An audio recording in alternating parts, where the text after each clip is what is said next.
doing good? Oh, yeah, hello, hello. Let me get that music a little bit lower. Oh, there we go. Yeah, hi everyone. Hope you're all doing good. Hello, hello. I'm still getting a little bit used to using the Stream Deck phone thing that I set up last time. But it's going good so far, and the little stand I got for my phone is working well. Phone's plugged in. Everything should be good on that front. Hi, Spectin! Welcome in, and welcome in anybody else lurking. Hope you're all doing well. I'm sorry I was gone for so long. I didn't intend to take Saturday off like that, but I was just so dead then. It has to do with the change that I had in regards to my in my blood work and such. Just yeah. Oh yeah, go ahead and make sure you eat first, Morgan. No worries, it's all for me.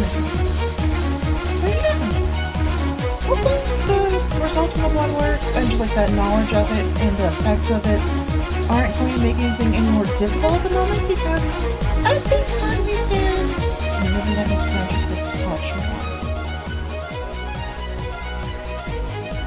There we go. Yeah, I thought it might be. I'm bringing it down.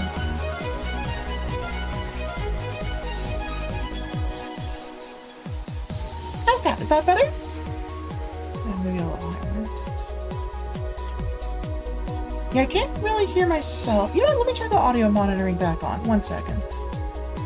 That way I can just hear the difference between myself and that. Okay, let's see. Test, test. Let me put my headphones on. Test, test, test, test, test, test. I can go a little bit higher, I think. Test, test, test. About there, I think works. Okay. But yeah, so, as I was saying before, sorry about Saturday. I didn't mean to go away then. It's just situations overall just made it that I was really burnt out and I wasn't able to stream that day. But I'm good today, so we should have no problems there. As I'm noticing my face is drifting a little bit. There we go. But yeah, we should be good to just go ahead and play today. So let's see if I have everything set up right. Thank you for the head packs. That should put the music away. And didn't quite work. Okay. Let's go back here. I also didn't unmute the full screen either.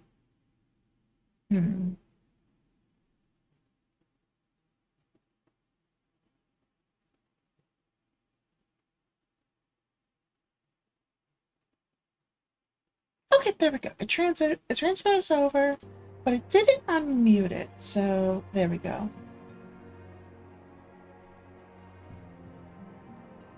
This one we should be able to raise a decent bit. Right there should work. Okay. I think we're good. Yeah, the mic's still going, so we're good there. I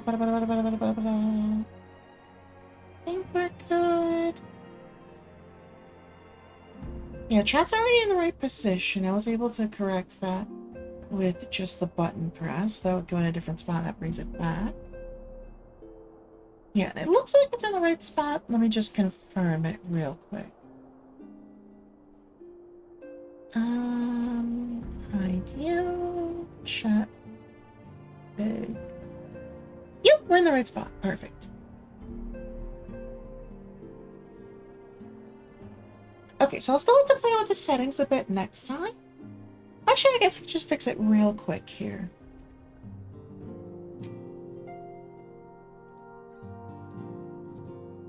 Alright, let me go into the settings here. Nope, that's not it. Okay. Let's see. Chat display, main display, it's full screen. Properties, capture audio beta. Full screen settings, properties.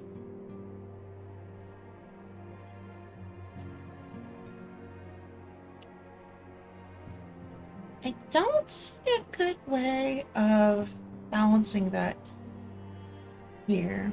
Here, let me try something and see if it works. So if I do this... Yeah, we're in... No, that's full screen. I need the left monitor. Okay, it did work. So you don't hear it anymore. I got rid of it because we're in full screen mode, or left the monitor mode. Then if I pull up full screen mode, I have to click the game for it to grab. Okay, wonderful. Looks like that's working just right. Good, good, good. And then just to confirm, if I go back here, it still is grabbing the audio. Okay. So let's go back here and click it so it actually... It should select it. Hello. That was weird. What happened at work today? What's up? Here, I'll get this fixed in the meantime. In fact, we can even go to left monitor mode and get the music back on. That did not work to restart the music. Okay, that's fine. I can just click the button.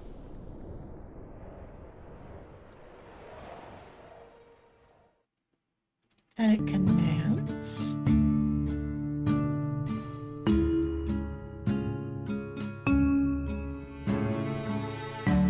I don't think it matters which one we go into, so we'll just go songs, VLC player, song, VLC player.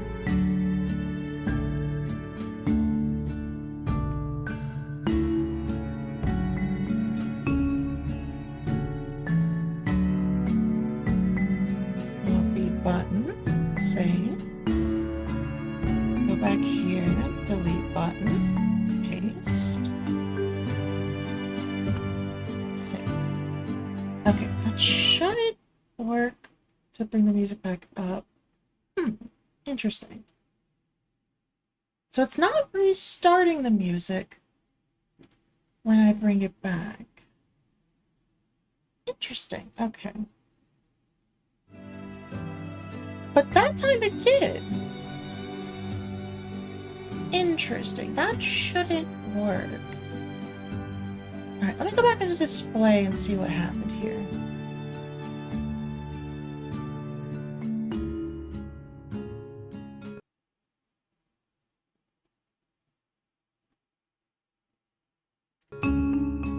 There we go. I've definitely broken something. Okay.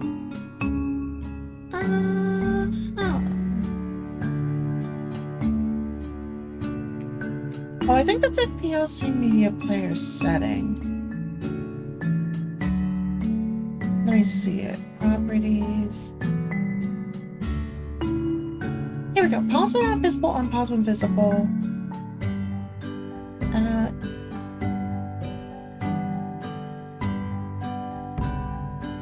Yeah, that one should work. Oh, sorry about that. I'll just restart things there, but it should be alright. It should start the next song here. Now let's get us playing Final Fantasy up. There we go. That's at least something. It's a little quiet, so I'll bring it up a bit. So much. There we go. Bamwork, and I'm so sorry. I really hope that they finally fix that again sometime soon. It's ridiculous how much they're breaking things.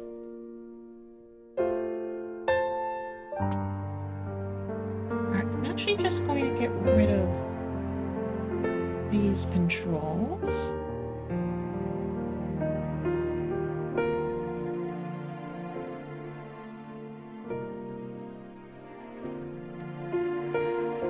Lobby button.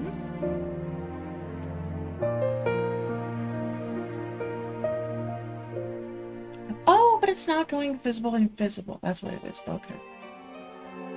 Never mind.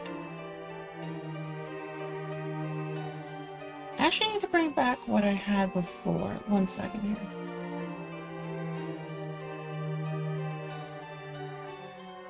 I need...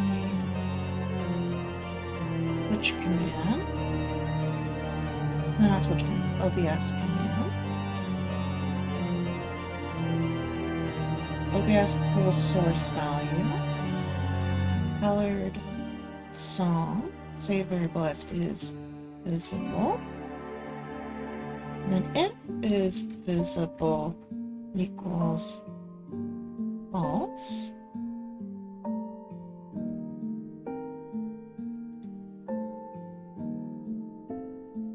Media.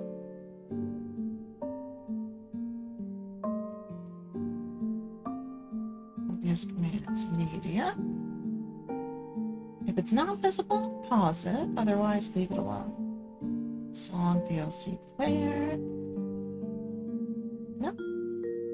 Song VLC player. Okay, there we go.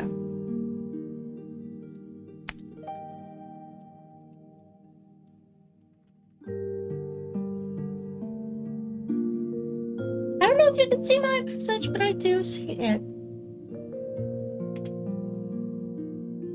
Okay. I think that works. I just need to go back into VLC and edit it one more time. Oh, sorry, it swapped to a different song. Oh, that one's fine. We can run with that for now. That'll do.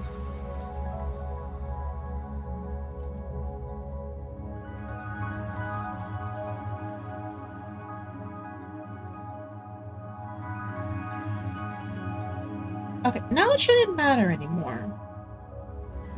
Oh wait, that's right. I should actually change the way this one works.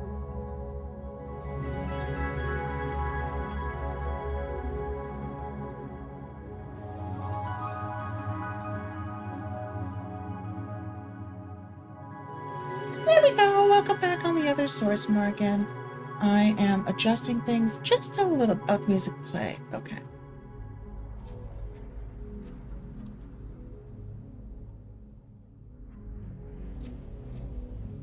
Music play. There we go. So if I change the commands, I don't have to redirect it anymore.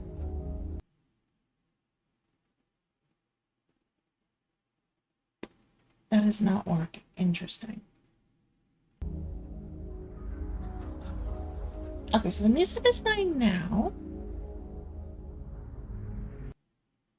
The music stopped. Good. The music is not playing again. Okay, I think I need to give it a slight delay. Edit command. So we'll delay that by, like, say, 10 milliseconds.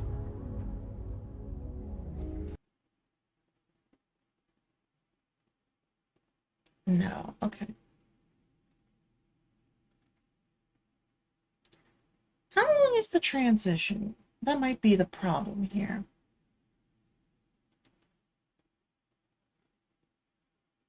The transition's like 700 milliseconds.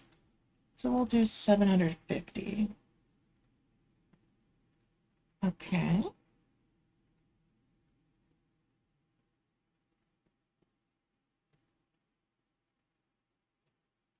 It's still not working. Thank you for the hydration reminder.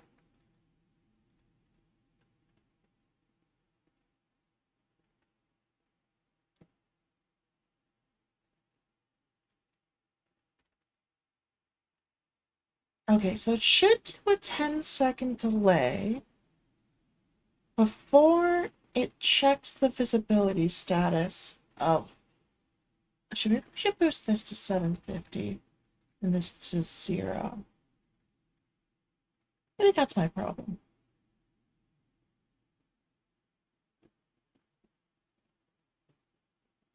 No, it just doesn't like it. That's weird. Can I do something backwards? If is visible equals... Oh, I'm pulling the volume. Oh, that feels fucking stupid. There we go.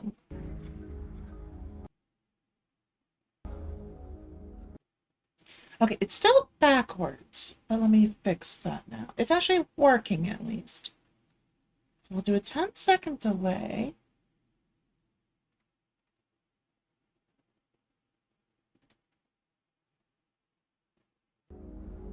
$10 milliseconds.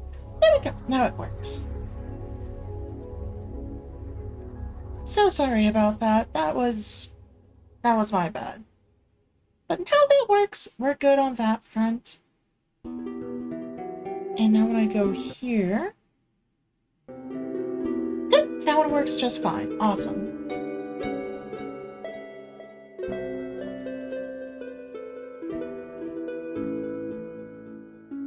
Just editing things real quick here. Copy button. Yeah, that should work. Oh, right, I have a separate toggle I forgot for muting and unmuting game audio. I forgot you can use that. Okay. So how does that one work? Let me take a look here. Okay, so it's just toggle everything. Alright, let me do this real quick here. What are you? Scene display. I know. This is the one I need. Mute display. Copy.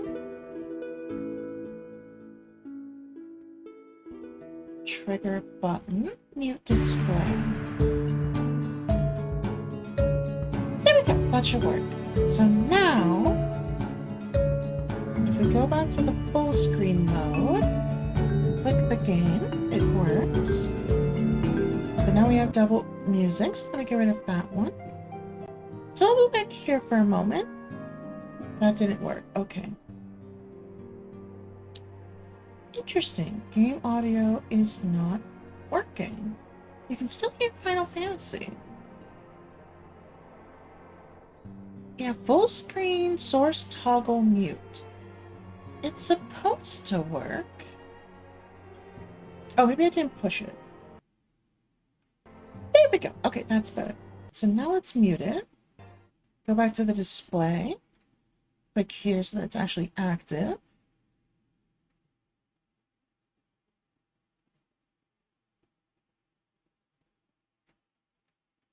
Hello?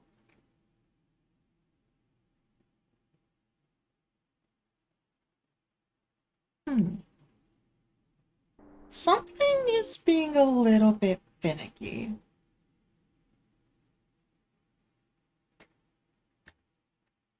So sorry. Give me one more moment here. I'll go back to display and we'll change it back to the left monitor so that we have that, and then one more time I will also put the music on. So there's something to listen to while I'm doing this at least.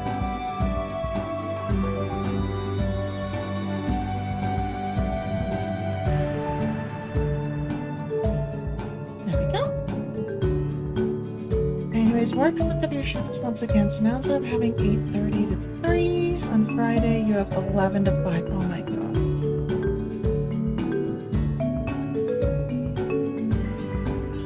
Oh god, I'm so sorry, Morgan. That cannot be fun. I've been okay, just really drained, I think is the best way I can put it. Just really tired. It's not been very fun.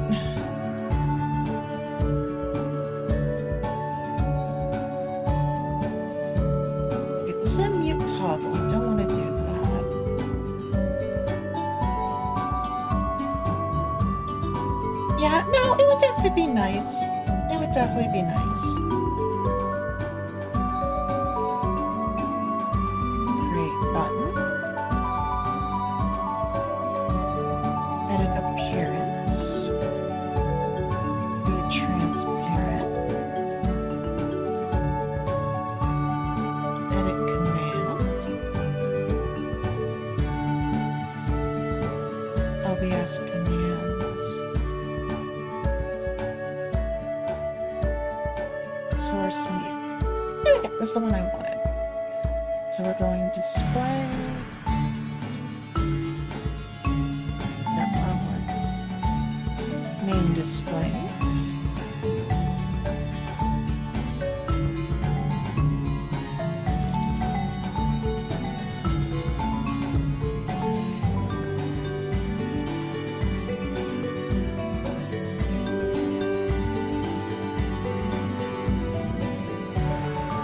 Display. also say audio display on. So now we just need to make some duplicates. Main display dolphin. Main display full screen. Full window.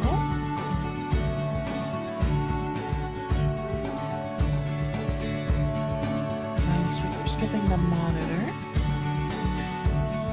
Paint shot. Well, it doesn't kind of really create any audio, but may as well have it on there, you know? Nope, that's model display, that's different. Main display, visual studio. There it is. That should turn all of them on. Copy button. Paste button. Check all.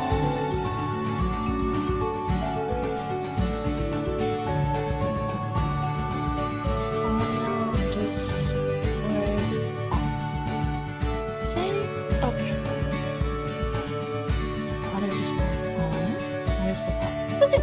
So I have both of those. I'm just gonna leave it as like invisible buttons here. And we're just gonna shorten them here. So in full cam, trim for button, audio display off.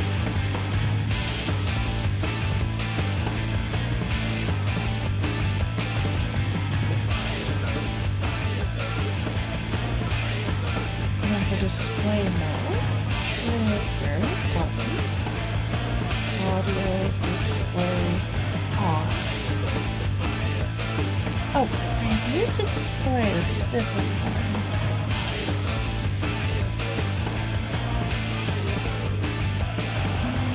We'll leave that because that was just a nice toggle. There we go. That should work as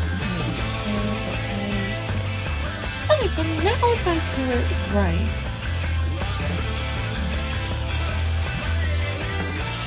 let's hop back here, go back to the full cam, we're good. I'm specifically selecting full screen and bringing the game up and running, so we should be good. It's called for good. I'm checking that we're in Final Fantasy mode. And now, finally, that's probably a little loud, sorry.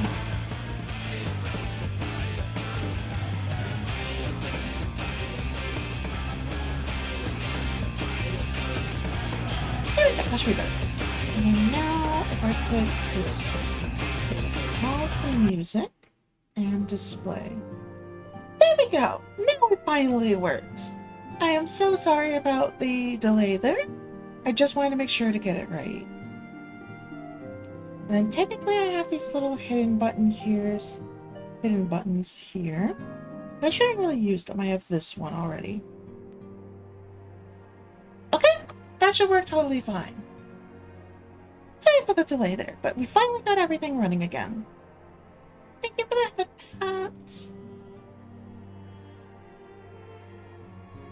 Yikes. Yeah, that definitely sounds like you should definitely be getting as much sleep as you can get there. Yeah, no, the sleep unfortunately isn't really helping me too much because I think I'll bring us back to the full display here and just keep the Final Fantasy music in the background there. No headbat sync? That should have... What? Right. It's that makes the sound. Okay. That's one more audio source I need to add. I am so sorry. There's going to be... No, that was VT Plus audio. That should have worked. 1 second. Let's test that one more time. Here, I'll just do a throw. Okay, that made a sound. Wait, no, that's right. That is the core. Okay. Yeah, you're right. Nothing's grabbing that audio. Let me do another audio application capture. And this is going to be the core. And this is going to be specifically this. Match title, otherwise fine. Nope, it needs to be the same. And then let's move that. Oh, did not mean to do that. I am so sorry. Studio mode, go over here. I will copy that into here. I guess I'll put that under other things.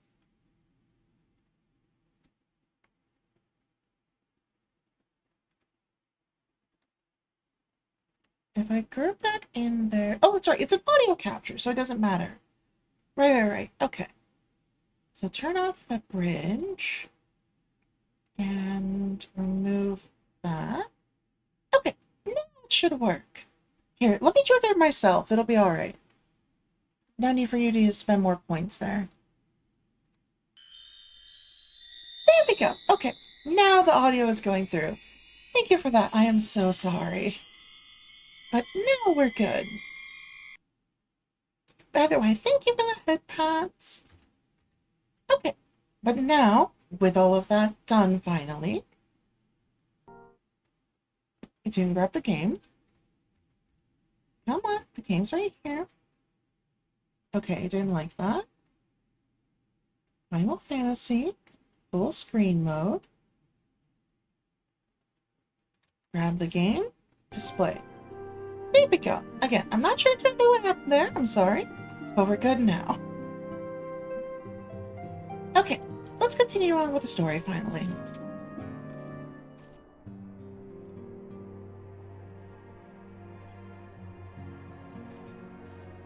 Hey, nice! Sounds like it'll be a lot of fun. Alright, let's see what we got here. Words cannot well express how glad I am to see you return to us hale and whole. Needless to say, I am most eager to hear your account of that which occurred in Curthis, assuming you're ready to speak of it.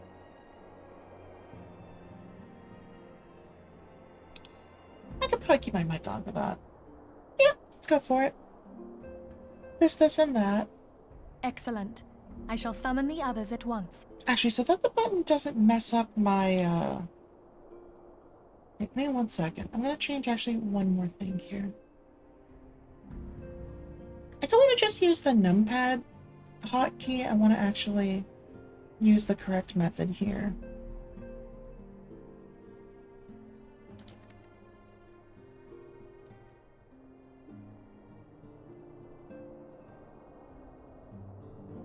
There we go. So we'll do source toggle mute mic.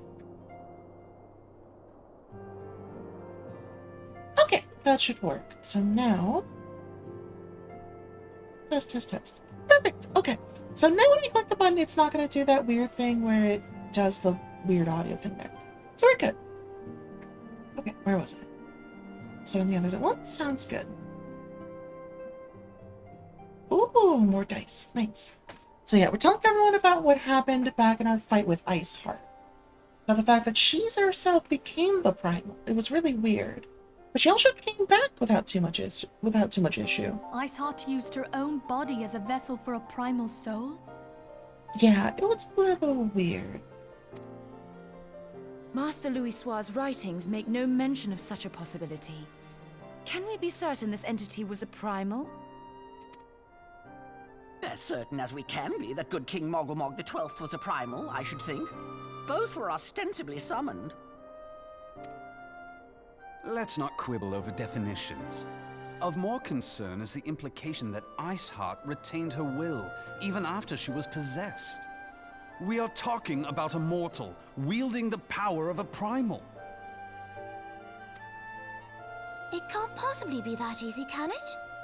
There must be some sort of sacrifice required. Or maybe she's just special? What qualities this woman possesseth, I know not, but full sure am I that she was groomed for this role. Few are privy to the secrets of summoning, and but a single party standeth to profit from their dissemination. Well, I wouldn't presume to comment on how the lass came to know about summoning, but I will say that what she summoned was a primal. The readings were the same, or near as damn it. Strange as it all sounds, it's really no different from what you've faced before. Then mayhap it is time that we re-examined our previous encounters.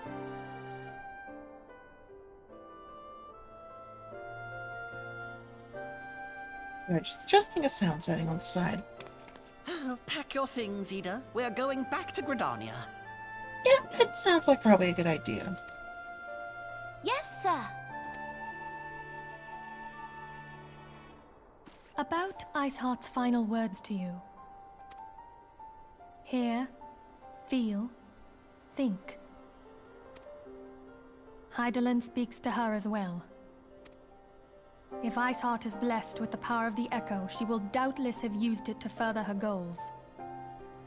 Actually, that does kind of explain it, doesn't it? She has the power of the Echo, and that would prevent her from being corrupted by the Primal. Or could it be that it was a revelation granted her by the Echo which first set her on this path? She did say that the Ishgardians were blind to the truth.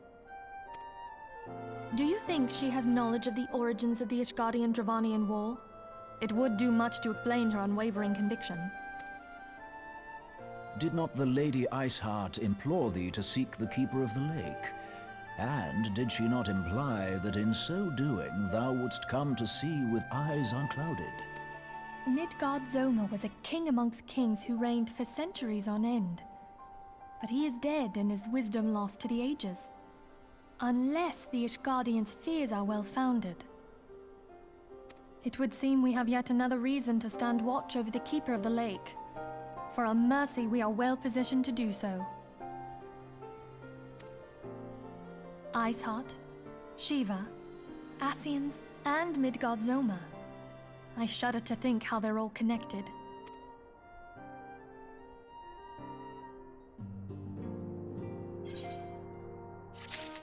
Alright, let's see what she has to say now. I mean to scour the annals of knowledge for Midgard-Zoma. Given his great age, I dare say he appears in more than a few... Do you hear that? The commotion outside. Would you see if aught is amiss? Sure, let's go take a look and see what's going on.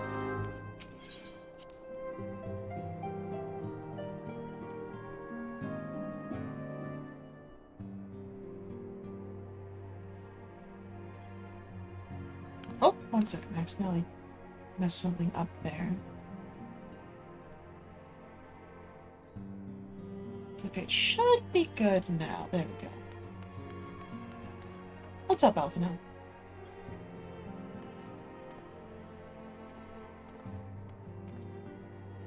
Mamma, 'tis well that you are on hand. We have a problem. Rael has escaped. It happened shortly after the Immortal Flames took her into custody. She had been placed in a dungeon cell ahead of her coming trial, but apparently the accommodation was not to her liking. The turnkey was found slain along with 2 guards. 'Tis plain she received inside help. Citizens report seeing Rael quitting the city via the Gate of Nalt, with a bloodied spear in her hand. She makes for Castor Meridian, I am certain of it. With her fate, Eorzea is good as sealed. What recourse has she but to flee to Imperial Masters? Even as we speak, Captain Ilbrin and the First are hot upon Rael's heels. Pray make haste to Camp Blue Fog and join the hunt. Oh, of course things are going wrong there. Alright, Camp Blue Fog. Luckily we can warp straight there, so it's not that bad. I really should be spending more time focusing on the primal situation, but protecting Eorzea is still an important thing altogether.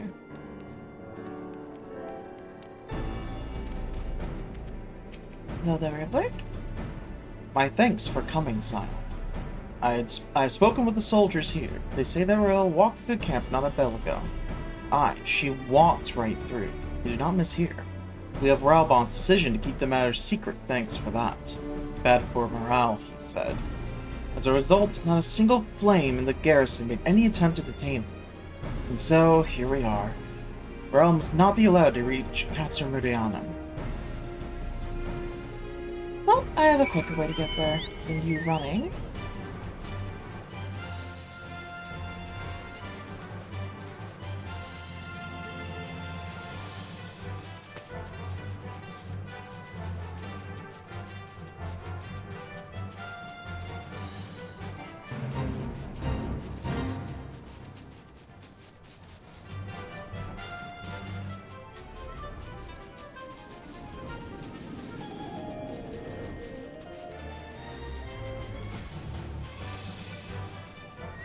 Alright.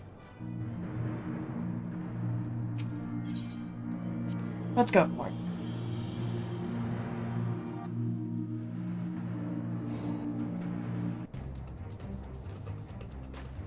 This wretch was with Royal. He threw himself at us that his mistress might escape. She didn't blink when we cut him down, not even when he started screaming. No loyalty even to her own, the goddamned harpy. With me, Scion, we almost have her.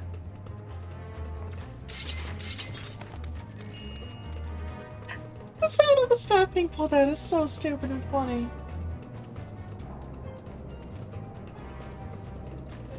Okay, sounds good. Oh! Seems she already regrouped with them. That's not good. That's fine, we'll make it work.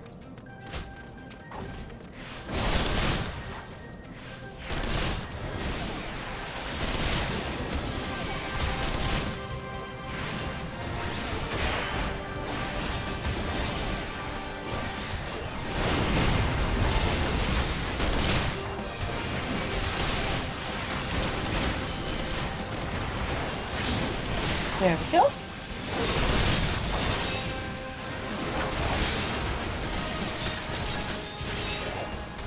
Just make sure that everyone is getting debuffed properly.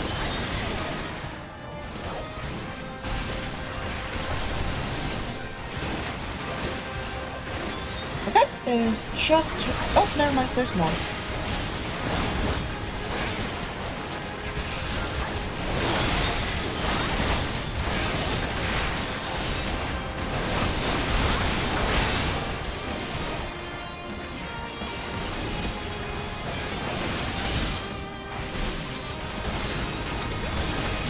Quick little AoE there.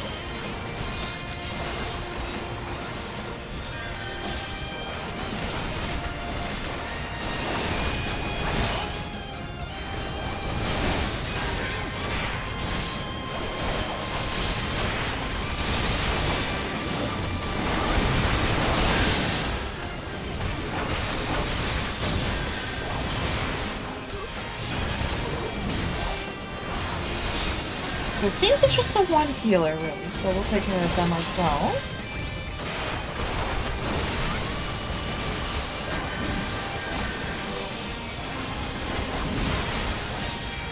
There we go. Nope, the Colossus doesn't have a debuff on it yet, so we'll handle that.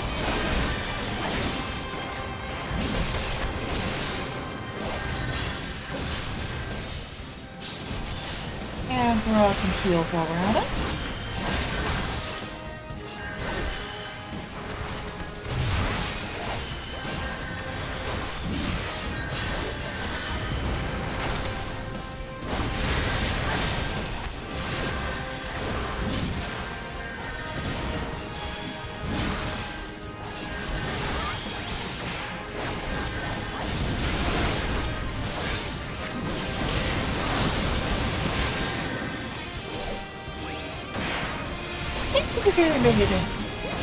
Let's go.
looks like we got what we needed.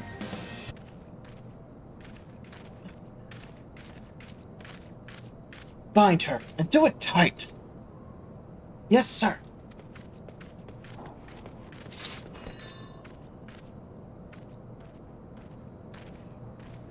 Good work, men.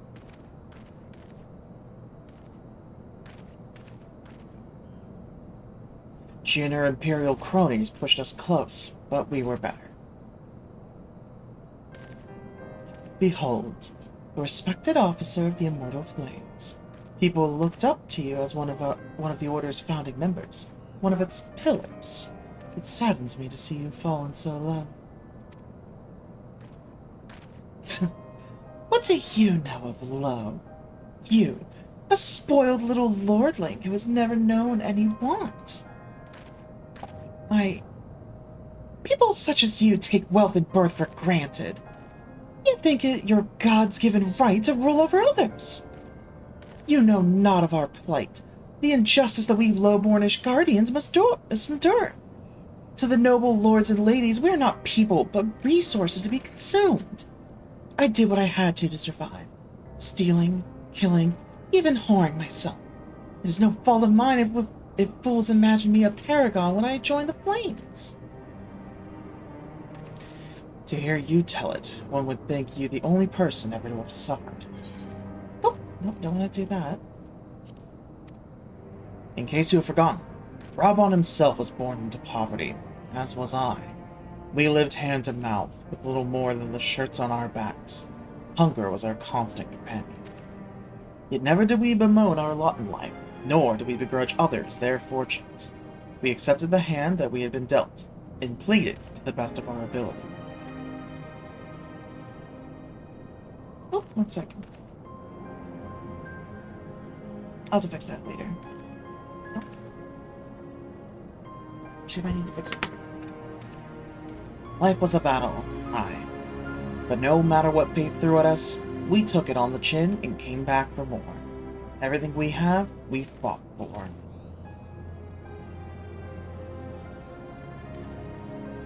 How are we any different, then?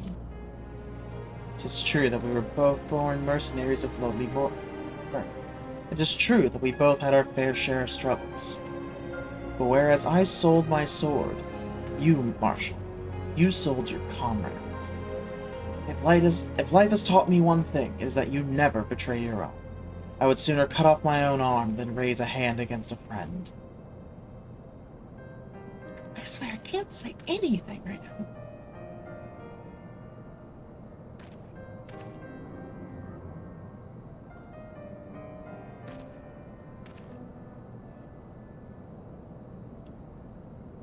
Hey, got you to get your crochet stuff back.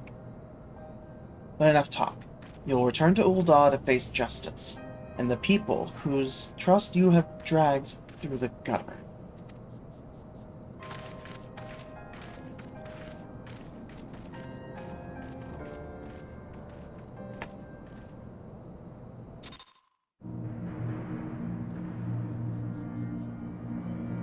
Second here. Okay, there we go. It was working again. Not so much as a hint of remorse. 'Tis well the sordid business is finally at an end. A friend's betrayal cuts deeper than steel. We must hope that we have chosen our own allies more wisely than Raubon chose his. Hey, welcome in, Kalia. I have heard. Truly bothersome business. No, I do not foresee a problem on that front. The main concern is Raubon. There is no telling what the brute might do. Have the Blades watch him in the flames day and night. You may leave the Sultana to me. I shall personally attend her grace. Oh, we'll take a look in a little bit.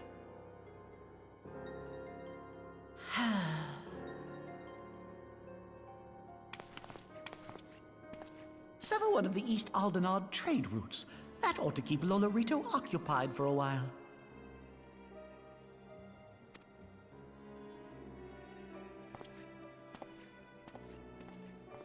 Nanamo ulnamo.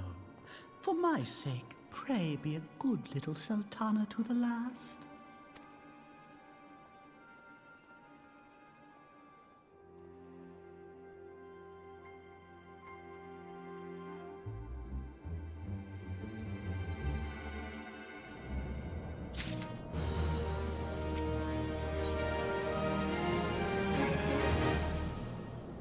Okay. Well, now that we've had that little side story, let's see what we still got. Captain Ilbert and I have a few questions for the Flame Marshal regarding the circumstances of her miraculous escape. When we have completed our interrogation, we shall take our findings directly to General Raubon, and that shall be the end of it. Your work here is done, my friend. My thanks. But I have one last task for you. Return to the Rising Stones and appraise Minfilia of all that has happened. I am aware that the antecedent held Royal in high regard. For better or worse, she will want to know how this tale ends.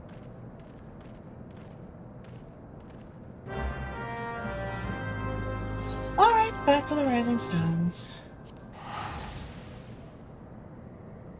In the meantime, let me take a peek over at the eggs. Oh, nice, nice. Good eggs, good eggs.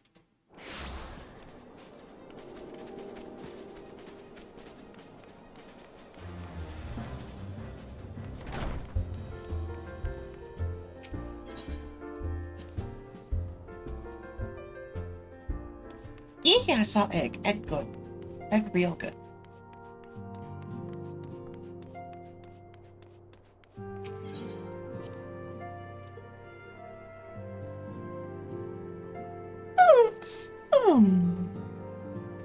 Still easy.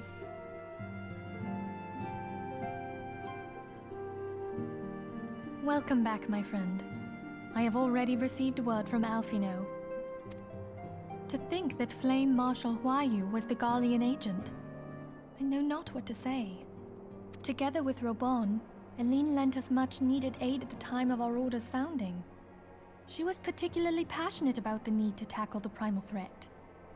When we discussed the subject, her eyes fairly shone with determination. Whatever else she may have been, I choose to believe that it was her true self with whom I spoke then. But now is not the time to dwell on such matters. I have an important announcement to make regarding our effort to defeat the Ascians. We shall begin as soon as everyone is assembled.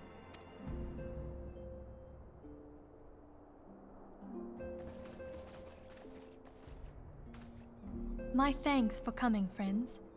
Moonbreeder, the floor is yours. By now, I'm sure you're all familiar with white auracite, the miraculous material that'll allow us to capture Ascian souls. Back at Snowcloak, we verified its ability to absorb vast amounts of ether. Alas, it leaves something to be desired in the area of stability. The stone can only store ether for a short while before expelling its contents. In addition to auracite's inherent limitations, we must needs be wary of our enemy's strength. Our foe draweth upon an infinite wellspring of power. Even should we succeed in entrapping him, the stone will not long contain his wrath. Meaning that, if we want to kill the swine, we'll have to be quick about it. 'Tis our belief that an Ascian soul may be permanently undone, if smitten by a sufficiently concentrated burst of pure ether. The only trouble is, we can't say for sure how concentrated the burst needs to be. Without knowing how much ether an Ascian soul is composed of, we're basically guessing. Our sole clue lieth in thy struggle with La Habrea. During that encounter, Heidelin bid you forge what she called a Blade of Light, a weapon which took the form of a luminous stream of energy. Based on your description, we believe the blade with which you vanquished your foe was composed of ether. Admittedly, your victory proved ephemeral, as La Habrea was able to use a crystal of darkness to flee into the space that lies between our world and the void. The fact remains, however, that Heidelin placed the means to destroy the Ascians in your hands. Be that as it may, it would be unwise to assume that she will do the same when we next encounter such a foe. Quite so, my lady. We must needs find the means to forge our own blade of ether, one to equal that which Hydaelyn did benevolently bestow upon her champion. That is all well and good, but it seems to me that producing such a blade will require a prodigious quantity of ether. Whence will it come, pray tell? Oh, what if we had 2 pieces of white auricite? One to trap the Ascian, and the other to store the ether for the blade. That's more or less the plan here, basically, yeah. Just give me one quick second. There we go. Moving the chart into a little bit of a better spot right now. Oh, nice try. But it's as I said, the stone won't hold ether for any length of time. We'd still need to collect the stuff there and then, sorry to say. And therein lies the rub. Finding a way to create the blade whenever and wherever we choose. 'Twould seem more research is in order. I'm going to linger a while, perform a few more tests on the auricite. And I could do with some help. Urianger, why don't you lend me a hand? Mine apologies, but I am required at the Waking Sands. Lady Minfilia hath given me sole charge of the premises. 'Twould be unseemly to leave them unattended. They definitely are, Sole yeah. charge, you say? So you're basically alone there, then? Well, that settles it. I'll just have to come to you.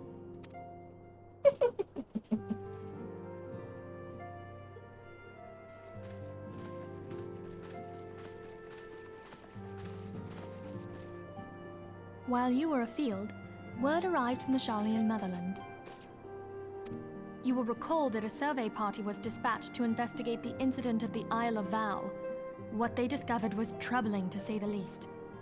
According to the report, the Isle has been erased from existence. 'Twas as if a hole had been torn in the very fabric of reality. Aye, yet the mystery endeth not with the Isle's disappearance. It hath come to light that a number of scholars in various other locales were reported missing at a similar juncture. What's more, they all had something in common with the head of the students of Baldessian. Every last one of them was researching a phenomenon called dimensional compression, or the rejoining as the ancient texts call it. I'll be damned if that's a coincidence. All indications suggest Ascian involvement.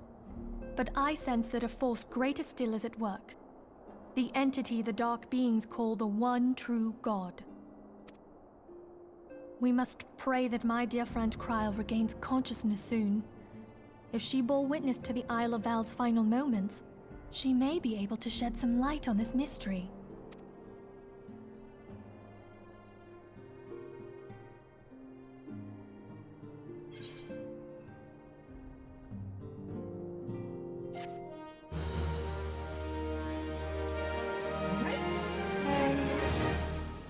Oh, seems we've got a little more cutscene. Okay.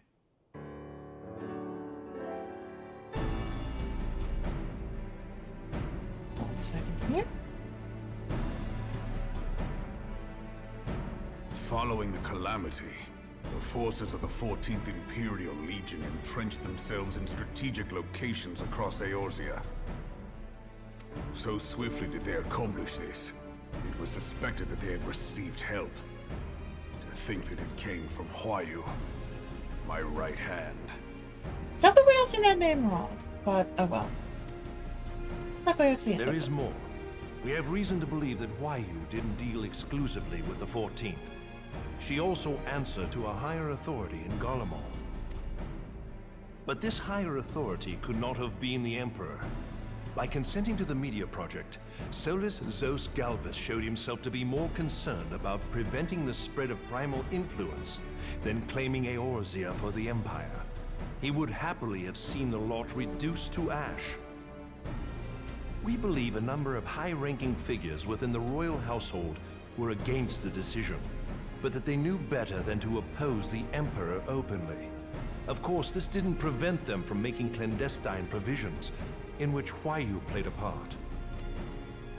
Alas, these provisions did not prevent Dalamud from falling, and the ensuing chaos changed the face of the realm forever. Yet Eorzea survived. To all intents and purposes, the Meteor Project had failed, and the Empire was left to rue its lack of a decisive means to eliminate the Primals. Until, that is, it stumbled upon the Ultima weapon. Even before the accursed thing was dug up, it seemed to me the 14th had the might to overwhelm our weakened armies. Yet they chose to hide behind their walls. Why? The Black Wolf was wary of making the denizens of Eorzea desperate, lest more primals emerge to bleed the land. The discovery of the Ultima weapon, however, emboldened him to resume his war of conquest in earnest. But there was one in Garlemald who believed that Van Belsar's actions were premature. One who stood higher in the Imperial Army's chain of command. He ordered the Legatus to halt his advance, only to find that the Black Wolf had slipped its leash, and that the 14th now acted alone. In a bid to bring Van Belsar to heel, he used the agent he had planted in Ul'dah prior to the Calamity to undermine the Legion's efforts. A man who outranks Van Belsar, yet opposed the late Emperor's decision to annihilate Eorzea. This could only be the former High Legatus of the Garlean army, now known as Emperor Voris Zos Galvus. So he was Huayu's true master. But one of several in actual fact. We've learned that even as Huayu served the Empire's interests, she sold Imperial secrets to a certain faction in Eorzea. In so doing, she helped to maintain the status quo, thus prolonging the conflict. Considering who stands to profit from war, it isn't hard to imagine who her other masters were. Seven hells! You mean to say that she was a double agent? Triple, if you consider her services to Van Belsar and the new Emperor as separate. As neatly as these pieces seem to fit, one aspect of the puzzle remains unclear to me. By whose will was the Marshal feeding intelligence to the heretics? And try as I might, I fail to see how aiding their cause would profit either her Imperial or Monetarist masters. Could it be that another hand is at work here? If so, Huayu must be made to reveal whose it is.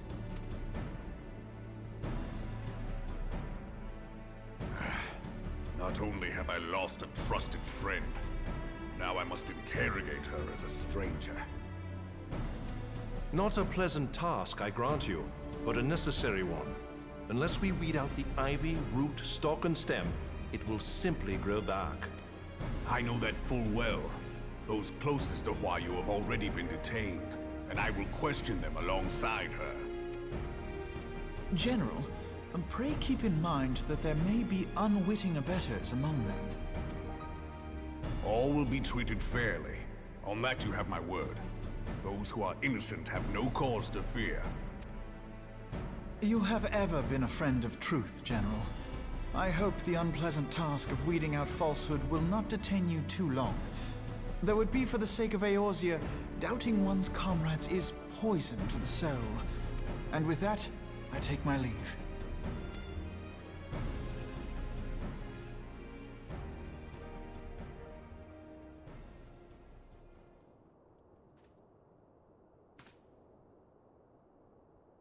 All these years, I've been made to dance to their tune. How could you, Huayu? How could you side with them? Those cankers who take from this land and give naught in return, who use their power to disempower and grow fat while the people starve. I know you can hear me, monitorous scum! Your crimes will not go unpunished! Today I will purge this land of your sickness before the eyes of the 12, I swear it!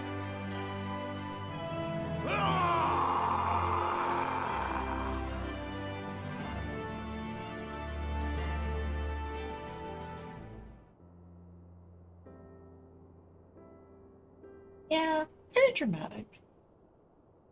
He's trying. I shall have no further need of you this day. Your Grace.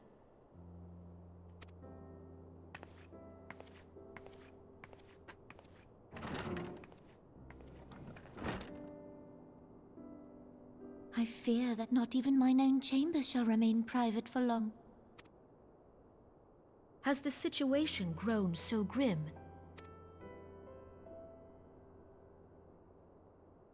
Ever since he proposed the Cartiner Reclamation Bill, Teleji Adeleji has risen to greater prominence upon the backs of impoverished refugees. The monetarists were ever united in their pursuit of profit, but the man's actions have torn a rift in their ranks. They snap at each other as rabid dogs.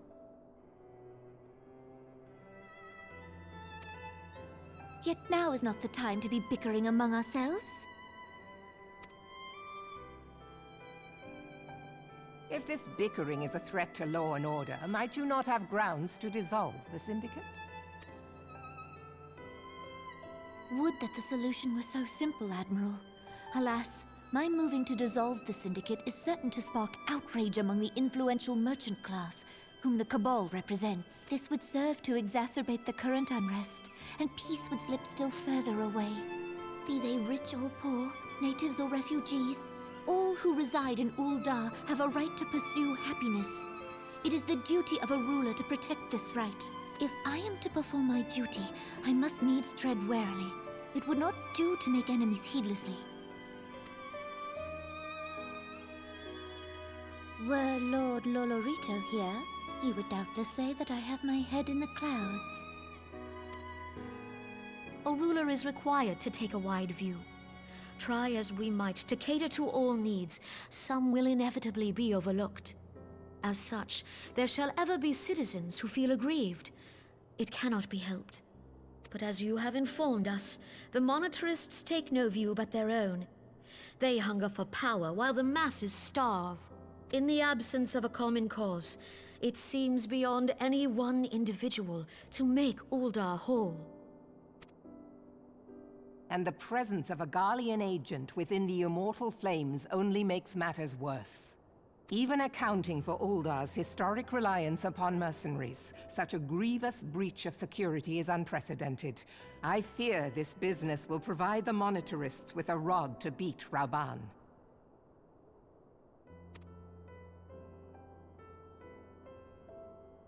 Eorzea can ill afford for the Immortal Flames to be dampened now. Ere long, the Garleans will turn their ravenous gaze toward our lands once more. If we are to resist their might, our nations must stand together. Yet for this to happen, our nations must be whole. Cannot be done to improve the situation in Ul'dah.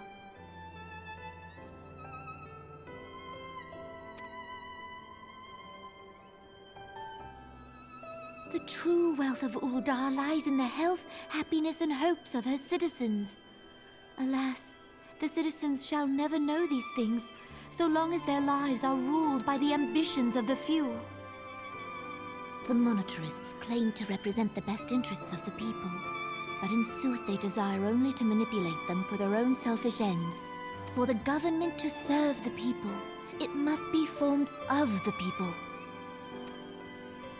For Ul'dah to move forward, it is not only the Syndicate that must be dissolved.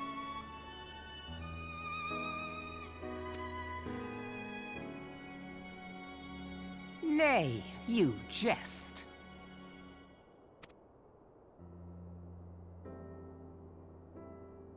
My friends, it was for no other reason than to make known to you mine intent that I requested your presence here.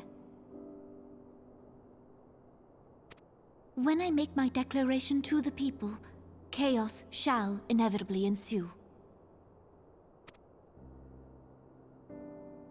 As the last monarch in the line of Ul, I make unto you this request.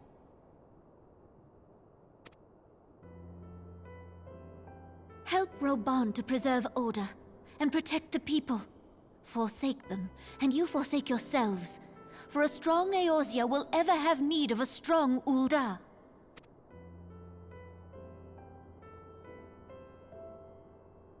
Your Grace, are you certain of this? There is no other way. When the time is ripe, the nation shall become a true republic. Both royalists and monetarists shall cease to be. Uldar will no longer belong to kings or queens or merchant princes, but to her people.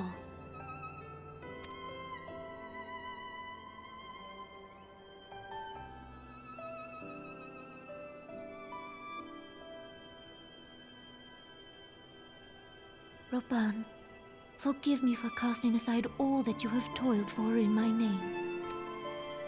Beyond this gesture, I am powerless to help my subjects.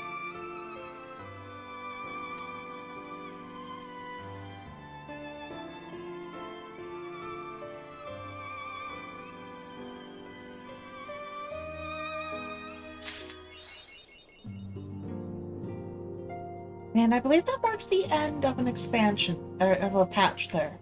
So now, start the next.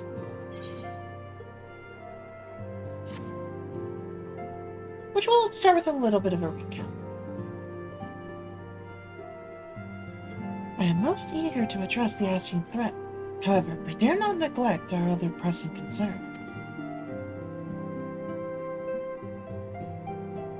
Okay, hopefully the adulting goes well. Both know full well that St. Shiva will not be the last primal we face, and our relationship with Ishgard is still tenuous at best. Yeah, sounds good. You do what you gotta do. But to think that the resolution to the primal threat was once the sole priority of the Scions of the Seventh Dawn. Some days I wonder if it was wise for us to take on so many other responsibilities. Lest you forget, Antecedent, the Scions need not shoulder the burden alone. Were not the Crystal Braves established for this very reason? True, we are presented with a multitude of problems. However, we have all the resources we need to address them in turn. Mamao, in particular, is ever a steadying hand who I trust will continue to support the Braves. To what do we owe the pleasure? Have there been further developments regarding the situation in Nuldan? As expected, the Immortal Flames have been struggling to cope with the revelation that one of their highest-ranking officers was a Garlean agent. Suffice it to say, Telegia and his monetarist ilk have wasted no time in attempting to turn the situation to their advantage. Coupled with ongoing unrest, the Flames are finding themselves hard-pressed. Plainly, General Ralbon needs our help, and I will direct the Crystal Braves to offer what support they can. If I am to stay abreast of the latest developments and issue effective orders, however, I cannot afford to waste time traveling back and forth. And so, for the foreseeable future, I think it would be best if I were to remain in Uldar, unless you have an objection. None whatsoever. We have matters well in hand here. So I suppose the key doesn't quite respond. Moonbreeder's research is progressing as planned. So she tells me, but I'm not familiar with the details. Boulanger is poring over his tomes of the Waking Sands, and the others are contributing in their own ways. Alas, the key problem, how to form an ethereal blade at will, remains unsolved. Nevertheless, it's only a matter of time. Mamao, while we focus on that task, mayhap you could assist Alphino and his Braves with theirs. It would do much to restore faith in the Immortal Flames if the Warrior of Light was seen working on their behalf. Never forget that your esteemed status allows you to act in ways that those more tightly bound to organizations and nations cannot. As ever, I implore you to do so. Not that your response was ever in doubt, but I humbly thank you once more for aiding our cause. Now then, there are preparations I must attend to before my departure, such as receiving Rael's latest report. He has proven to be quite skilled at gathering information others wish kept secret.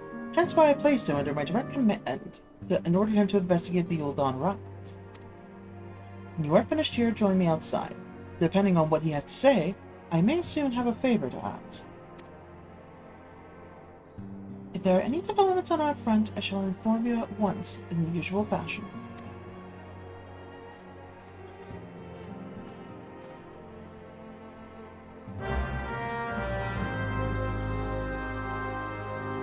Alright, let's go take a look.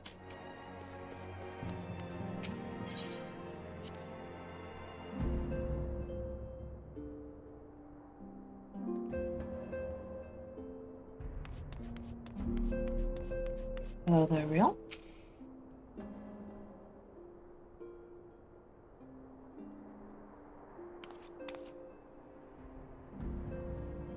Pleasure as always, Mamao. You'll be escorting the commander to Ulda, I take it? Actually, I had another task in mind for her. If you would be so kind as to repeat your report for her benefit? Right then. Me and mine have been taking inquiries into the source of the weapons what found their way into refugee hands a ways back. So happens we caught wind of something promising. A rather large purchase of sharp pointing things by a black marketeer holed up near Highbridge. I doubt that this man would have secured such a quantity of weapons if he did not already have clients waiting. Clients that, for whatever reason, would prefer for this transaction to remain secret. Brings to mind that merchant was caught an arrow while talking to Mamao, don't it? Generous fellow he was, doling out swords and spears to the downtrodden and disgruntled. Which isn't to say that these clients might have the same mischief in mind, but if you want to be sure, might be prudent to intervene before they collect their goods, savvy? I don't really know how to do a good pirate accent. That's fine. Seizing the weapons before they fall into the wrong hands would be for the best.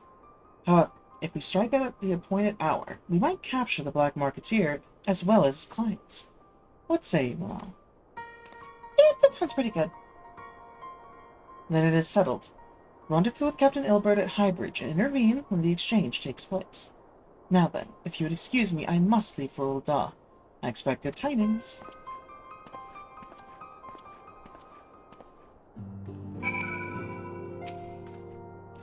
Don't keep Captain Albert waiting for you too long, Lex. He might have to start without you.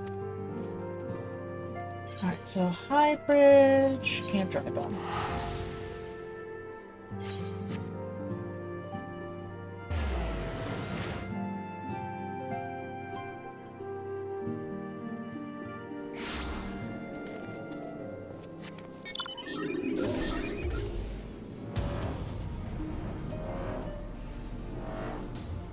Okay, let's make our way over.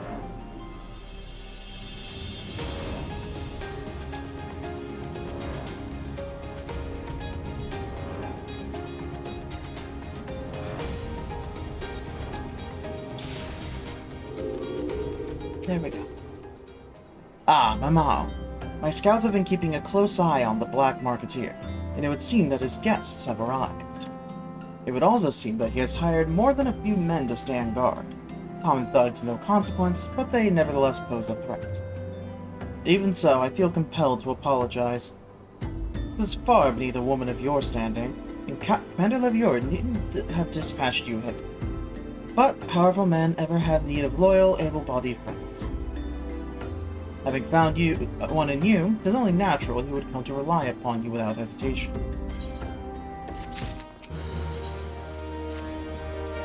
Now then, we should make for the burning wall without delay and secure those weapons. The first unit will ensure that the clients do not escape. Me, Mamao.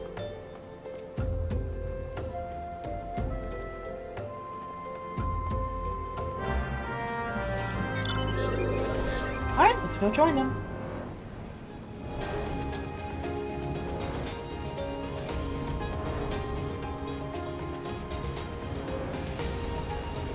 Right, I need to position the chat back in the right spot.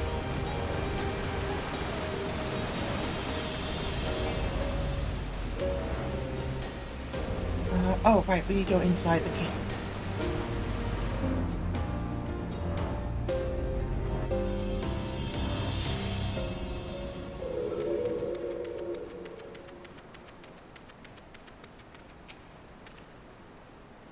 I spy the one man, but there are sure to be others. I have a plan. While you approach the sentry and create a distraction, my men and I will slip past and catch the Black Marketeer unawares. Once you've disposed of the thugs, wait for us outside the tunnel entrance. Any questions? Then let us be off. Good luck, my friend.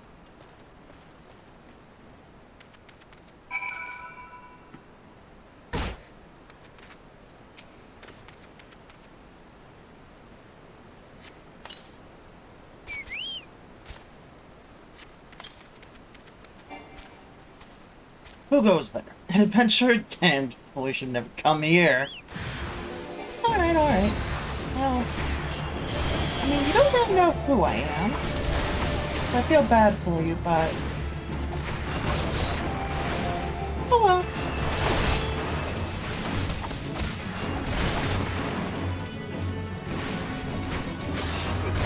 And there we go.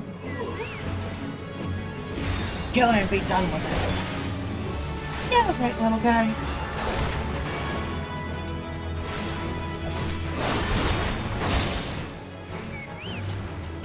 Worthless, all of you. This ends here. Yeah? Does it really?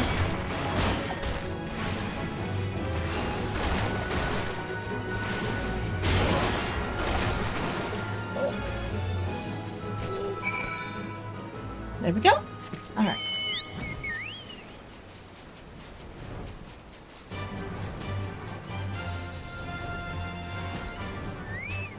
And let's wait for them to catch up to us.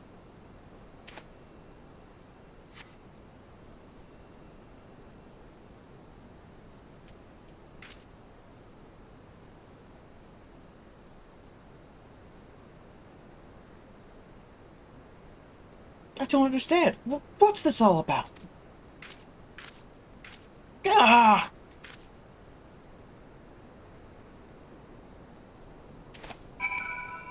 Well, sounds like something didn't go to plan. Let's go take a look.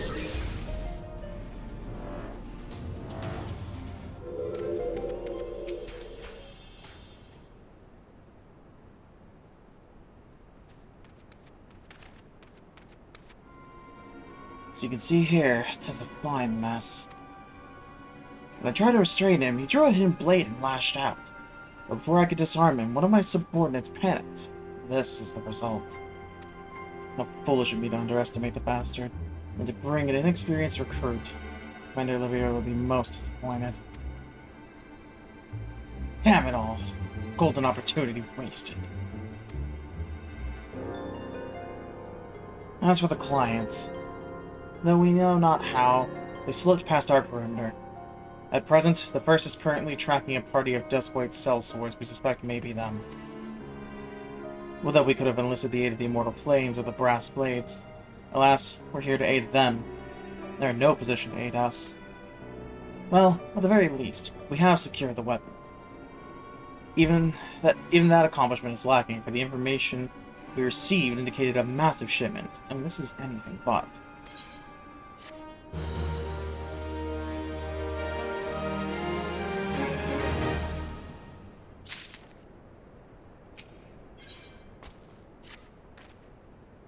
I'll join the first in their hunt for the Duskwight sellswords. The gods are good, we'll catch them before they escaped into the Black Shroud. In the meantime, I would ask that you deliver these weapons to Ul'dah in my stead. Entrust them to the third Tsuyuhase. He will take care of the rest.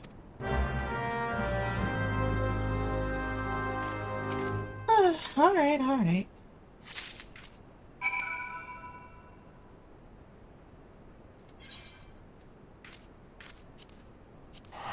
And to Ul'dah.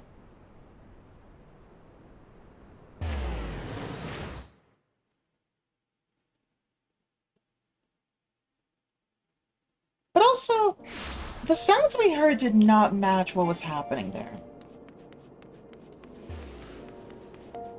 It didn't sound like he was trying to defend himself, you know?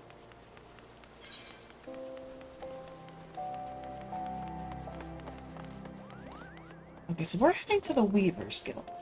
That'll be our closest spot.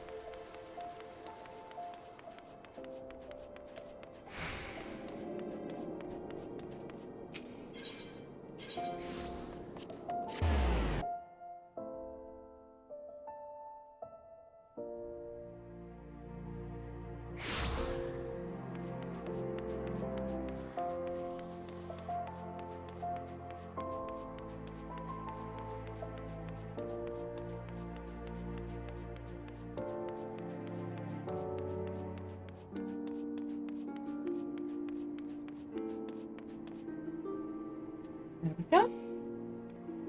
Ah, the Warrior of Light, ever reliable friend to the Crystal Braves. You have my deepest thanks for your assistance in Kurthus. Now, what brings you to us this day? Confiscated crate, here you go.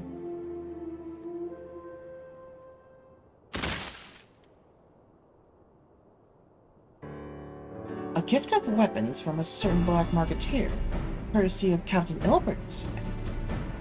Understood. Once we've cataloged the contents, I'll have them delivered to the Hall of Flames.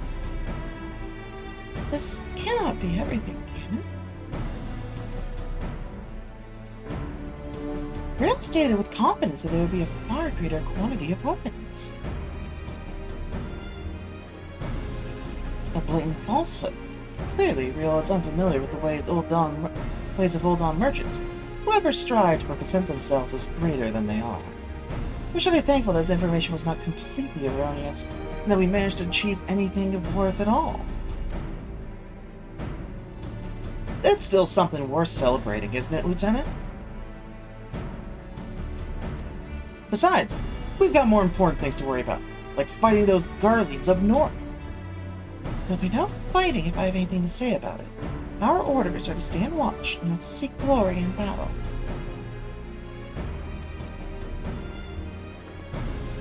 If you have no further need of us, then I shall take my unit to the cerulean processing plant. Time for the Fourth to earn its keep, eh? Fight well, Alain, for the freedom of all.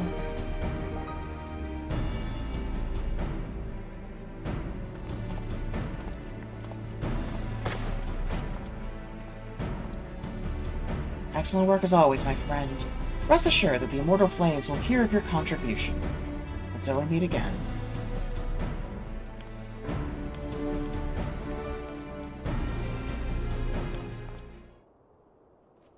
Mama, a word, if it please you.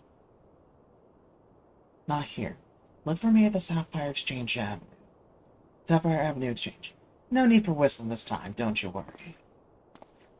Yeah, this guy's always been really good at information gathering, so something is up here.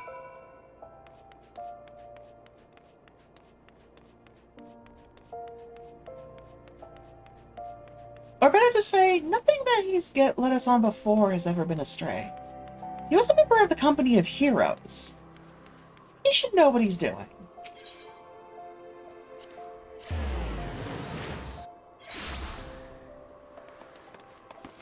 Not to mention pulling us to the marketplace, where there's plenty of ways for us to not be heard. Thanks for indulging your request. Few places better than a market for privacy, I find.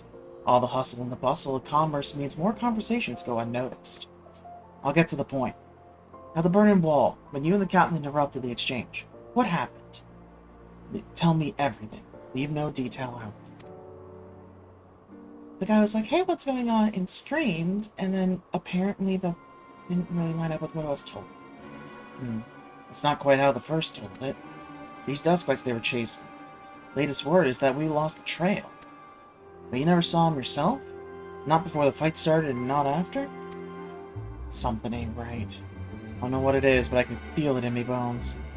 I'm not daft enough to be misled by some merchant's drunken boasts. Our information was reliable, goddammit. I know he purchased those weapons.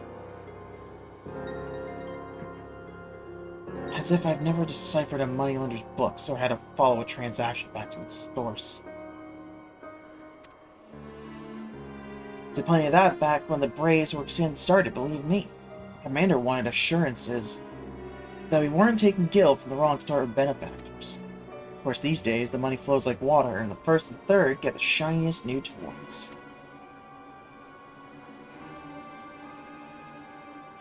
Forgive me, friend. I've a lot on my mind these days, and I appreciate you lending me here. Alright then, best get back to it.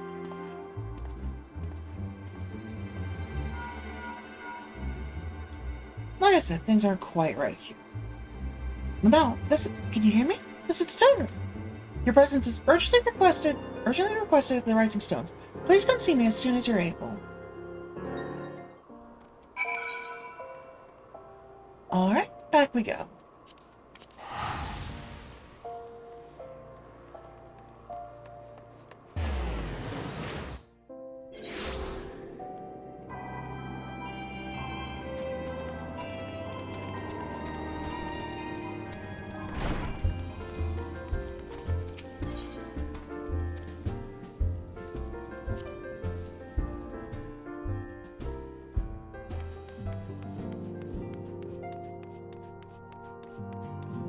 Tataru, what's up? Thank you for coming so quickly, Mama. We have a guest from Ishgard who wishes to speak with you. A most, determined lady by all indications. Oh, it's who I think it was. Okay. Yep. Our guest is with the antecedent in the solar at present. Let's not keep them waiting any longer, shall we? I'm gonna guess it's what's her name that works under the Lord Commander. I forgot her name, I'll be honest. Yep, there's Lucia. Good of you to join us. We have much to discuss.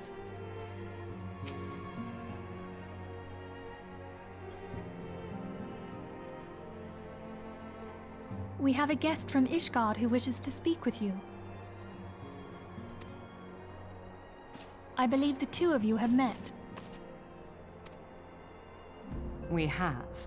I had hoped to speak with Commander Leveilleur as well, but I cannot afford to wait any longer. The Lord Commander sent me hither to request your aid in a matter of grave import. You see now why I had Tataru summon you.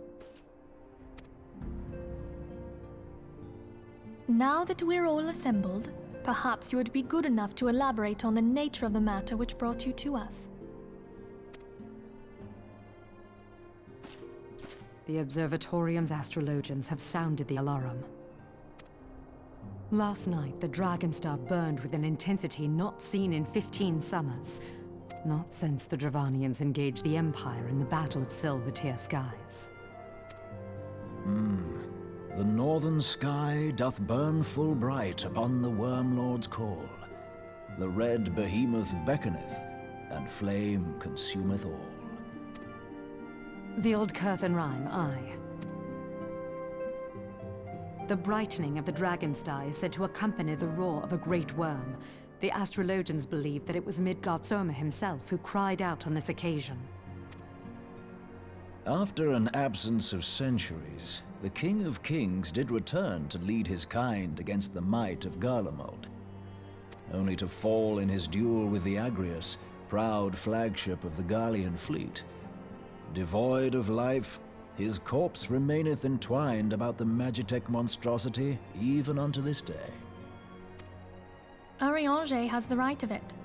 Whatever this alteration in the Dragonstar portends, the Great Worm has shown no sign of life. Tataru, have the Domans reported aught out of the ordinary?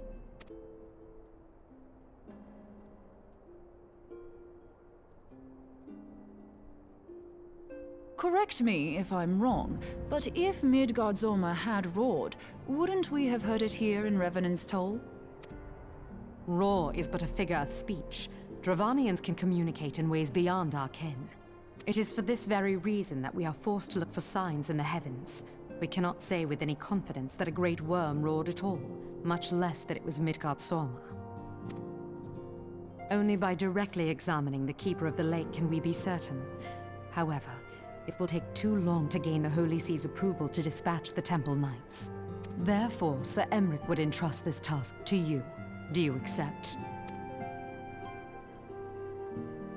Yeah, as long as they let We me knew go. you would not disappoint us. Now, if you would excuse me, I must return and assist the Lord Commander. We have precious little time to prepare. To prepare for what, pray tell? When a great worm roars, his brethren cannot choose but answer. We prepare for battle.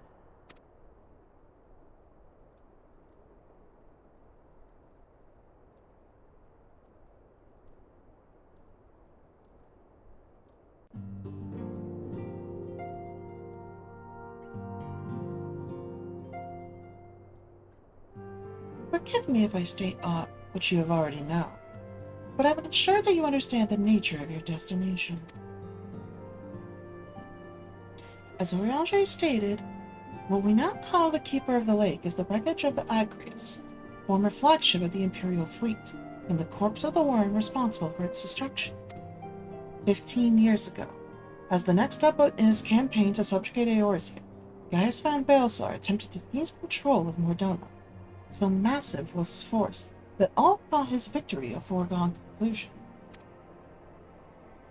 But an unlikely ally came to Eorzea's aid that day. Midgard Sommer, legendary guardian of Silver-Tiered Falls, burst forth from beneath the waters of the lake and led a host of dragons against the Garlean airships overhead. In what would be later known as the Battle of Silver-Tier Skies, the Great Worm felled countless airships before engaging the Aggregates. In the ensuing struggle, the flagship's cerulean engines failed, and it tumbled into the lake below. Yet this victory came at a great cost, for the explosion which followed claimed the life of the Great Worm as well. That same explosion transformed Silver-Tier Falls into a desolate wasteland it is today, draining the lake of its waters and crystallizing ether from moms around. Yet a remnant of the lake remains, and at its center is a constant reminder of that fateful day long ago. In accordance with Sir Americ's wishes, our Doman allies have been standing watch over the Keeper of the Lake. It would be wise to speak with them before investigating the wreckage yourself. Be careful, my friend. We know not what dangers await you within. Now then, let us not neglect our own tasks. There's much to be done, and precious little time to do it.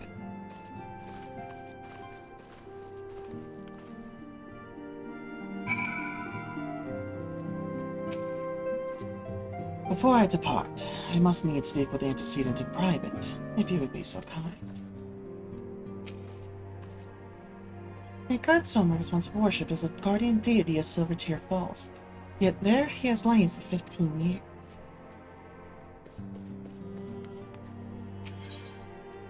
Alright, let's go take a look over there.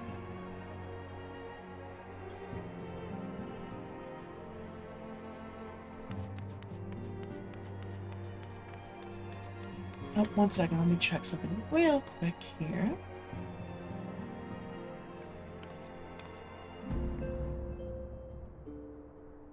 Yep, that's what I thought. And goodbye, Ba.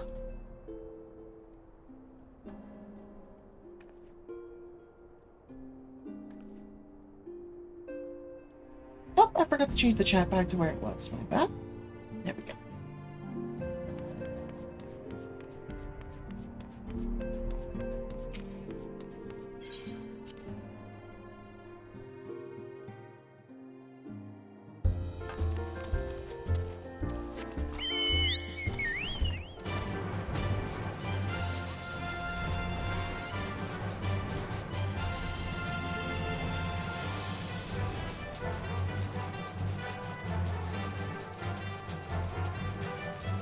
Alright, let's see what the Dolmens have to tell us about the situation.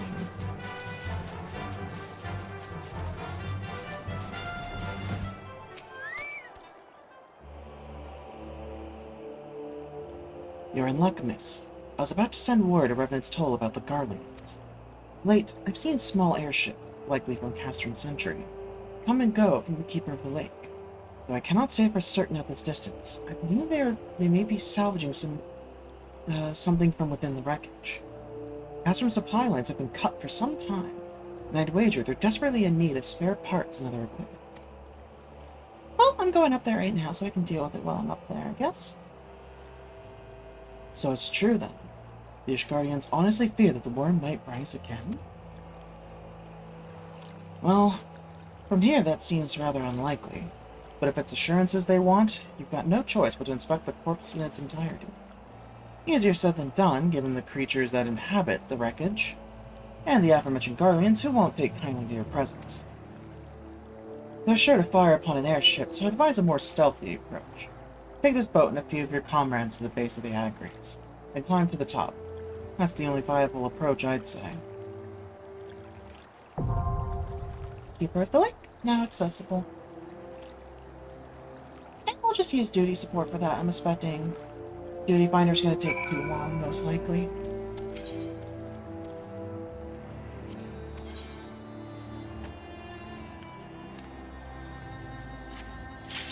Looks good? Let's go for it.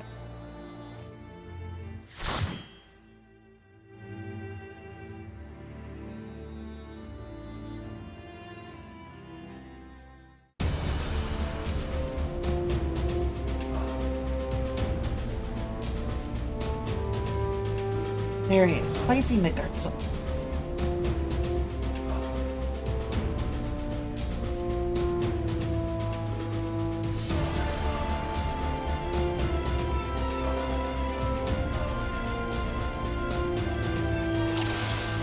Commodore, Marauder, and Lancer. Looks good. Let's go for it.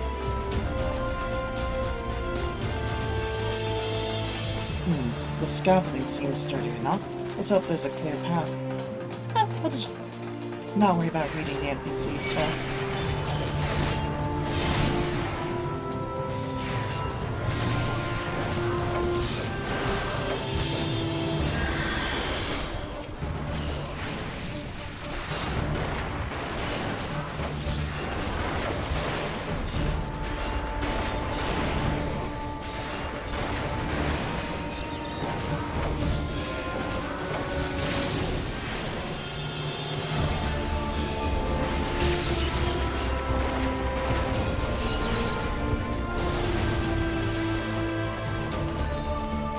So far, let's keep moving.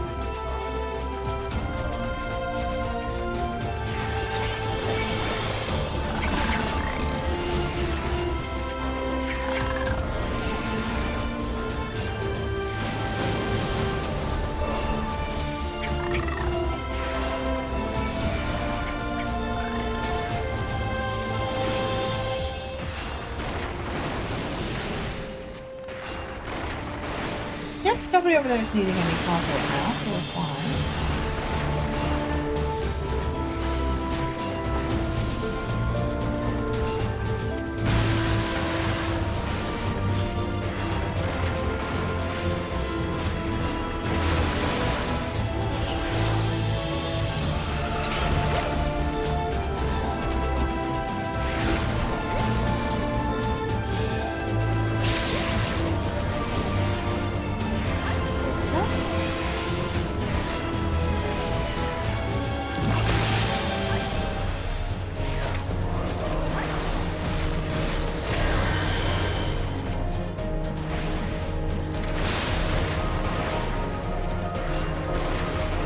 This seems to be the target with the most health, so we'll focus on it.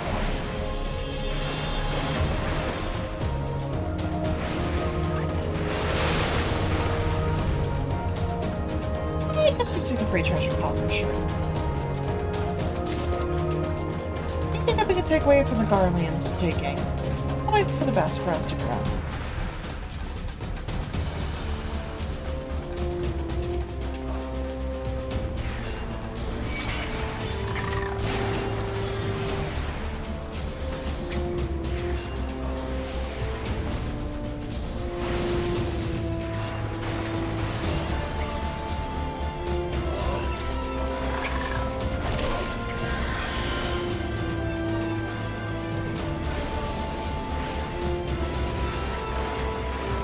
Let's just throw as much damage as we can on the biggest one. Look at the others for everyone else.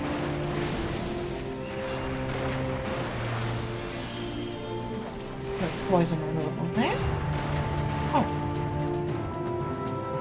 And with that, we have our first boss. Also, let me lower the music there. Sorry, I forgot to do that for this.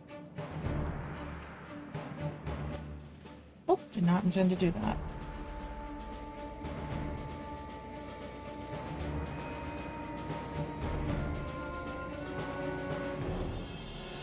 There we go.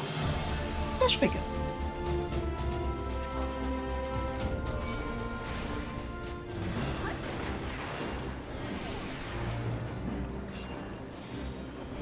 That should be enough.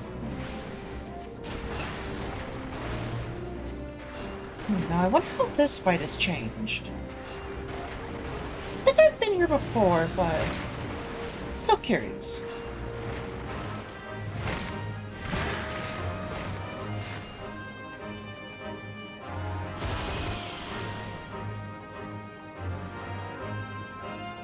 Okay, so he shoots them to activate though, and then they burst. Got it. And those will activate after. Whoop. Was a little off, but it's okay. We're still fine.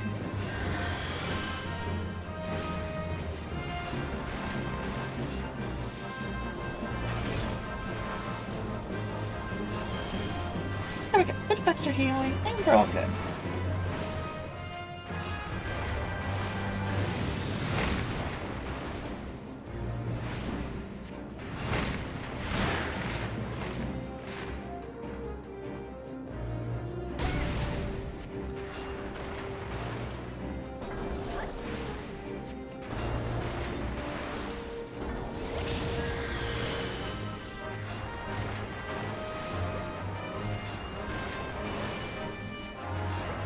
Oh, I forgot to get my dot back up there. There we go.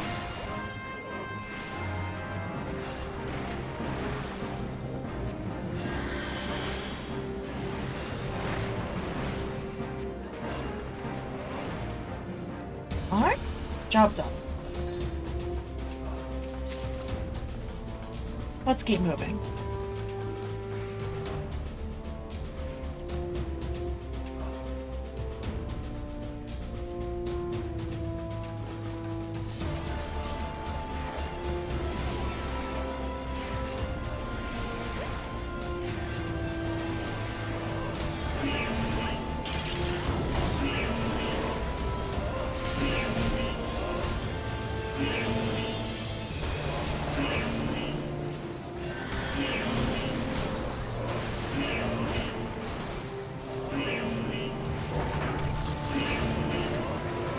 There, just get out of the way of the attacks there as they come in.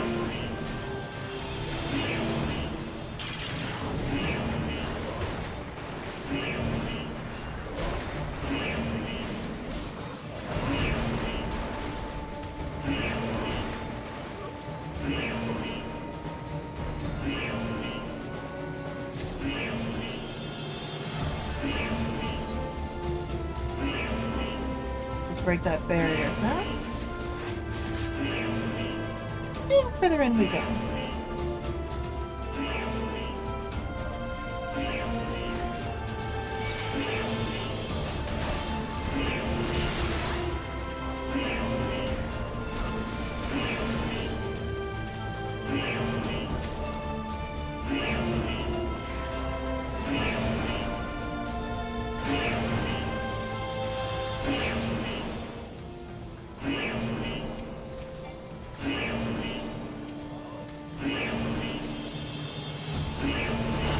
There we go. Give everyone some extra healing.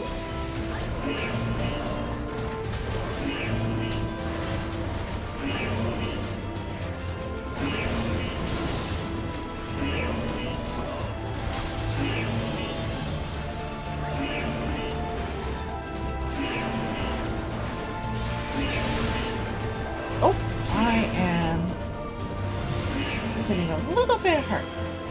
There we go.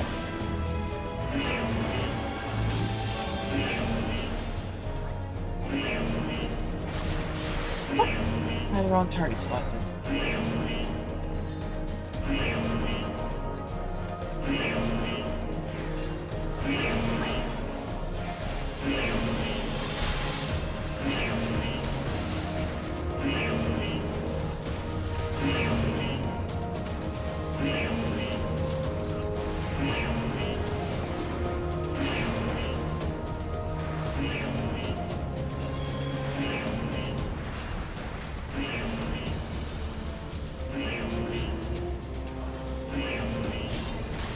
Get out of the way of those real quick. And, oh, come on. I should cast my spell. Thank you.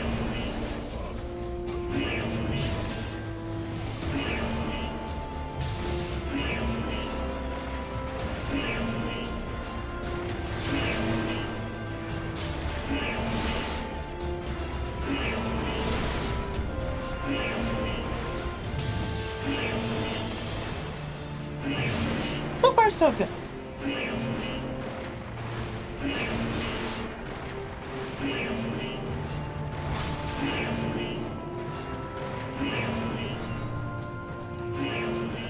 We'll grab that identification card. Okay, let's keep moving. It seems like I can lower this a bit more. There we go, that should do it.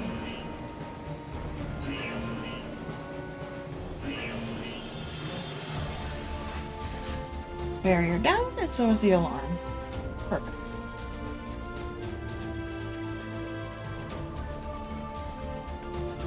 Ah, but it seems we do have another boss to fight.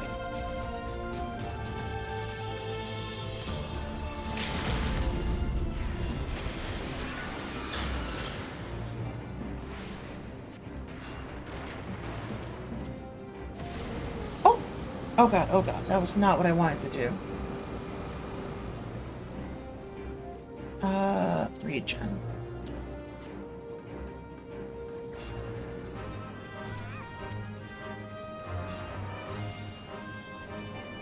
That was the most baby noise possible. Just wah.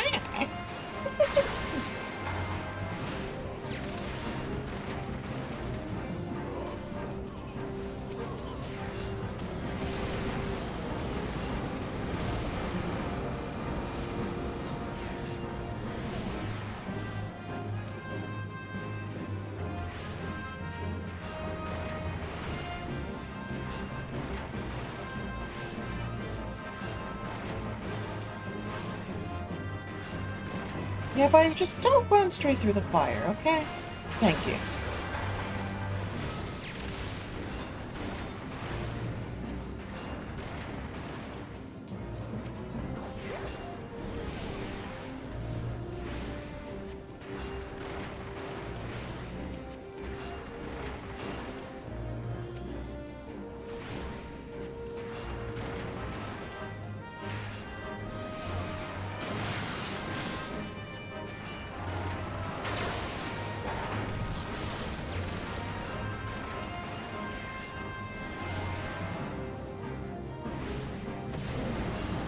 Alright, we're almost there. There we go.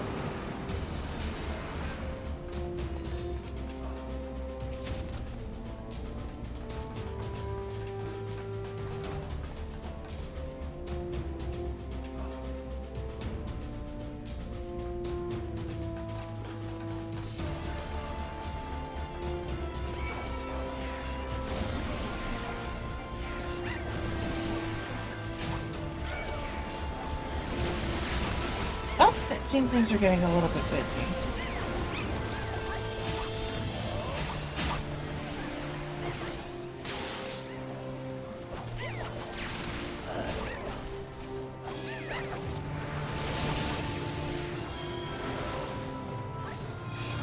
There you go, buddy. I got you.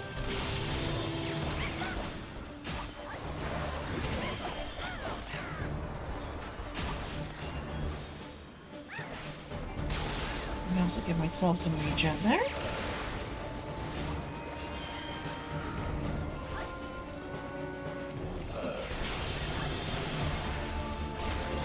Get those dots around.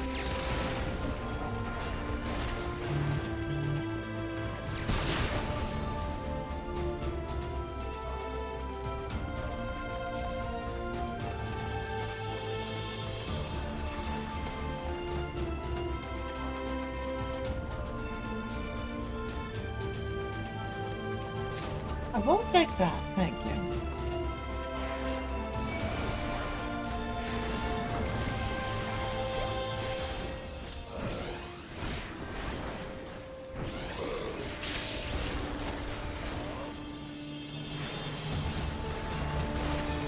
Yeah, just a quick splash rep. No worries.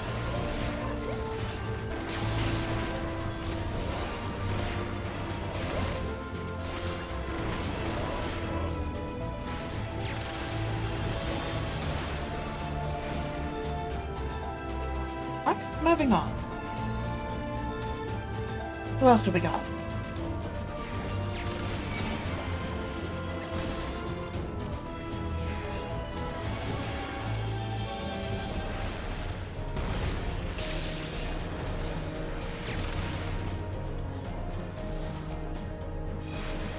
Let's pick off those dragonflies real quick.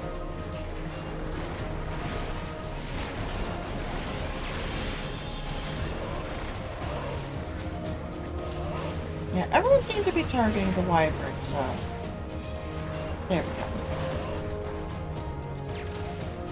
There we go. Blast the way open for us, and now time for what we came here for.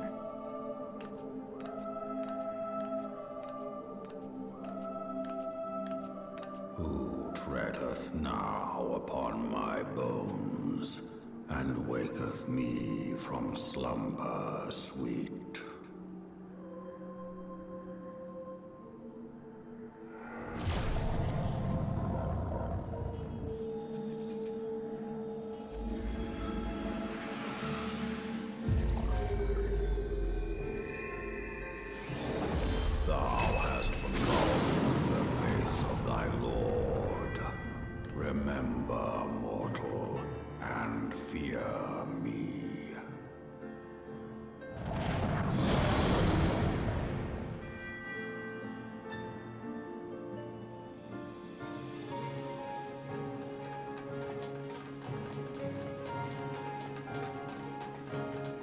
No can do. Come then. Thou shalt be weighed in the balance.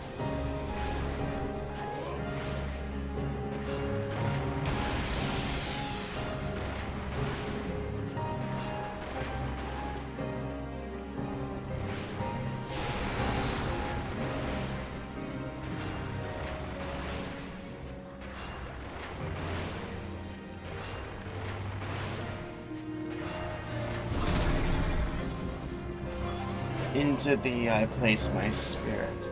Rise, my child, and join the chorus. I bid thee rise, my child, and join the chorus once more. Unfortunately, they're not targetable, so just kind of have to ignore them at the moment. Oh, there we go, okay.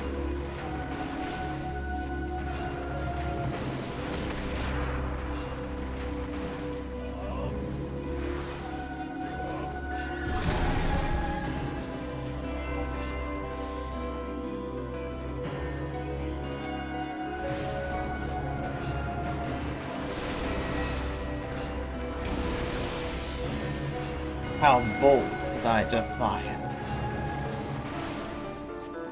Yet full of fear is thy heart. There we go. These are targeted. Okay.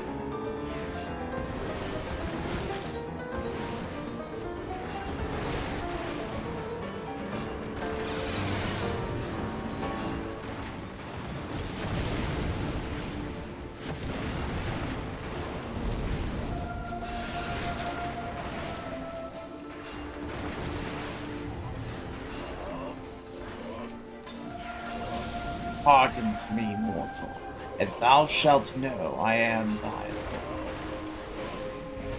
The queen stopped her ether pretty early. So thou art gifted.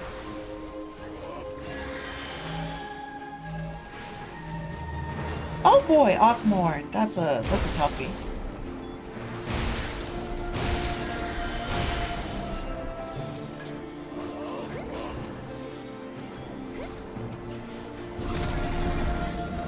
Okay.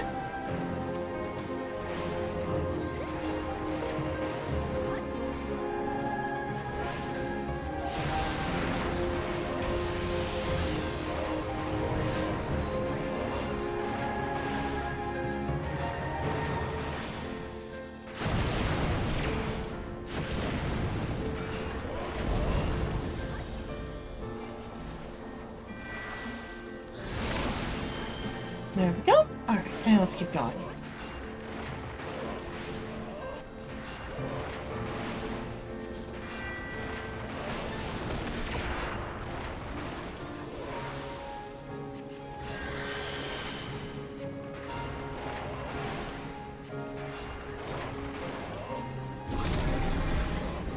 Alright, it's just standard Phantom Kin. Should be good here. Oh, they overlap. Okay. Well, one of those is hitting me.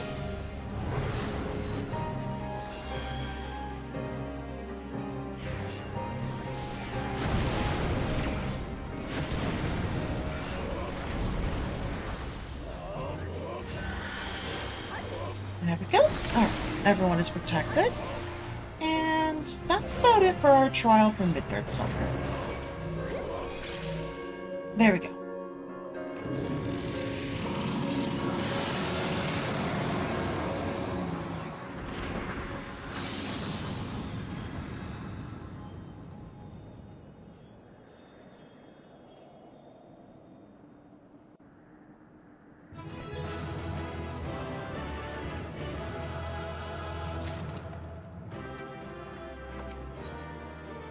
Alright.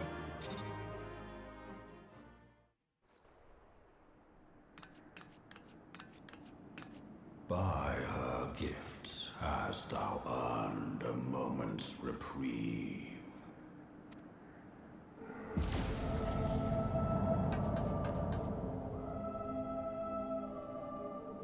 Speak, mortal, and I shall listen. Were you the one who roared for your compatriots? Guided by a star. My people have heard the song. Ishgard shall burn. Sons must answer for their father's misdeeds. We do not forget.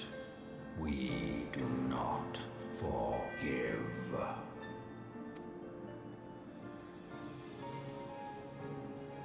Seven children did I sire.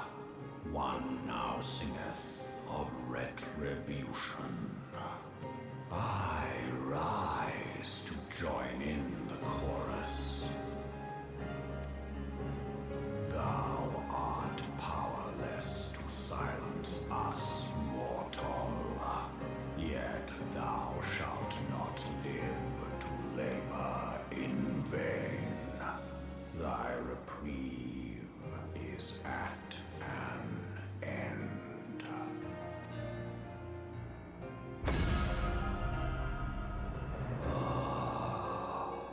Trickery is thy shield.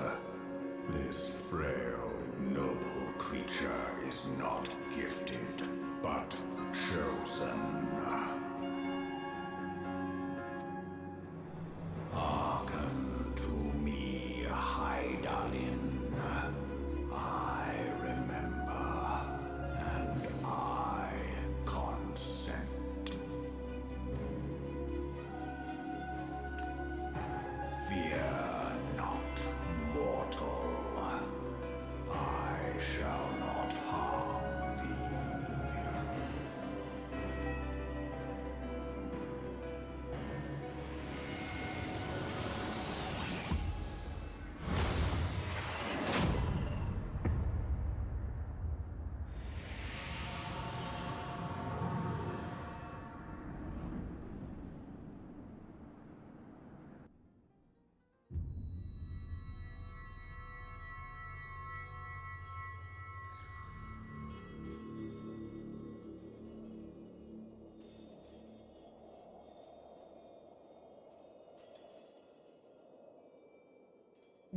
But here again.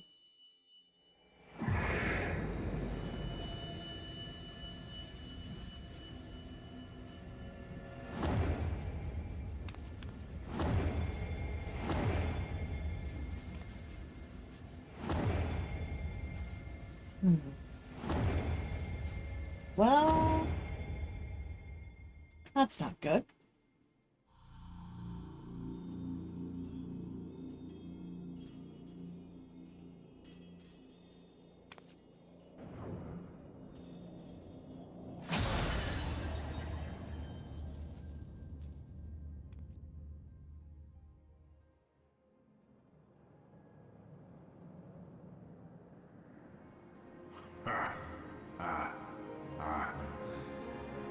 Mayhap thou thinkest me an oath breaker. Still not sure quite. Thou art mistaken. If thou comest to harm, it shall be by another's hand, not mine. I did but strip thee of thy mistress's feeble blessing. Thou didst profit much by her grace, but no more. Hey, Kelsey, thank you for the hydrate.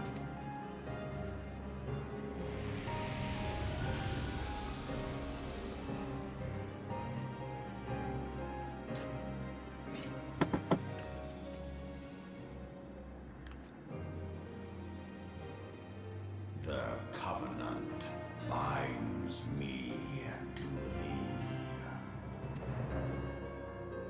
I shall watch, listen, and wait. Fight and struggle, if it be thy will. Man hath ever coveted that which lieth beyond his grasp.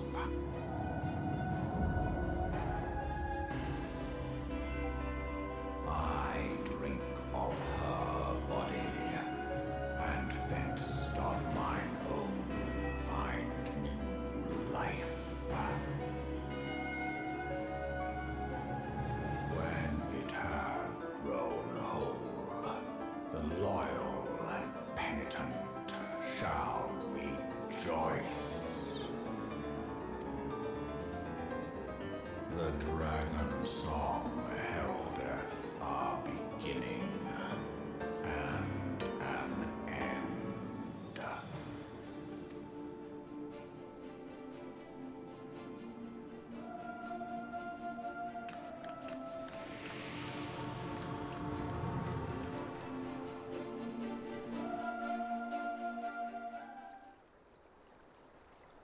You may now summon Midgard Summer by selecting the corresponding entry within your minion guide under Character in the main menu.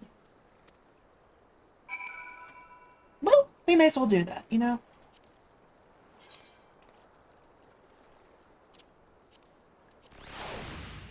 Father of Dragons, Keeper of the Lake, Bane of the 14th Legion. While it is difficult to believe the Yalmlong Puck could be any of these things, he assures you his current form is only temporary, while he awaits the reconstruction of a new corporeal vessel.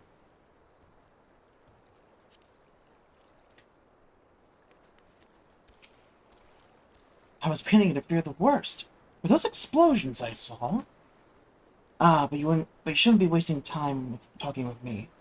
Alfno left a message stating that you were to return to the Rising Stones at once.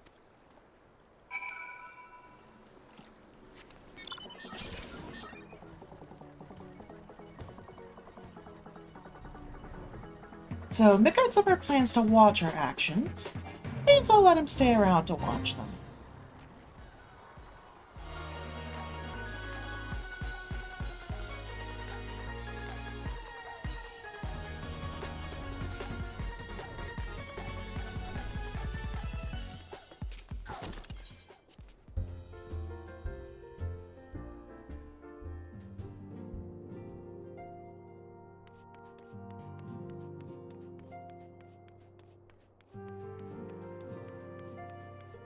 It seems we're heading inside to the soul. Alright.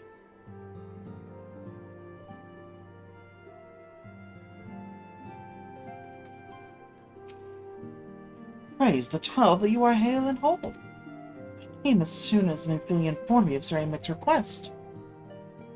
You have completed your investigation of the Keeper of the Lake, I take it? Then I would hear your report. Midgard Summer is alive, but it wasn't him who roared. You conversed with Midgard Summer? I swear, were anyone else to make such a claim, I would regard it with considerable skepticism. Are we to understand that the Worm Lord did not perish, and has in sooth lain dormant these past 15 years? Less a resurrection and more a rejuvenation, for he who dwelleth in eternity, years passing as moments. Though his words were ambiguous at times, one statement left little room for interpretation. My people have heard the song, Ishgard shall burn. Clearly an attack is imminent. We must share this information with Sir Amric immediately. However, we dare not divulge your conversation with Midgard Summer in its entirety. To even acknowledge that you heard the voice of a Dravanian is a grave but necessary risk. Lest we forget, men have been executed as heretics for declaring as much. For your own protection, and for the sake of our tenuous relations with Ishgard, the truth cannot leave this room.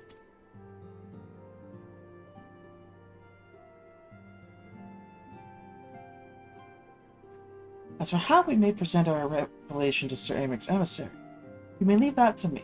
I remain here for now.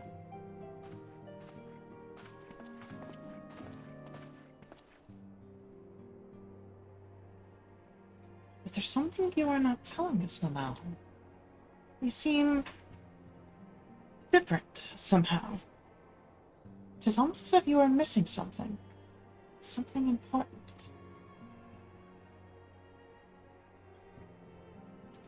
12 for Fend. Midgard Sommer stripped you of the blessing of light? Are you alright? How do you feel? Not fine, trust me. I see. It is a relief to hear that you are otherwise unharmed. The Peckers believe that any being could possess the power to deprive you of her blessing. Midgard Sommer made mention of a covenant, did he not? One of the ancient myths regarding Silvertear Falls states that when the waters came into existence, so too did the Great Worm.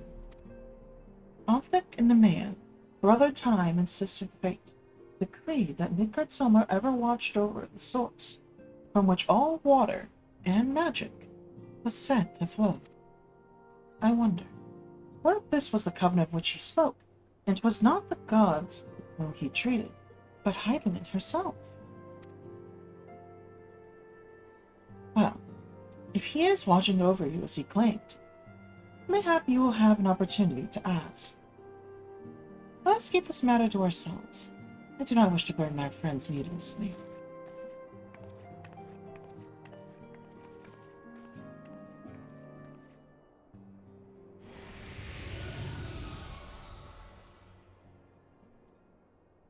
Art thou a pawn or master of thy fate? What hast thou wrought by thine own hand?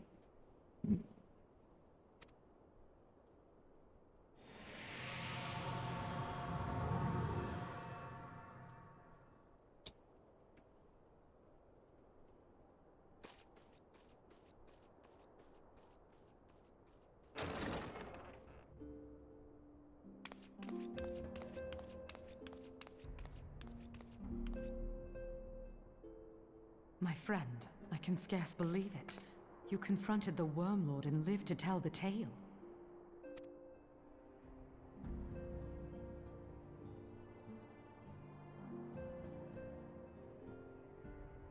I give thanks to Helone for your preservation.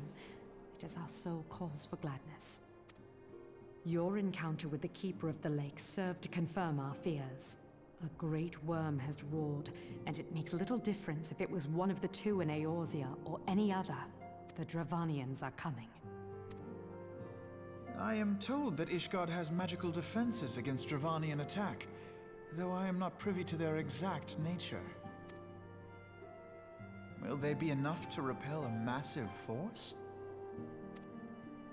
Ishgard has weathered countless assaults over centuries. This will be no different.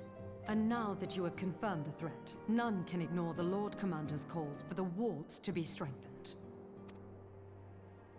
I dare not presume to speak for him, but I expect the Lord Commander would sing your praises. I must away, but we shall meet again soon.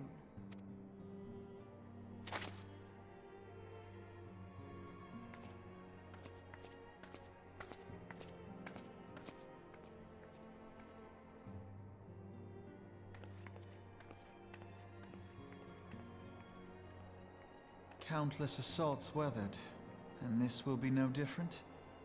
Why am I not convinced?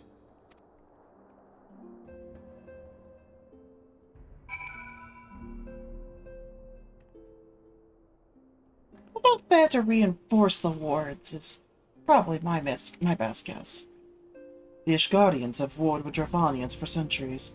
Nay, nearly 1,000 years. In all that time, not once have their enemies breached their defenses and entered the city proper. Yet regardless of how strong these magical wards may be, I nevertheless fear that the Ishgardians are underestimating the gravity of the situation. Though it was not Midgard Sommer who roared, the call to arms by one of the first brood cannot be ignored. Until such a time as they choose to request our aid, however, we can do naught but observe the situation at a distance, and pray that our fears are unfounded.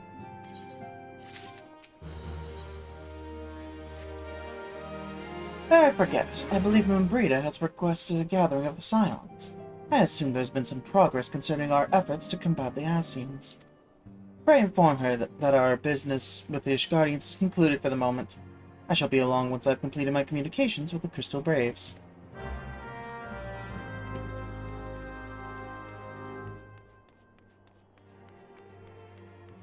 Emma breather. All done with your talk of dragons? Wonderful, because Ascians are next on the menu. Let's head to the Solar, shall we?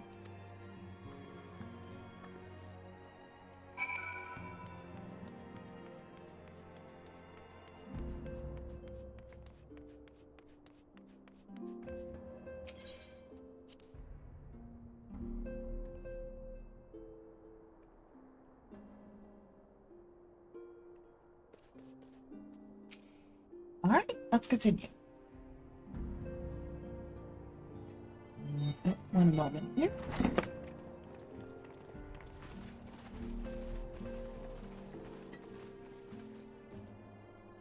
Now that everything's calmed down a bit, relatively speaking I mean, I thought it might be a good time to share our progress on the weapon.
Sorry about that, it took a little bit longer than I was expecting. But luckily, everything seems to be good. I believe we're on the verge of a breakthrough. Well, don't keep us all in suspense.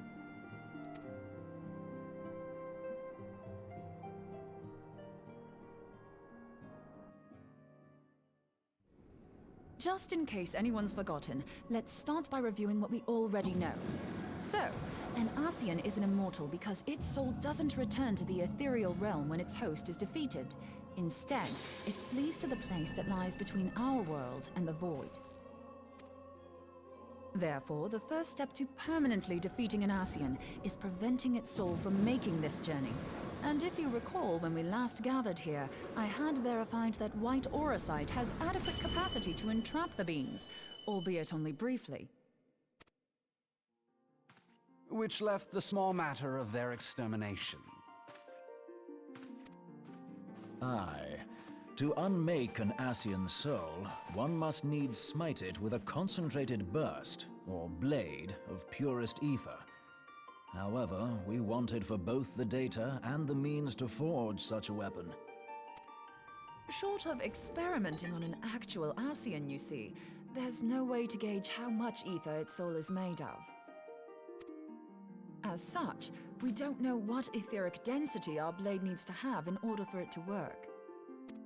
So we'll just have to make the densest blade we can and hope for the best. Though that would require a lot of ether. Hang on a minute! Why didn't we think of this before? White auracite can hold an absolute heap of ether, can't it? Please tell me you're joking. God's sakes, Ida. I feel as though I'm reliving the same scene over and over with you. How many times do you need to be told that white auricite cannot store ether for long periods? Yeah, probably not seriously. Intangible matter, ether is given to dispersion. Only in its crystallized form is it a stable source of energy. I will test you later on this, so see to it you do not forget. Right, yes. It's all coming back to me. So our hopes rest on good old crystals again, do they? While they are certainly reliable, they leave something to be desired in the area of portability. Indeed. I am reminded of the quantity of corrupted crystals required to thwart Leviathan, and the extraordinary lengths to which the Lamentsons went to transport them. What if it should prove that a similar quantity was needed to destroy an Ascian's soul? Or still more?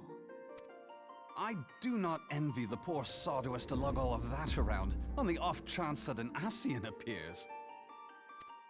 That's the very problem we set out to solve, and I reckon we've found the answer. If it isn't practical to lug around the ether we need, we'll just have to draw upon another source. And the only viable source is the land. If you mean to tap the Great River of Ether, know that it will entail considerable risk. Meddling with the currents may well induce a surge like to the one which despoiled Mordona. Give me a bit more credit, will you? Why would we need to tap the river when there are veritable reservoirs jutting out all over the land? I speak of corrupted crystals. It might be that their aspect is out of balance, but a crystal's a crystal. It contains ether, and we can help ourselves to it. While corrupted crystals are indeed abundant, there is no guarantee that they will be in close proximity at a crucial moment. But what if we don't need them to be? What if we could tap their power from afar? A malm away, say? If we could do that, we'd have ready access to ether aplenty in almost every corner of Eorzea.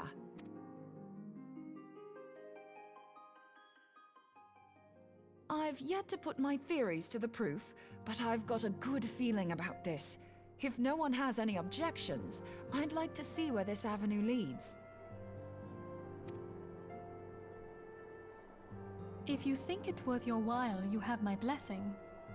But tell us, what are your theories? I, for one, am most eager to understand the process, however vaguely. I thought you might say that, but no one wants to listen to boring old theories all day, do they? I know I don't. So with your permission, I'd like to try something a bit more hands-on. I've already built an etheric siphon especially for this purpose, and I've been meaning to try it out.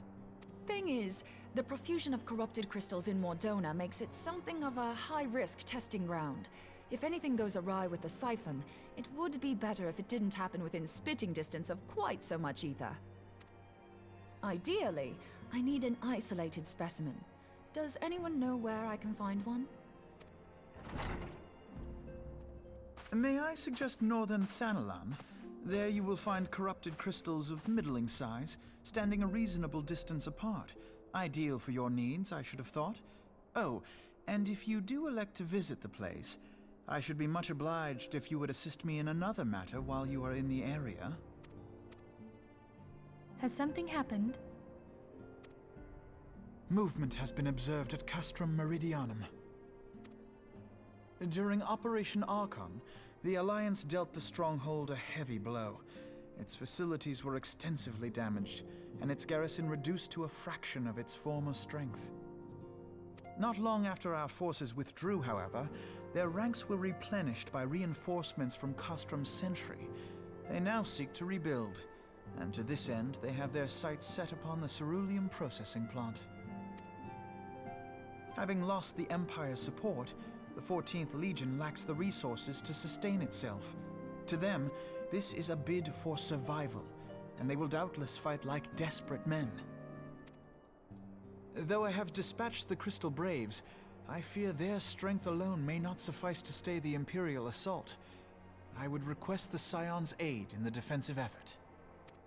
If I didn't know better, I'd say you were trying to inveigle us into fighting your battle with the promise of shiny crystals. Well then, consider me inveigled. I won't lie, the crystals you speak of sound perfect, so the Garleans have to go. Besides, we can't afford to beat about the bush. There's no telling when the Arceans will next appear. Thine eagerness to hurl thyself into the jaws of danger cometh as little surprise. Exercise due caution, I prithee. Though you have become a crystal brave, you are yet a scion, Alphino. We could hardly refuse you. Pray, join the Crystal Braves and lend them your support. Thangred and Papalymo shall accompany you.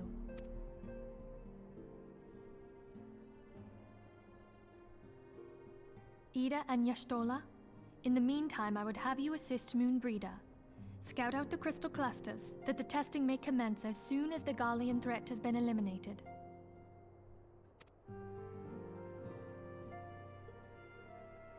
If it please you, I shall continue mine own experiments on white auricite. Thank you, Urianger. Everyone, pray see to your preparations and depart as soon as you are able. Go well, and be safe. Hit the wrong button. Sorry about that.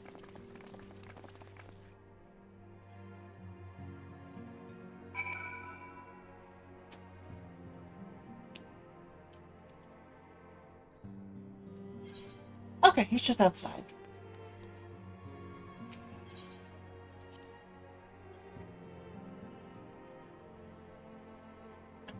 Good amount has happened. Let's see. So, we were able to recapture the lady who was working for the Garleans, in the Immortal Flames. The Sultana has hinted through an away cutscene that she plans to basically reformat the government to be a republic instead of the sultanate that it currently is, to try and give the country back to the people. Telegia, the evil Lullafell, is very much not happy with that. More so in general, just like he's going to try and get rid of her somehow. Among that, Rabon's getting extremely frustrated that his right-hand officer was the one that was leaking information to various groups, and including the, not just Garleans, but also Monetarists. And then, on top of all of that, the Ishgardians say they got some kind of sign from the stars that the Dravanians were about to make an attack on the city, and they asked us to go up to the Keeper of the Lake, aka Midgard Somer's body in the middle of the lake, and we were able to go there and confirm that not him, but one of his first brood, so one of the Great Worms, has roared for revenge against Ishgard. And on top of that, Midgard Summer did something to us that involves our connection with Hydaelyn. It's hard to say exactly what, but that special sigil thing that pops up in involvement with the 6 crystals of light, he put out the 6 crystals and that broke the sigil. So we might be without Hydaelyn's blessing for now. We might be without the Echo. It's hard to tell exactly what. Also, Midgard Summer's following us around now. We can summon him as a minion, because he mentioned some kind of covenant between him and Hydaelyn, and he is now going to be watching us as a fulfillment of this covenant.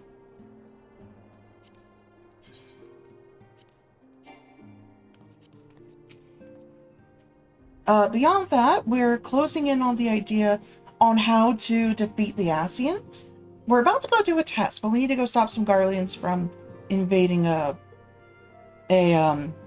cerulean processing plant. Anyway, it would seem that events have once more conspired to rob us of rest and recuperation. Though I wish it otherwise, I must ask that you head straight away to the processing plant. The 4th have already been deployed to the area, and await the arrival of the Scions. Wilred will brief you on the developing situation. Meanwhile, I must rendezvous with Captain Ilbert at our headquarters in Ul'dah. I shall take command of our forces there with a lighter heart, knowing that you go to support the front lines.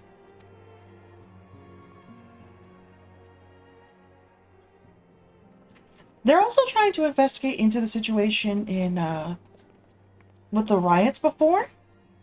And there was some kind of problem that the information that we got wasn't quite right. So, something's up. Maybe, yeah. The between patches, like, the patches between the expansions tend to be somewhat complicated. It might be worth going and rewatching it. Different Final Fantasy games aren't going to make it make more sense. It's very much of this game-specific stuff. Your duties take you to the Northern Thanalan, do they not? We too must say our farewells to the Rising Stones for a time. Flamen travels to Ul'dah, and we shall serve as her escort. At my daughter's behest, I go to contact certain old acquaintances in the Gilded City.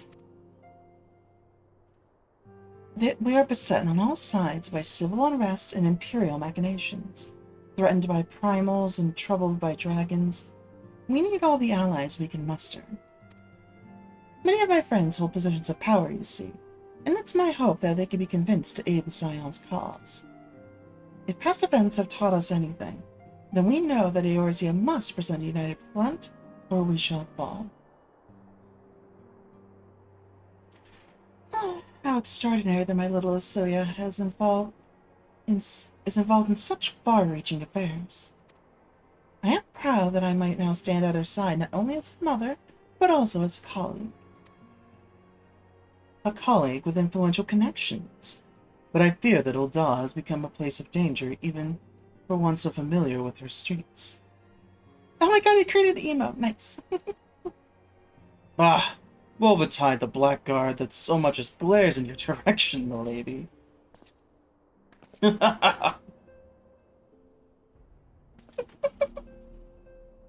posing always is so fun. We shall be well protected, it seems. Shall we be on our way, then? Oh, a revolution. Nice.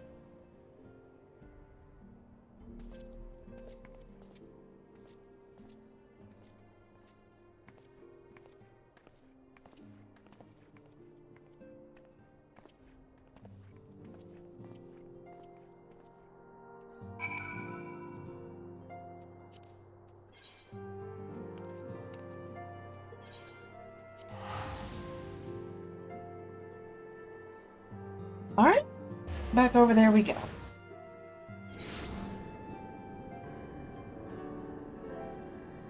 Oh yeah, and that little dragon right there flying around me, oh, that is the mini kind of watcher version of Midgard Summer, the father of all dragons, who is following us in this form to observe us. So I have him up as my minion.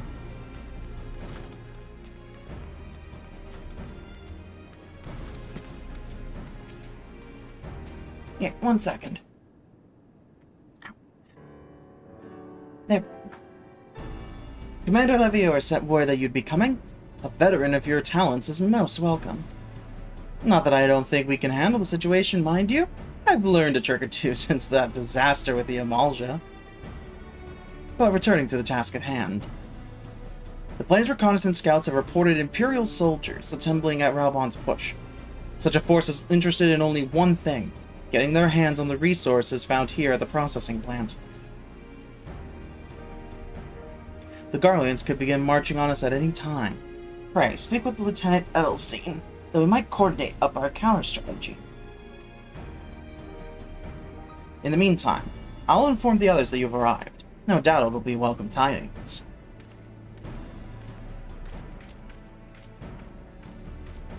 Alright, let's go do our greetings.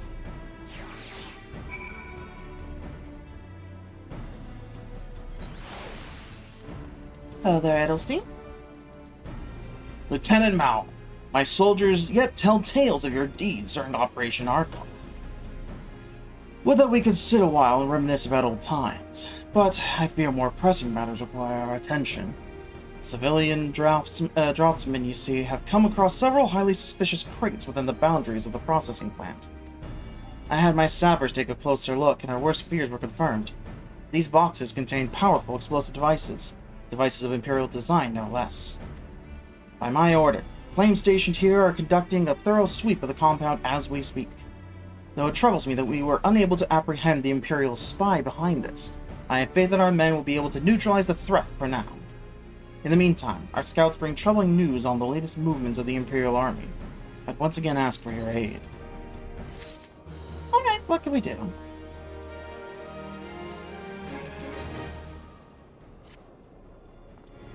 We've been keeping a close eye on the Garlean garrison, and it would seem the Imperials have finally begun to mobilize. According to the reconnaissance report that just came in, the squads seem leaving the Castrum are too few in number to effectively take and hold position. They will likely mount a swift assault and focus on the acquisition of resources. I have, of course, also shared this report with the Crystal Braves. They've decided to take to the field to meet this assault head-on. I have appraised your fellow scions of the situation, and I'm heartened to know that they will be joining the effort. Okay, report to Lieutenant Alian, and lend your much welcome strength to the counteroffensive. Sounds good. Let's go take a look. Up in here. Oh, I didn't even realize Midgard Summer's just sitting on my head. See, normally certain minions will perch on your shoulder, but as a level fellow, you don't exactly have a big shoulder, so apparently they just sit on your head. Oh, that's so good. Oh, okay. Seems they're outside. For the most part, only we can see him. Other people don't see him.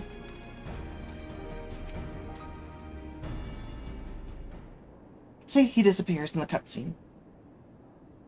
Glad to have you with us, Mamel. As I'm sure Lieutenant Edelstein has explained, the Garleans have deployed a small force from Castrum Meridianum. Their main column assembles to the north near Dalman's Talons, but we've also spied several squadrons attempting to conceal themselves on the approach to the west.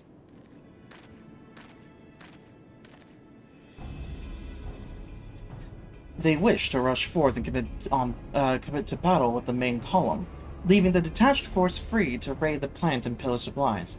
Not much of a strategy, but these are desperate men. Captain Elbert.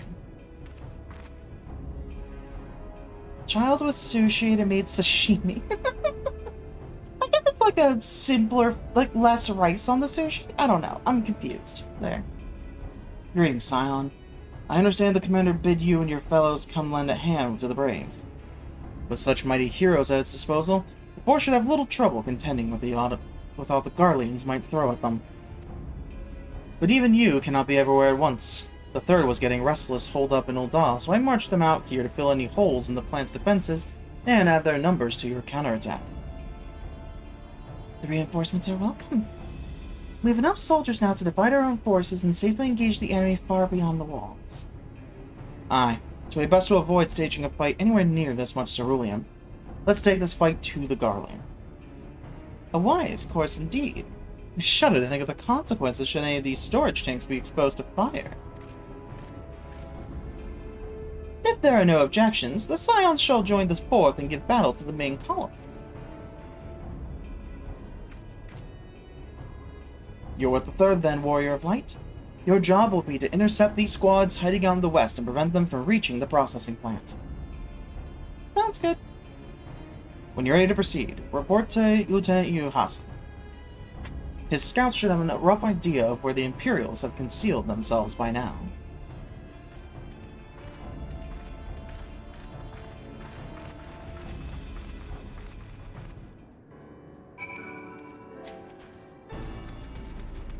Alright, let's keep moving.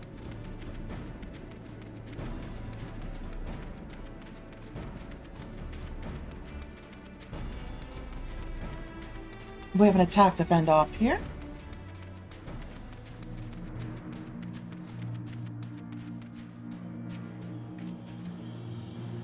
A pleasure to be fighting at your side once more, Scion. Our operations invariably succeed when you're around, and victories are wont to pave the road to greater coin.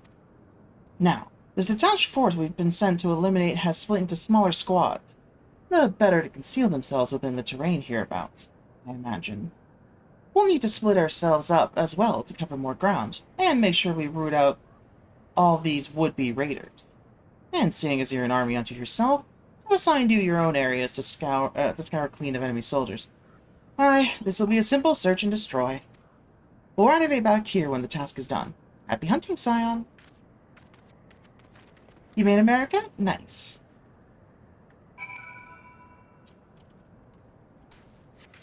I'm afraid to ask, but what did you combine to do that?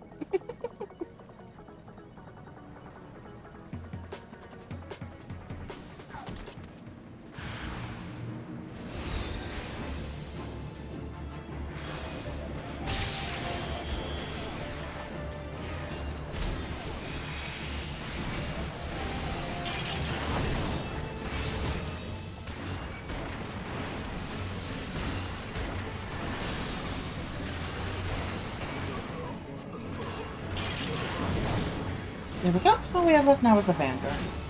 Arrogance and narcissistic creep. Oh my god. Yeah, that's fair. I can see that. To get Trump, and then from there it's probably pretty easy.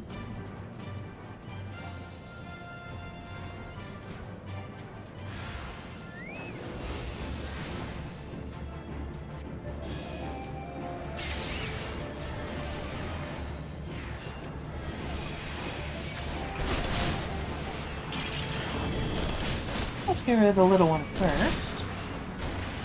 Oh, seems we accidentally got an Earth Sprite in that.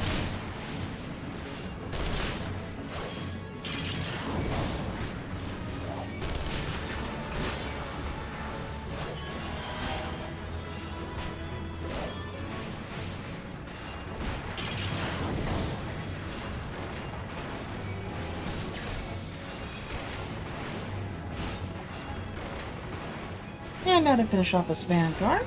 There we go.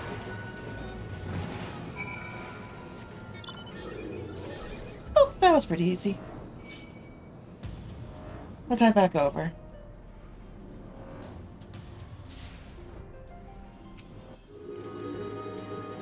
You seem grim, Scion. I'll take that to mean between us, more than a few Garleans won't be making it back to the cast room. These Imperials, though, they certainly made us earn our pay. I would be happy man if I never had to tussle none of those Magitech horrors. It is time we bid this war-torn land farewell. I will contact the 4th and let Lieutenant Lee know that the West is now clear. I would appreciate it if you would do the same when you report to Lieutenant Edelstein.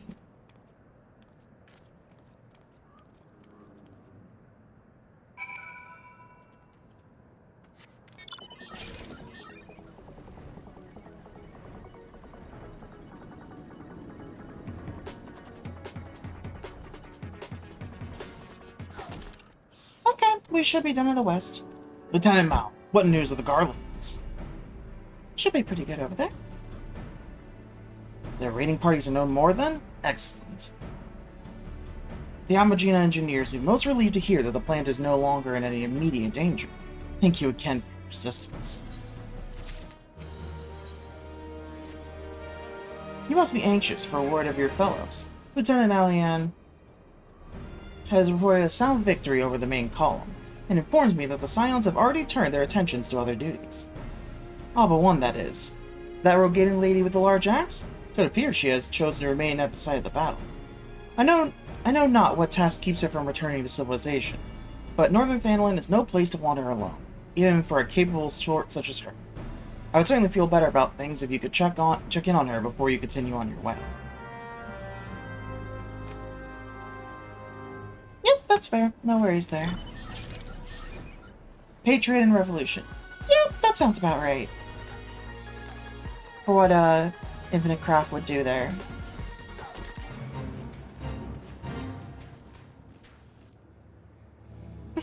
What the fuck? Self-wedding? I mean, I guess. I won't be a second.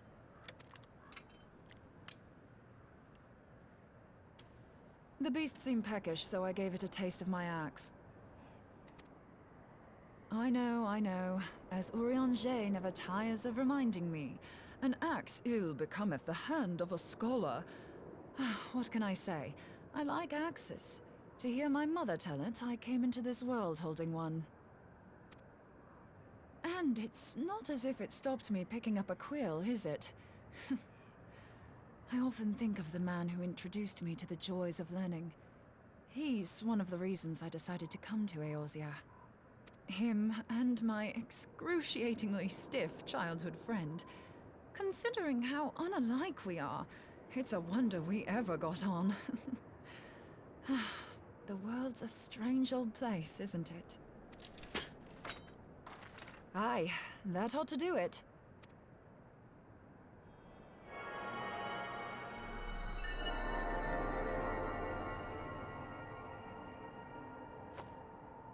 So far, so good. At these concentrations, it shouldn't matter too much if something goes awry. Just enough ether to make it interesting. Did you see that? The way the crystal glowed? The siphon works, I'm happy to say. With a few refinements, it should satisfy our appetite for ether, which just leaves the small matter of forging our blade. I'm not sure how to go about it just yet, but I swear to find a way. I'll put a blade in your hands if it's the last thing I do.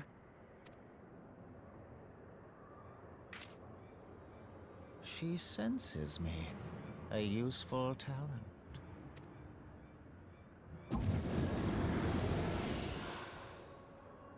Hanassian, are they onto us? By your brand, I see you are an Archon of Sharlayan. Keeper of knowledge. Seeker of truth. Meddler. I don't know what the hell's you're saying, but I don't much like your tone. Your instincts serve you well. But come, be not unsettled on my account. That lovely brow was not made for frowns. But I waste my breath.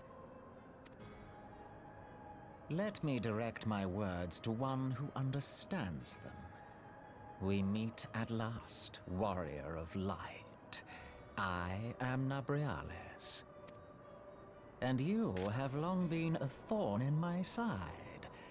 I suffered the overweening presence of La Habrea that men might host the power of gods, only for you to undo my hard work.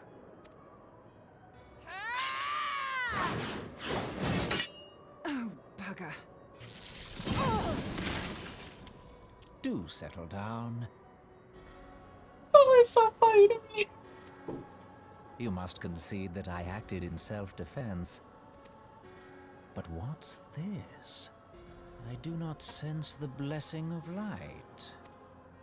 Oh dear. Could it be that frail Hydaelyn has forgotten her champion? This I did not foresee. Shorn of light as you are no longer a threat. And better yet, the seal is broken. Now is the time to claim the staff. With it in my grasp, I shall rise above them all and take my place at Lord Zodiac's right hand.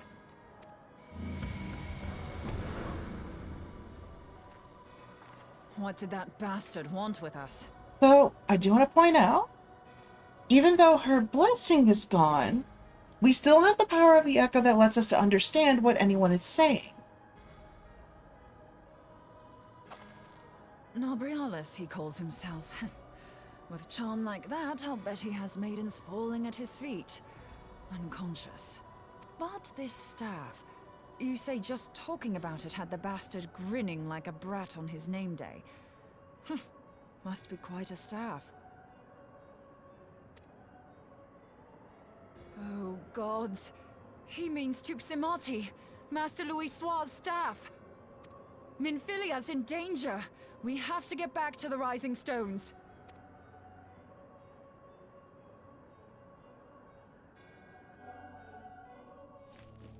Alright, so let's hurry on back. Not gonna waste any time on transport there. Let's just warp straight over. Oh! My game crashed. Interesting, interesting.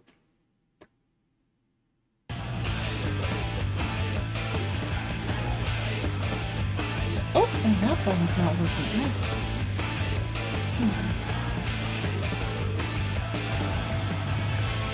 Interesting. It's not responding.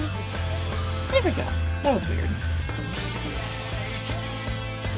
Well, give me a moment here, then we get the game back up and we'll continue. Luckily, because it's an MMO, everything is rendered kind of through the server, so we're fine on that front.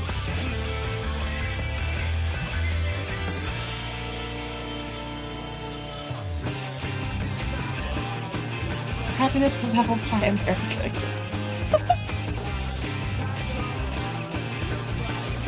Not the worst. Still waiting for you to combine something with a gun and just get America, you know?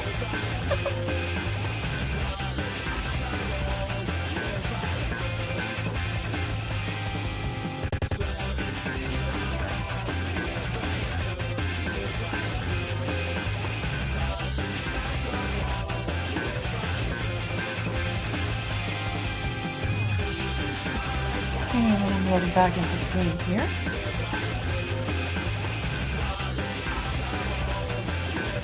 Don't have gun yet? That's fair.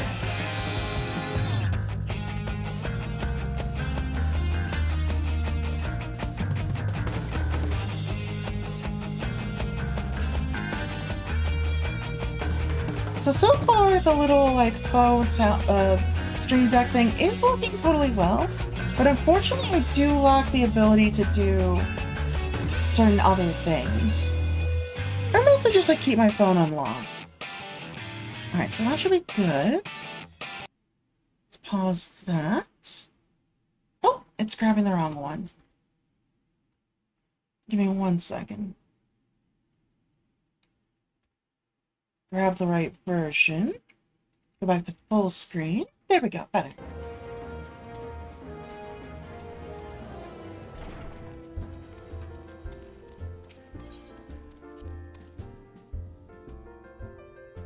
American plus poverty equals trope again? Oh my god.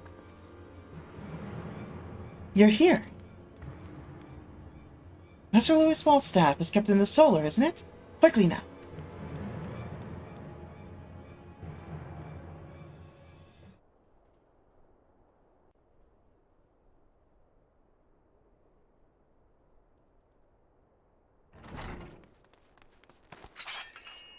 You two.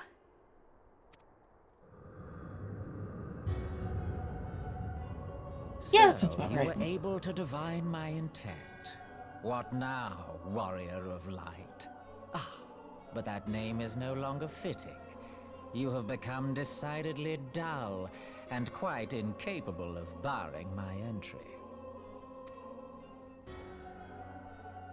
What do you mean? You truly do not know? Then I suppose it is only right that I enlighten you. The blessing of light kept you and your fellow meddlers safe.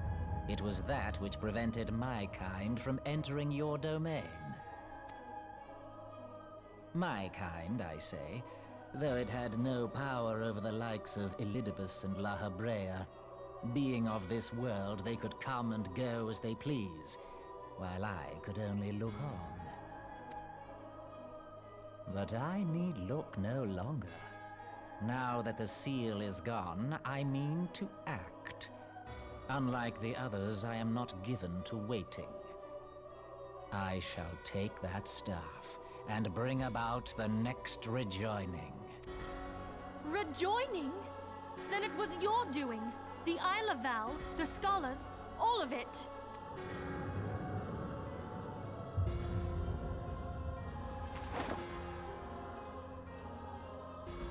You will not harm her!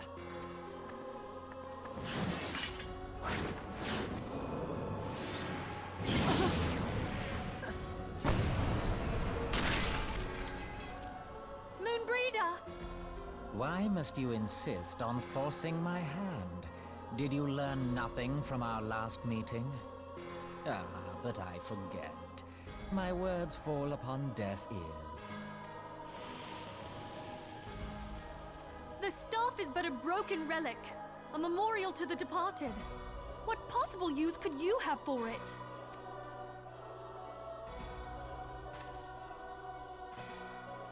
What use? You mean to say that all this time you kept the key, never knowing what it was you possessed? The staff Tupsimati, or rather the stone tablet it bears, is host to a great power. Together with the horn, it can be used to draw vast quantities of ether from its bearer's surroundings. How else do you think Louis Soir was able to invoke the power of the 12 without making them an offering of crystals? Summoning requires not only prayer, but a profusion of ether. Even a child knows that. If I did not know before, you may be certain I do now. But above all, I know that we cannot allow this staff to fall into your hands. I will die before I let you take it. Insufferable woman. I would happily end your miserable life here and now. Alas, Elidibus would never let me hear the end of it. Very well. If you will not part with the staff, I will take you too.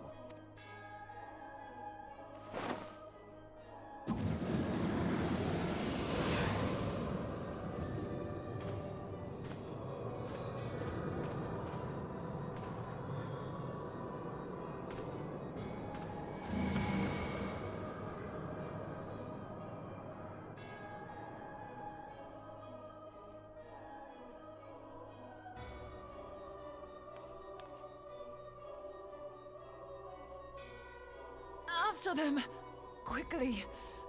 Before the rift closes!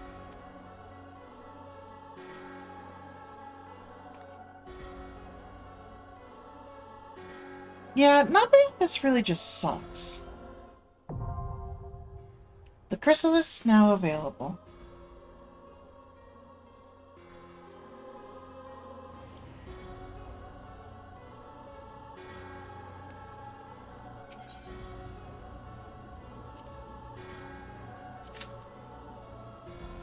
And now we wait for some people to join us. Hi, Moonbrita. Forget about me. Go! No. Here, have some healing magic. Ah, damn it. Can't heal you. The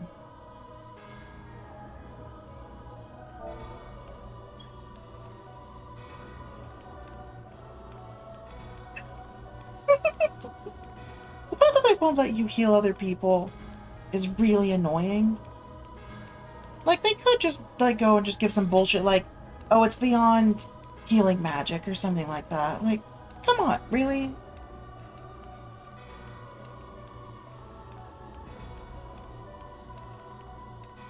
Yeah, unfortunately I have to wait for some people to join me so I can go in.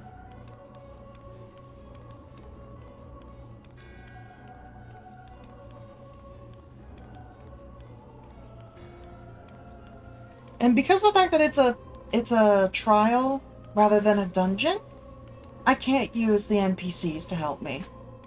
It has to be done specifically with players.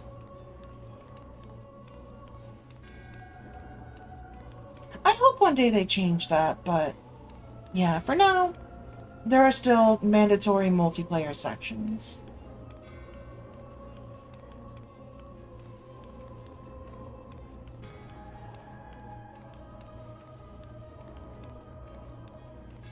A little bit, especially considering we only have one other person who is queued up with us right now.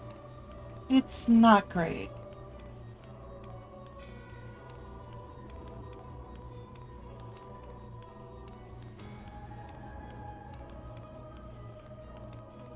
Like, it says less than 5-minute wait time, but I don't exactly have a lot of hope about that.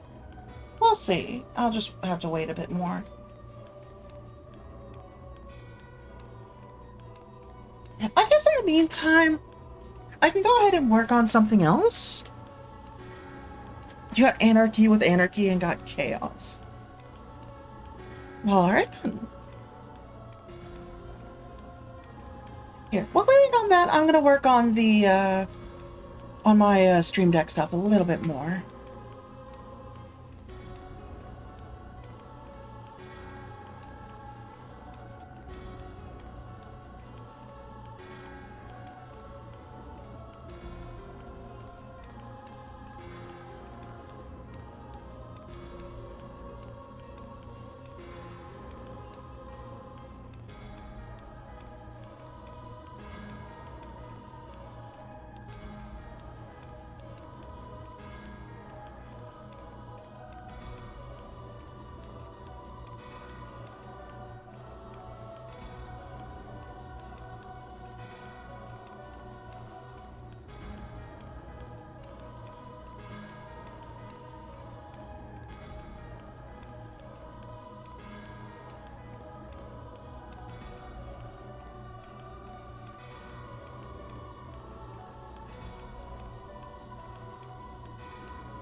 Let's see, modify button.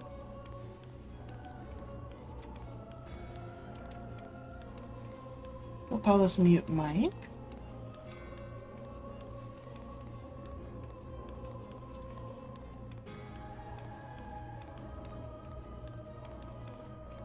And we'll set the color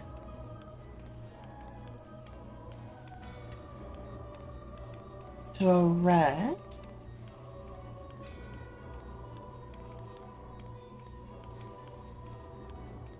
Here, 1 second.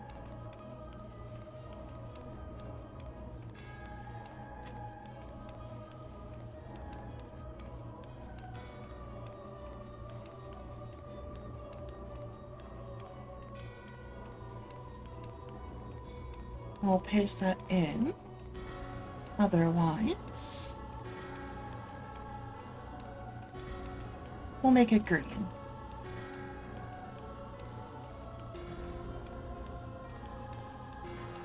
Well, sure enough, it sounds like it could be fun, yeah. Once again, my phone screen locked.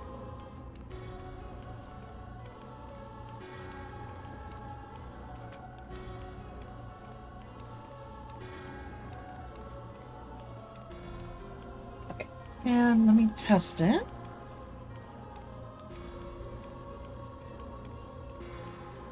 Okay, it seems like it's reversed. Let me hop in there and fix it.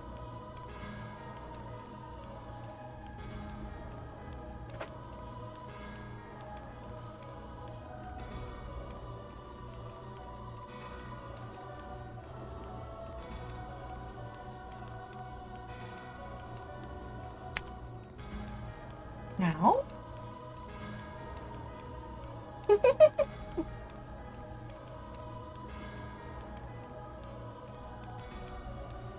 Yeah, it's going the wrong way. Let me take another look here.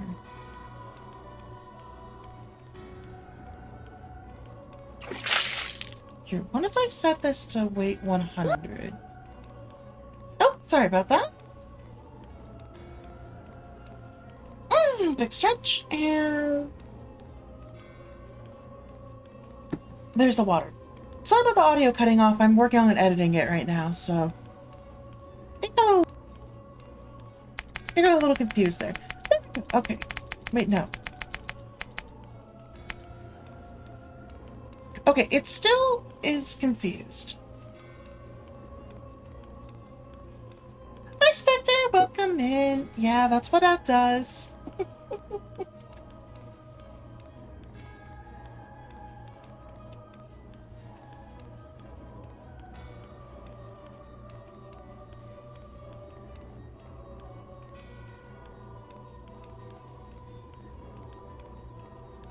Okay, let's try it one more time.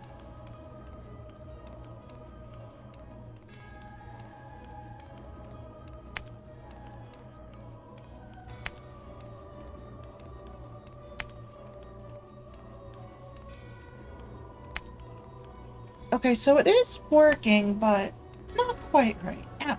Why are you doing so many things to me? I'm waiting for the dungeon. I can't do anything else. Like, I could show what I'm doing, but you would lose all of the audio from the game while I'm doing that. So I don't know if you want to see it. Spectre, you should be focusing on work. What are you doing?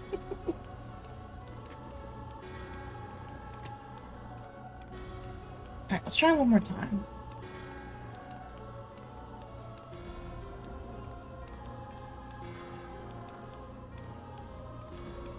Nope, it's still backwards. Okay.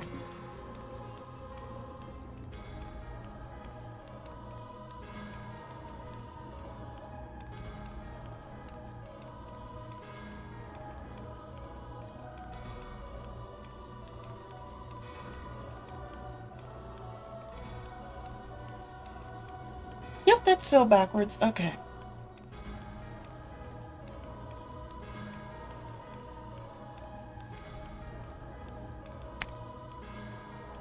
Let's try one more time.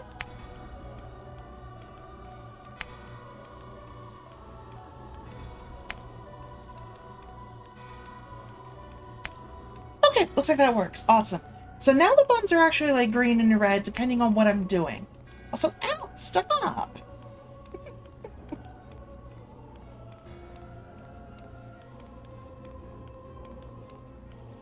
Alright, so we saved that one. Let me go back here. No. Or, yeah, that's the one I want.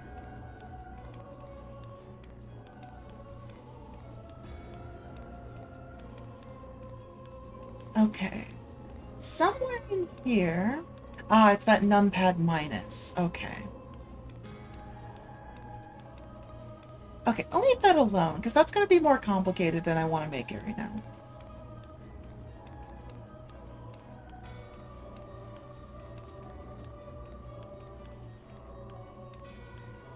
Here, there we go. Copy selected. Now let's paste it in.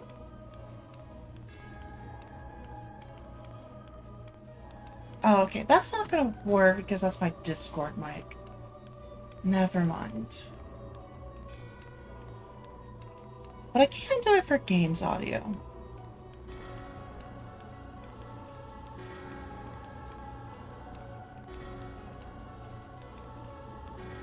So instead, let's go off of, say, full screen.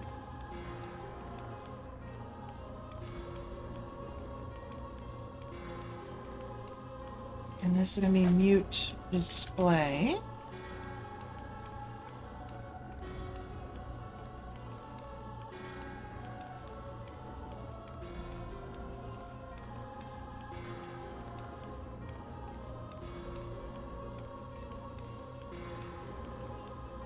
Okay, now let me try it again. Once I save here. Yep! Looks like that works. Awesome. Now, let me go into the... Actually, we'll leave the pause and play for the music as is. There's no point worrying about that.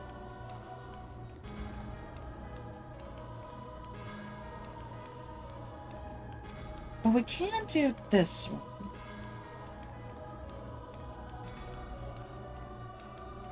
And this is going to be VC group? No, not VC. Other things? Discord, here we go. Mute Discord.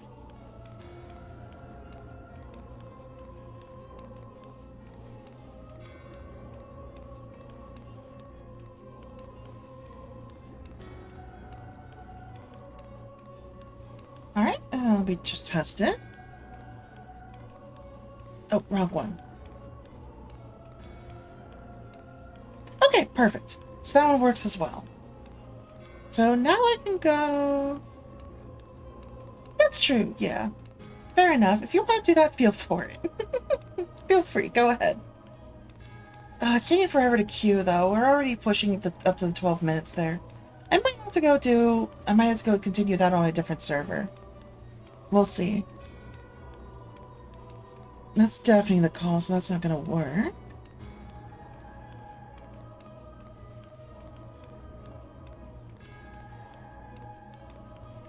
Okay, so we should be good on that. I could still do the BRB, maybe. Oh no, that's a numpad thing. Never mind. Or you know what? I guess I can include that here too. This is in the colored section.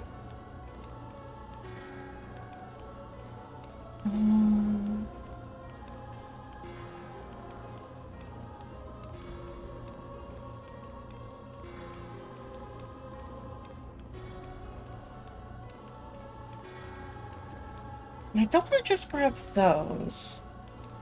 Here we go, texts. That'll work. Okay, BRB. Visible. Yeah, we'll leave it as is muted, sure. And we'll just call this BRB as well.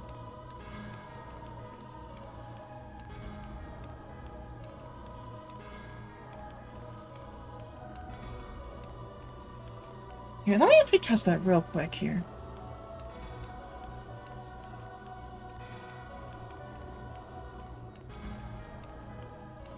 Okay, so tapping the BRB to stop it won't turn it off. Got it. But it does get the mic.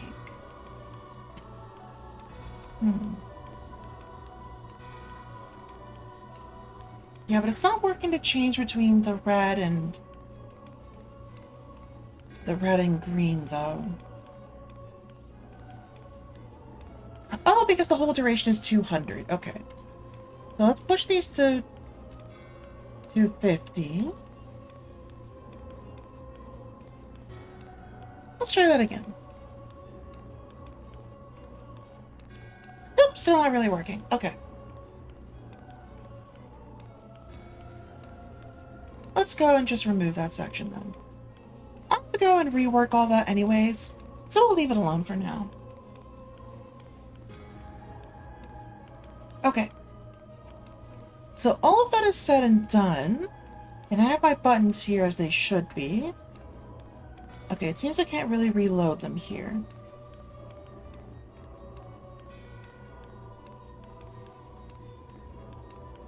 Of course, there's an ad playing. I'm using the free version, so what can you expect?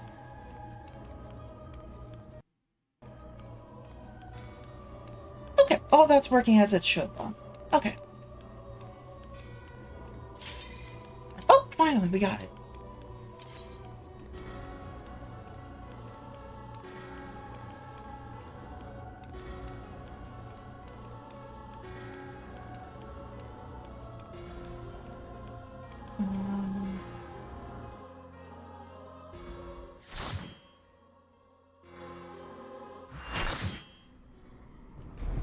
Here we go. Finally, we can go in. Finally got enough friends to help us save Minfilia.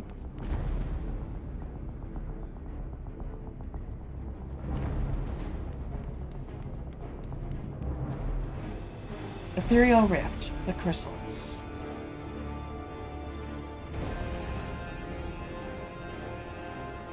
Close your mouth, Minfilia. You're gonna catch void flies.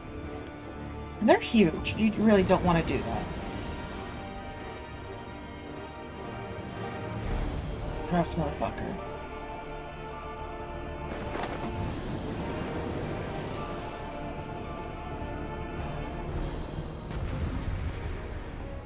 Yes, yes. Hello, Nabrialis.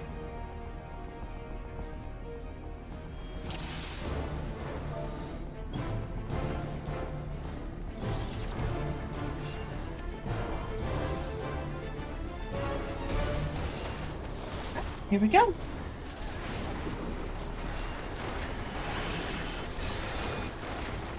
Zoom things out a bit so we can see better what's going on.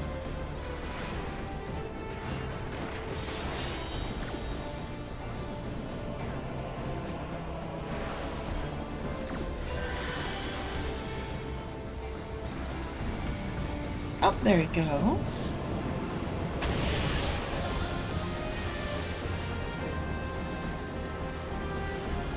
right, we need to alternate colors. So first a red, then a green. I need a green. Red. Green. Red.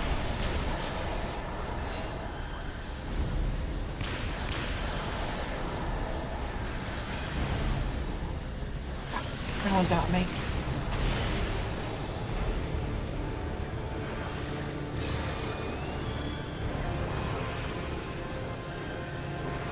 Okay, we're fine. We made it through for the most part.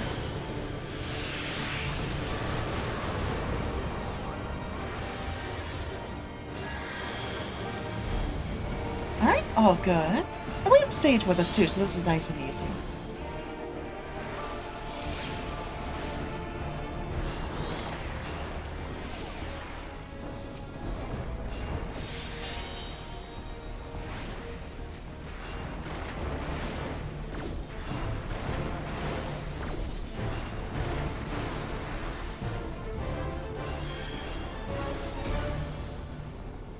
So far, so good.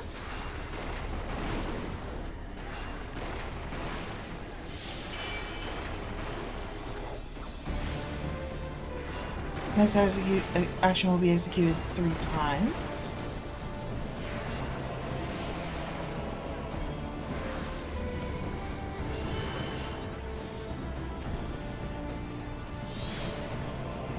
End of days, aka just Mega Flare.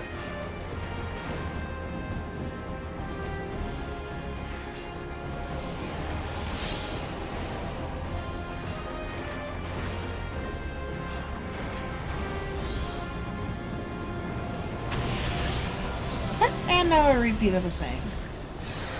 Here, I'm gonna stay here and just go for anything that gets really close.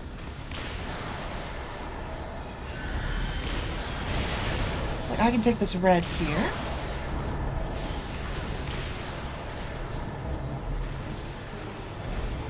And then take this green. Oh, that did not work out for me.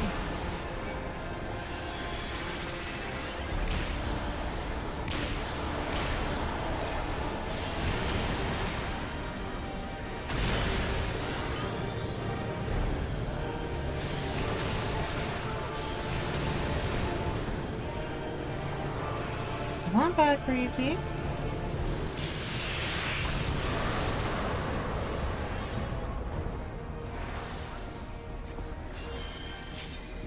Oh, they're dead again? What the fuck?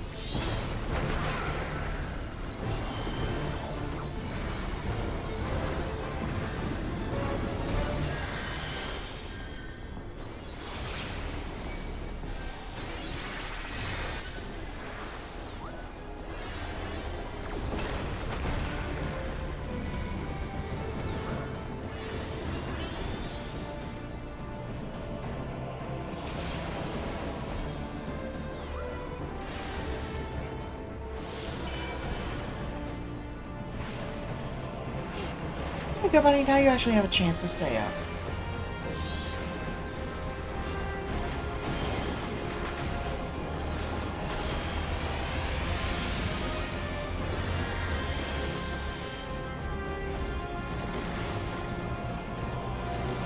And now we all go into the time rift.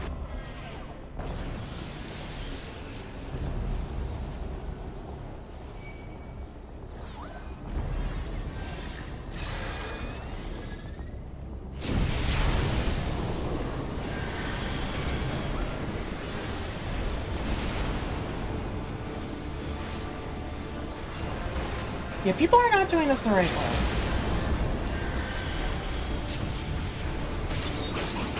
Well, they're dead. And so am I.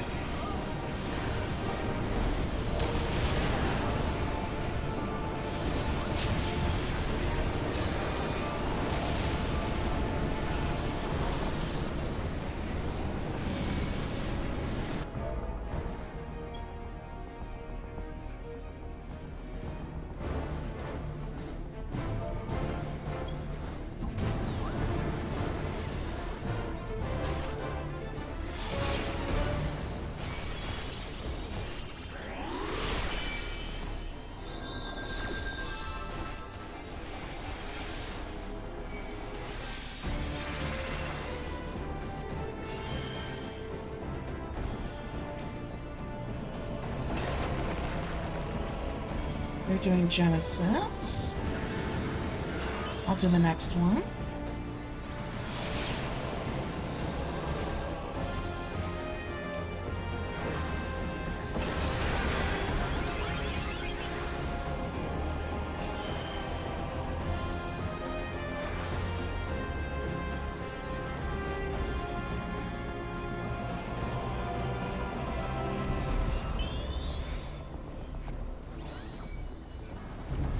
There we go. Got the tank back up.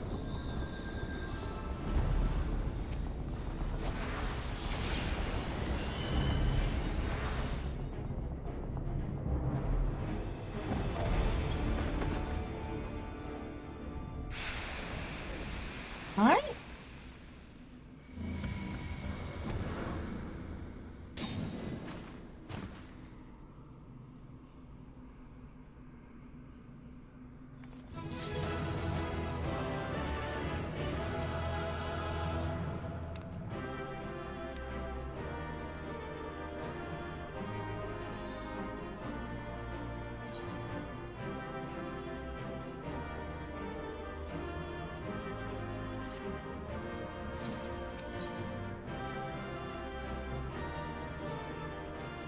More accommodations go, because everyone else left immediately.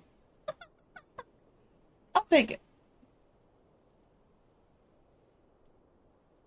You're safe. Thank the 12.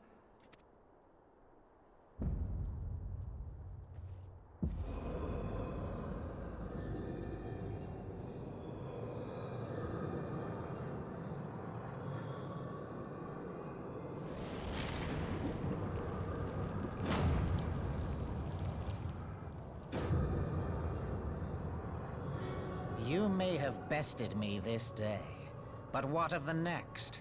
What of all the days to come?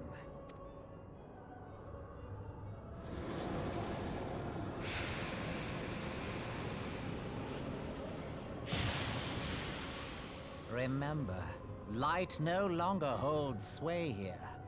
I may return whensoever I wish, again and again and again. Eventually, you will falter, and the staff will be mine. Until next time, Scions.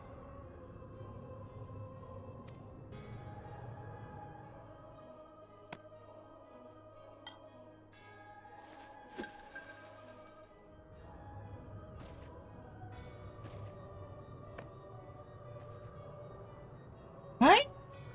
Gotta catch 'em all, gotta catch 'em all. There will be no next time. This is the end.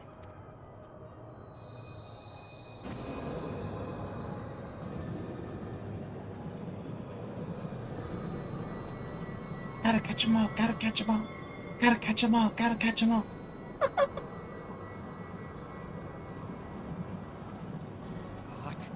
What trickery is this? No. No! Cannot! No!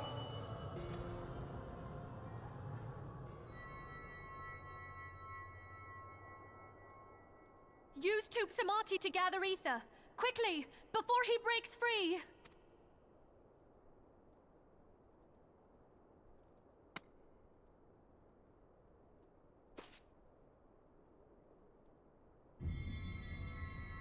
Concentrate. Call to mind the time you struck down La Habrea with the Blade of Light.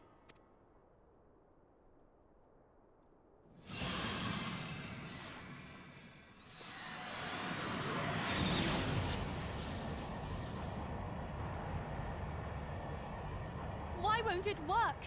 Is it because we lack the blessing of light? Damn it. So much ether. And it still isn't enough. Fools! No mortal prison can contain me! I shall make you pay for your insolence!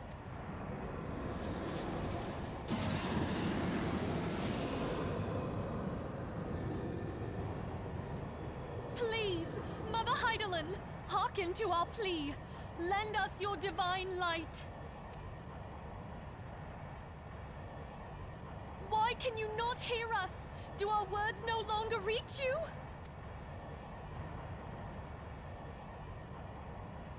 If only we had a bit more ether.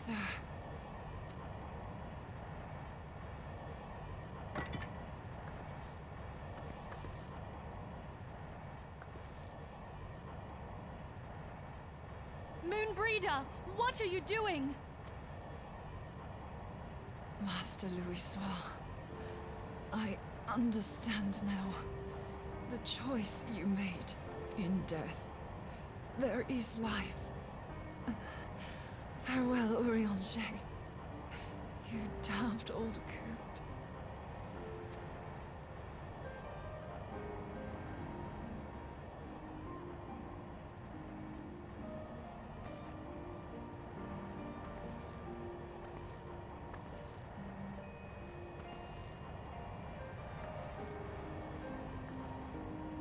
Moonbreeder, no!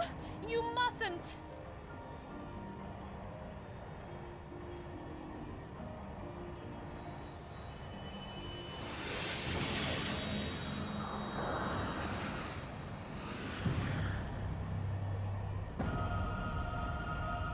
What? No! It cannot end! I am eternal!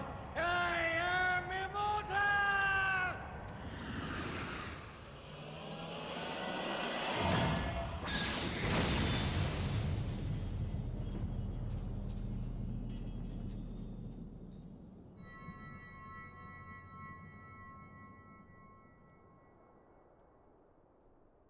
Moonbreeder. She's gone.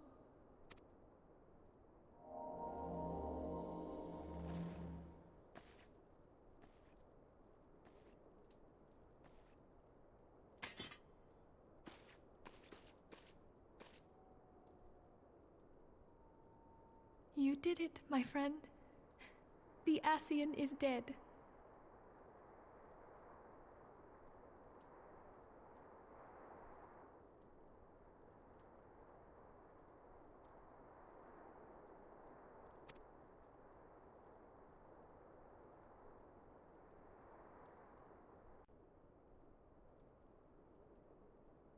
This device is a legacy of Moonbreeder's toils and sacrifice. I shall hold on to it for safekeeping. Minfilia, are you all right? I am. Oh, we were surveying northern Thanalan when we received the distress call. We returned as swiftly as we were able. It seems you have everything in hand, however. What happened here? Where is Moonbreeder?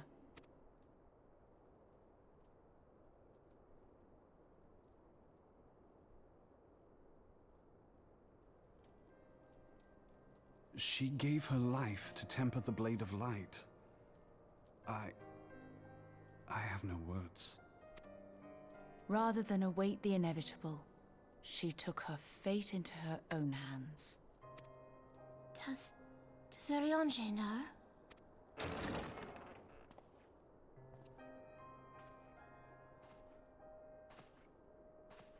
My friend, there is something I must tell you. I heard all, my lady. The moon sinketh, taking her leave of the heavens, yet her passing heraldeth the coming of a new day. Moonbreeder hath fulfilled her destiny, hath she not?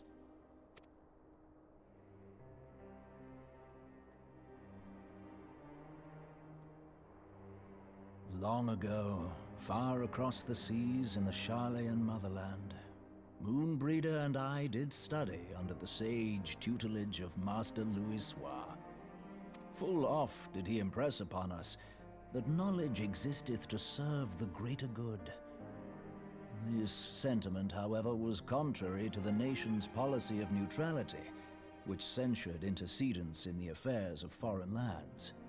In spite of vehement opposition, he founded the Circle of Knowing, and journeyed hither to the heart of Eorzea.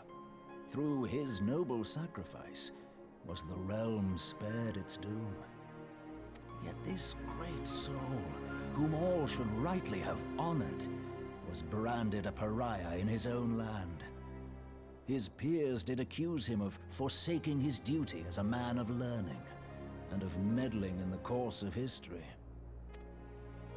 When he left Charlayan behind, Master Louis Soir gave no word to signal his intent to Moonbreeder. Close as they were, as master and disciple, she was deeply wounded by the sudden exclusion from his confidence. Above all, however, she was confused. Try as she might, she could ill comprehend her master's motive. The slanders that were heaped upon him after his passing served only to inflame the turmoil within her. For years upon end, she knew not what to believe. Torn as she was twixt the man whom she revered and the man who forsook her and his duty both. The Louis Soir I knew would never forsake his duty, much less one of his own. This I know full well, my lady. 'Twas not for want of love that Master Louis Soir hid his intent. He but desired that Moonbreeder discover her own path, free of the shadow of his influence. Long did I contemplate revealing the truth to her, and long did I hold my peace. After all, was it not Master Louis Soir's wish that she come to the truth unaided? I told myself it was, and resolved to let her suffer. Knowingly did I deny my friend the comfort she craved.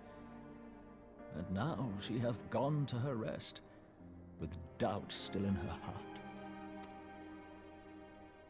No, her final words revealed. Speakest thou in earnest?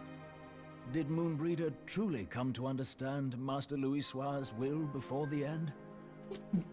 Yeah. The realization hath set her free. She may now find the peace which hath for so long eluded her. Oh, Moonbreeder, my dearest, how I shall miss thee. Moonbreeder gave her life that we might possess the means to defeat the Ascians. Her sacrifice must not be in vain. Let us continue her work on the Blade of Ether and see it to completion. My lady, I would mourn Moonbreeder in mine own way. I beg your permission to return to the Waking Sands. Of course, my friend. Take all the time you require. We shall be here should you have need of us.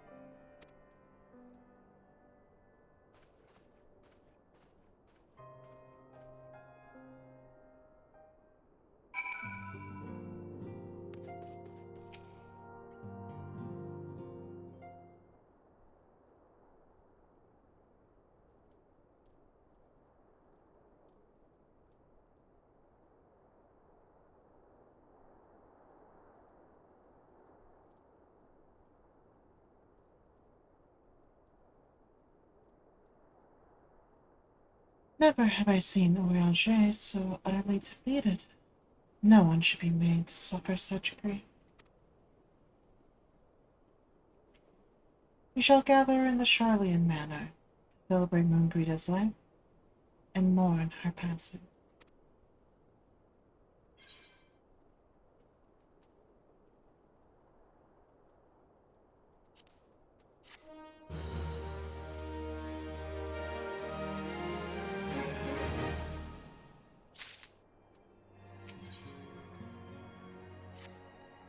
As Moonbreeder was a native of Charlayan, I feel it is only fitting that we gather before the Mark of the Skull. Are you familiar with the stone? It is a monument found at Rathfrost, and is sacred to Thalia, guardian deity of the City of Learning. There we shall pray for our dear friend's soul, and bid her a peaceful return to the light of the Mother Crystal.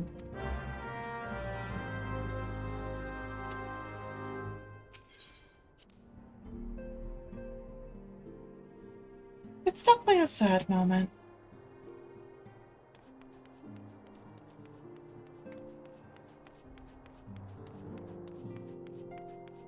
But an important one at the same time.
Forgive me, Moonbreeder. Had I been quicker or wiser. But I was not, and you paid the price. But you would not suffer us to wallow in our sorrow, would you? You would tell us to pick ourselves up and get on with it. And so we shall. We shall defend this realm and her people to the last.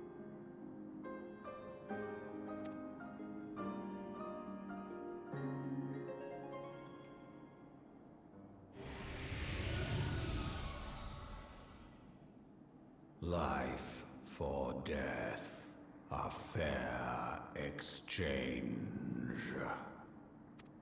Other bargains will be struck.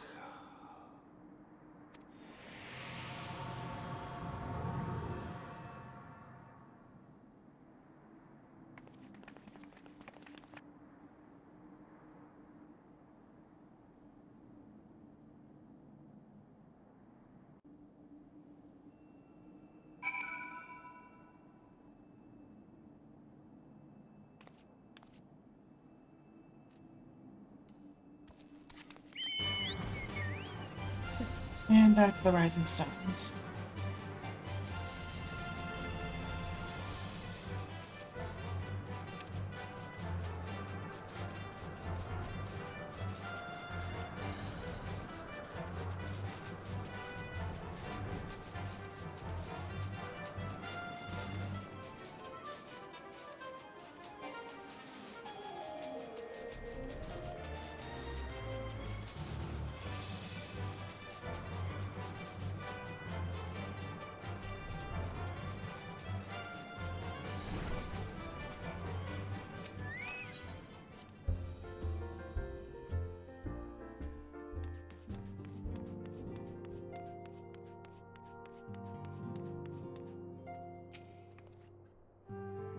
The Rising Stones feels somehow colder.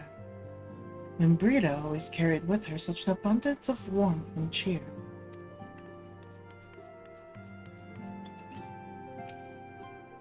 We must find some means of protecting ourselves from acid intrusions. There must be a way. I don't feel much like talking at the moment. You could just give me some time. I loathe to see Ida in such pain, but I have not the words to comfort her. Can you imagine it?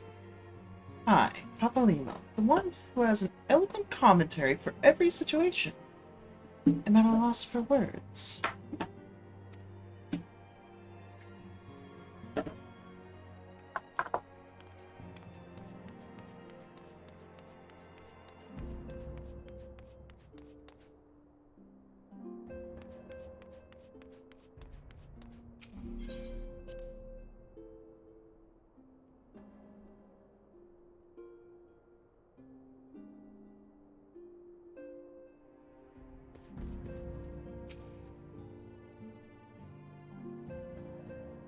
we have said our farewells, the pall of sadness has diminished but little.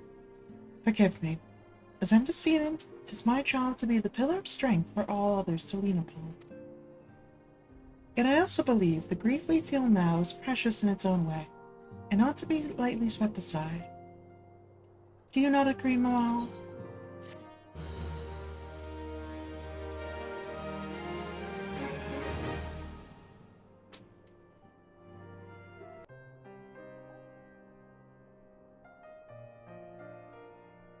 It's as if a dagger has been thrust into my breast. But 'tis a pain we must learn to bear if we are to forge ahead with our duty. The battles we have fought have taken the lives of so many. Louis Soir, Moonbrita, our fellows of the Waking Sands. Their spirit and dedication to our cause, however, will never be lost as long as we rise to fight once more. I hardly need to remind you of this, of course. It is for my own benefit that I repeat these words, a reaffirmation of mine own chosen path. If I do not rebuild the foundation of my resolve, I am like to collapse in a fit of weeping. My apologies again, Mama. There is no other to whom I could display such weakness. You are my pillar of strength, and I fear I shall have need of your steadfast presence in the days to come.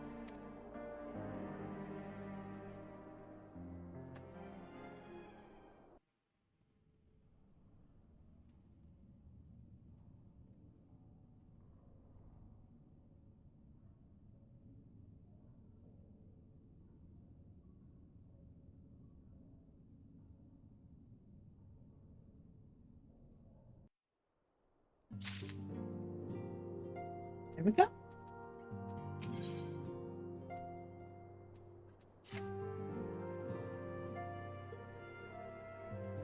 Have you a moment, Mama? I believe Ida wished a word with you. I should consider it a personal favor if you would lend a sympathetic ear to her troubles. She has not been herself since Moonbrita's passing. My heart aches to see her so downcast.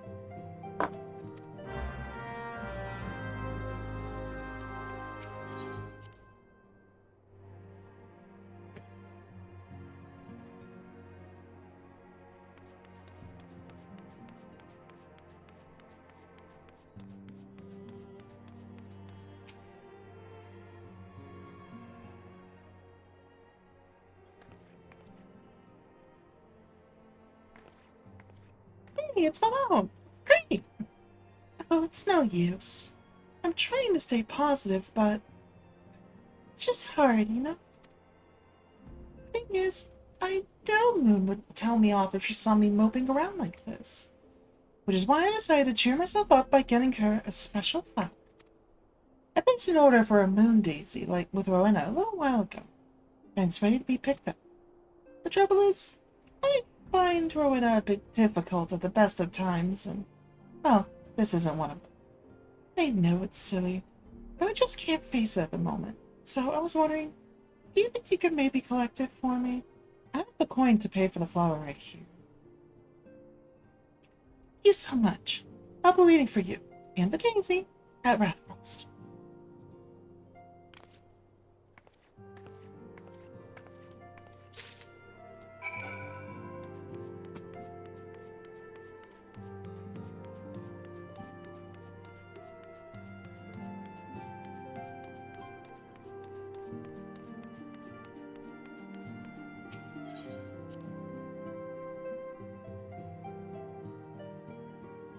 Sorry about my model's head freaking out.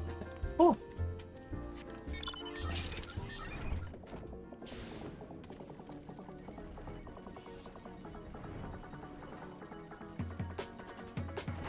Alright, Rowena. Don't give us too much pain here.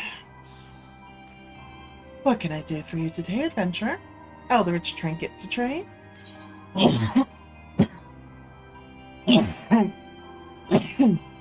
Oh, sorry about that.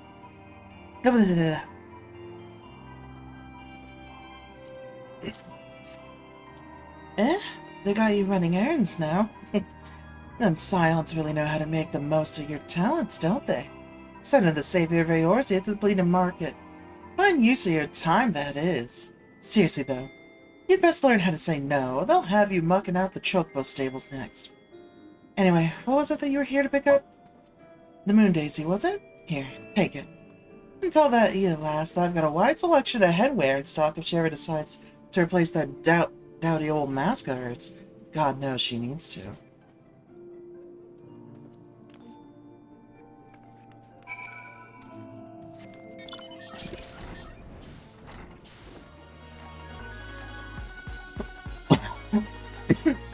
Pardon me.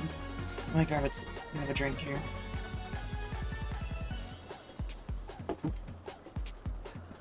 Hopefully I turned my head enough that time. Could also grab a cough drop just to be safe. I don't want to be constantly coughing in you all's ears after all.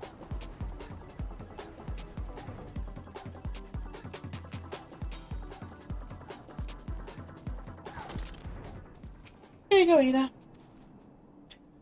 Why they can be so annoying? She just will not take no for an answer. Every time I visit her, she insists I replace my visor with something more fashionable. And when I tell her I like it just fine the way it is, she says it again. And then again. Then again. It drives me crazy. What I mean to say is, I really appreciate you doing this for me. So anyway, let's see.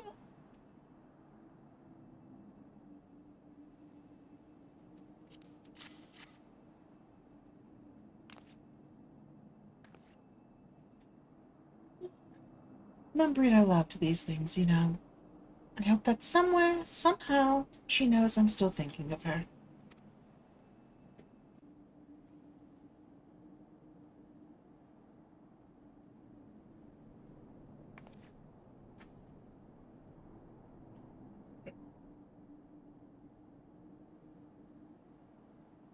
I'll never forget you, Moon. None of us will.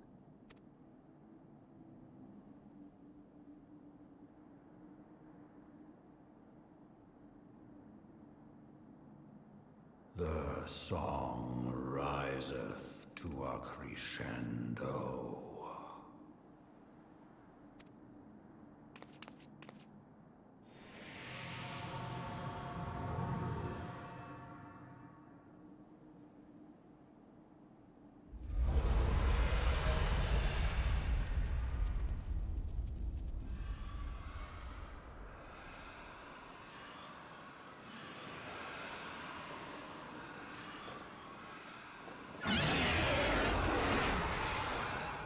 Is that what I think it is? Hello, can you hear me? We have received grave tidings from Ishgard. Pray return to the Rising Stones at once.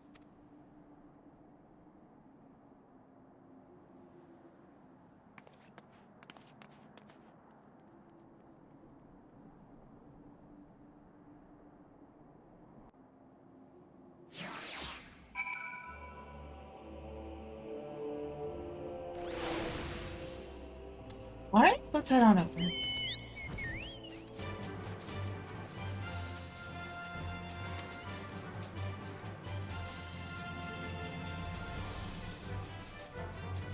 The chorus of the dragons is continuing to rise.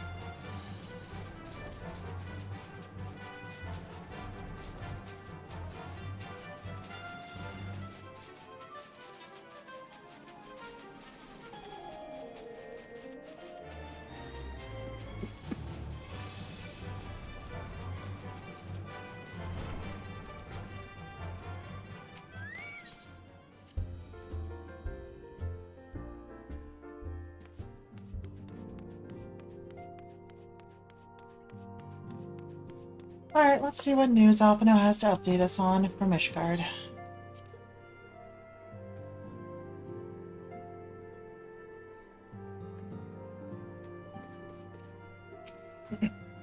My apologies for the interruption.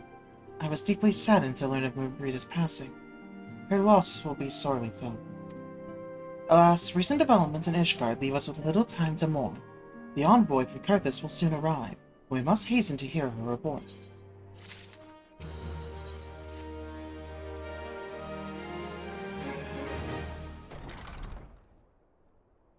The envoy is here.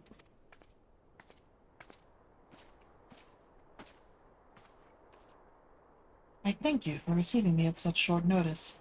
Time is of the essence, so I would forgo the usual pleasantries if I may. Certainly. You come with news of the Dravanians? Aye, the dragons have begun their attack in earnest. The first wave reached the Central Highlands a short while ago, and battle was joined soon thereafter. Sir Aemeric himself sallied forth with a contingent of temple knights and several companies of the noble house's finest. Though the beasts were ultimately forced to retreat, our victory, if such it may be called, came at the cost of many of our own. Too many. We will not withstand a second wave should the Dravanians renew their assault. You paint a grim picture, my lady. Is it reinforcements you seek, then? We do. Though it pricks our pride, it is plain we cannot protect Ishgard with our ranks thus thinned by the Horde. Sir Aemeric would meet with you to discuss the possibility of enlisting your aid. Very well. I shall depart for Kurthus at once. I must warn you, however, that the involvement of the Crystal Braves is by no means assured. Our commitment to quelling the unrest in Ul'Dan must take precedence.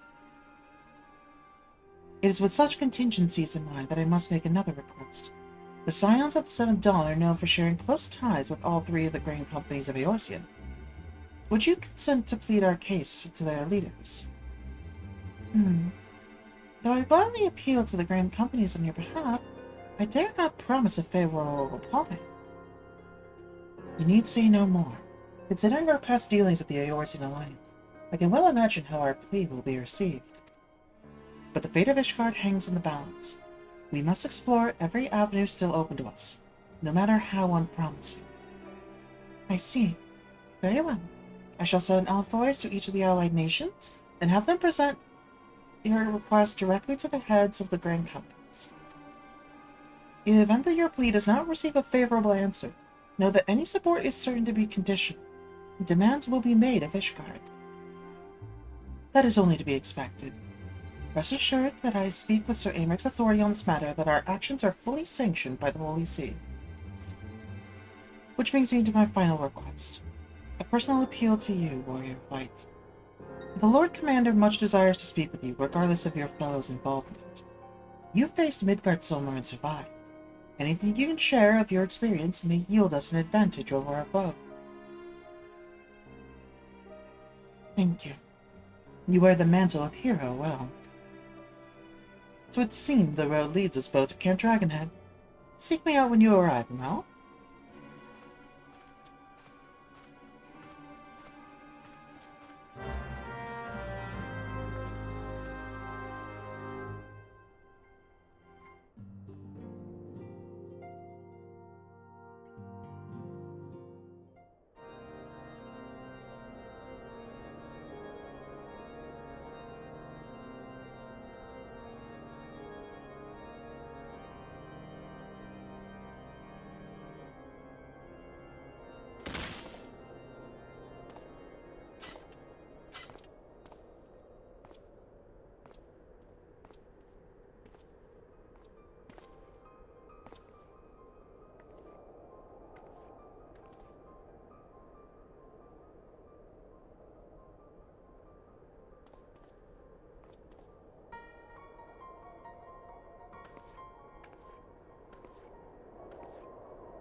The sons must answer for their father's misdeeds.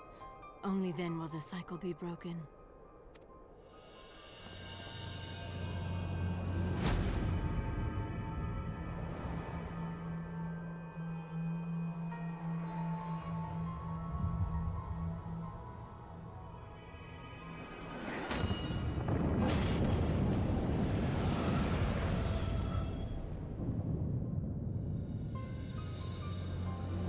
Brothers and sisters of the heavens, we raise our voices and join you in the chorus.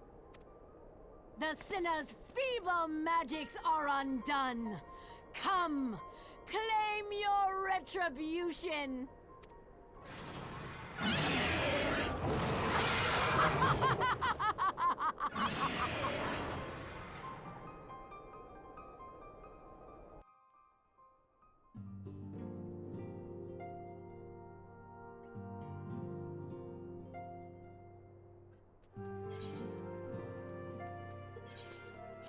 Let's head on over.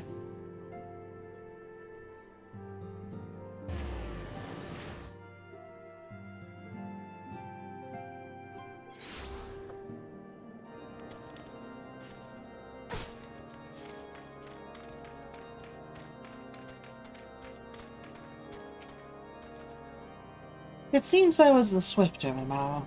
You too, however, arrived with time to spare, for our host is yet to make an appearance. The murmurings about camp tell of some manner of trouble at the gates of judgment. In the Lord Commander's absence, I suggest we visit the place and find out what is fit.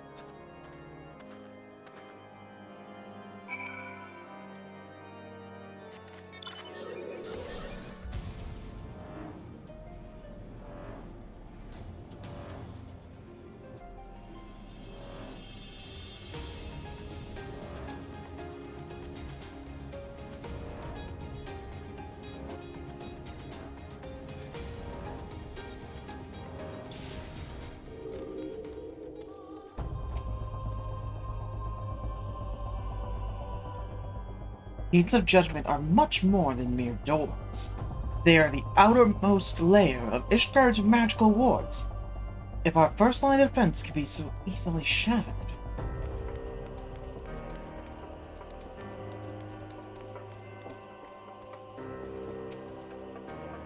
When I laid eyes upon Lady Iceheart, I felt the marrow freeze within my palms.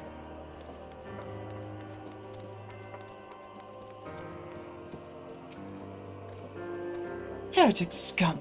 How dare they meddle with our divine protections! I shall rid our nation of their blasphemy, even if it means cutting them down one by one.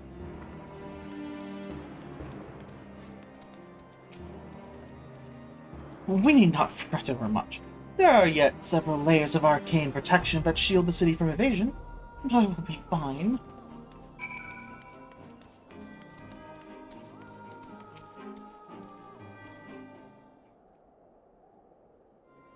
It would seem the heretics struck the first, a most telling blow against Ishgard. Scions, we expected you at Camp Dragonhead. My apologies. We chanced to hear that there had been trouble at the gates and thought it prudent to investigate the cause. Then you have learned of the heretics' treachery. Lady Iceheart led a force of her followers against our defenders, and came close enough to dispel the first of our wards. But let us speak more of this back at the camp. Sir Emmerich awaits you.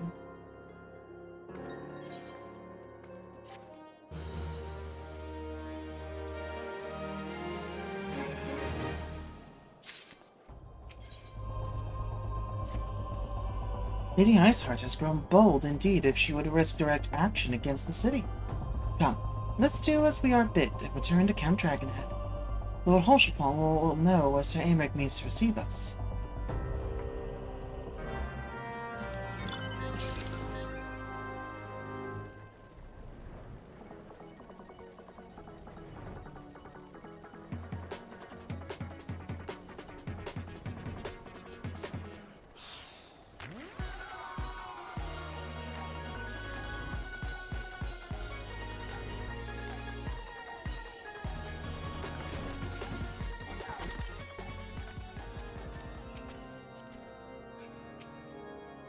It is reassuring indeed to behold the countenance of a friend whose when one's homeland teeters upon the very brink of disaster.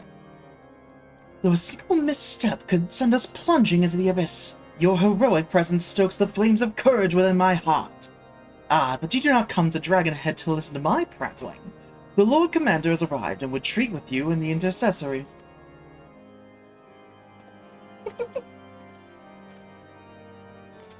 It's always fun talking with Holshafon. Just kind of voicing him a little bit. I wonder if this is the moment that we've been waiting for. That I've been waiting for, at least. Greetings, madam. Shall I show you inside? Nope, not yet. Okay, we're still good.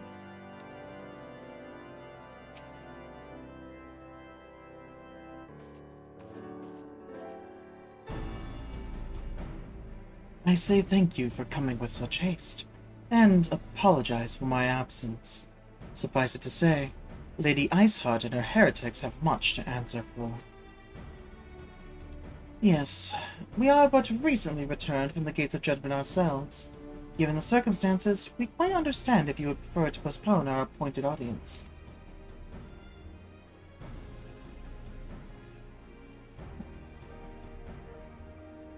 On the contrary, Master Alkino, I think it more important than ever that this meeting take place. Rest assured, I shall return to my post on Ishgard's walls the moment our business is concluded. Before we move on to the subject of reinforcements, however, I would introduce you to a close friend and stalwart ally. Stinian?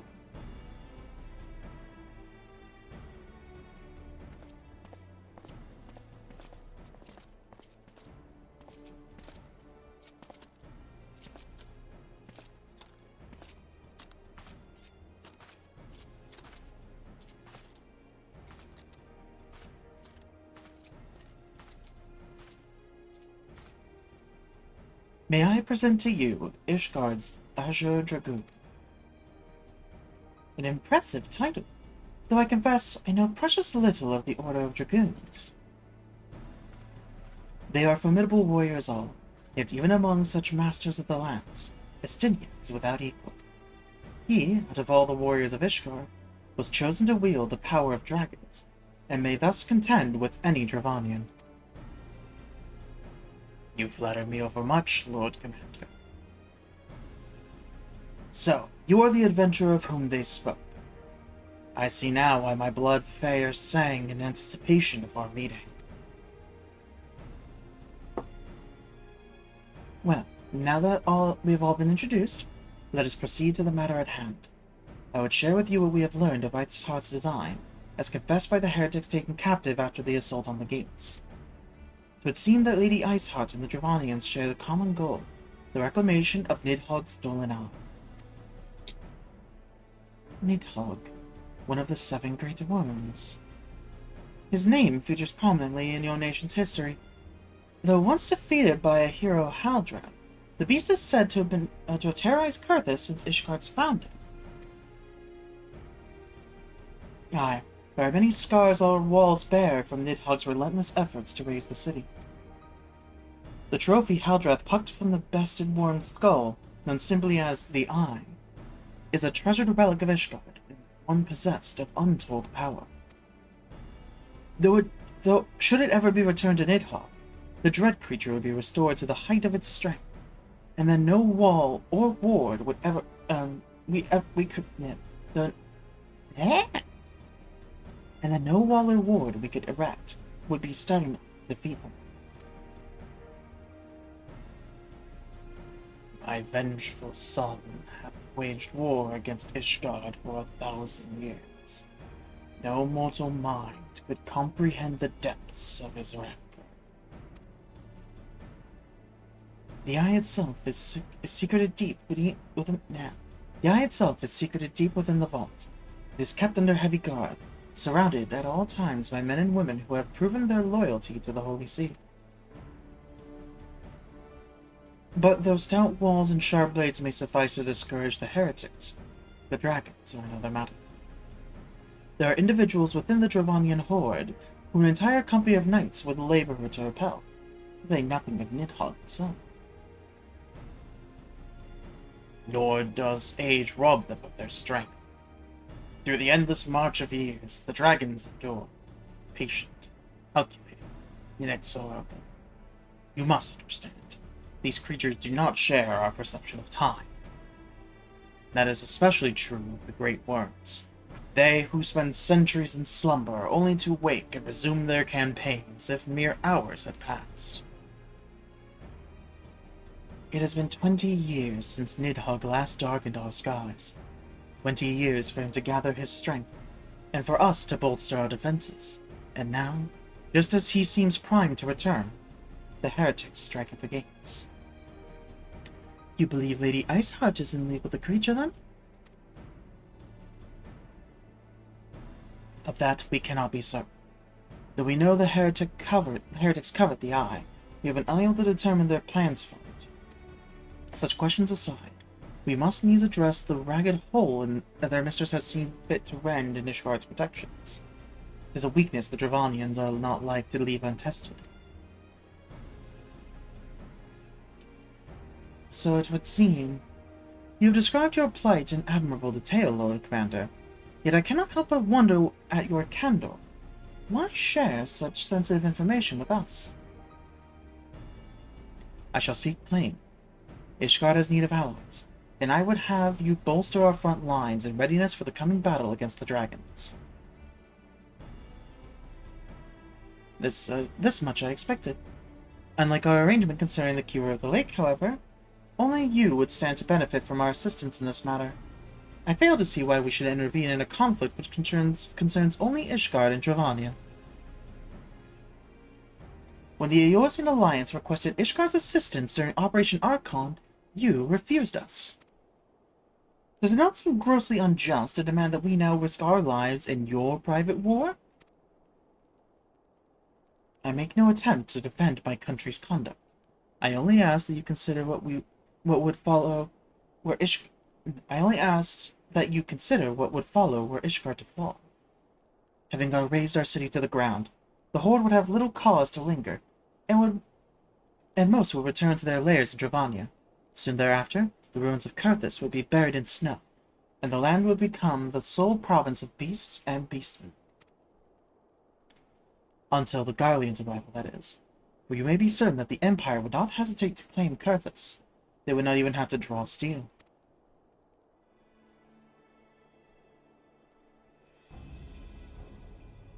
An Imperial province sharing a border with Morgana? 7 hells. Very well. We will assist you in repelling the dragons. The roar of a great worm may have shaken the firmament, but we of Eorzea will not abandon our Ishgardian brothers to face the coming horde alone. Nor did I ever think you would. Now, upon the matter of the roar, allow me, Sir Aymeric.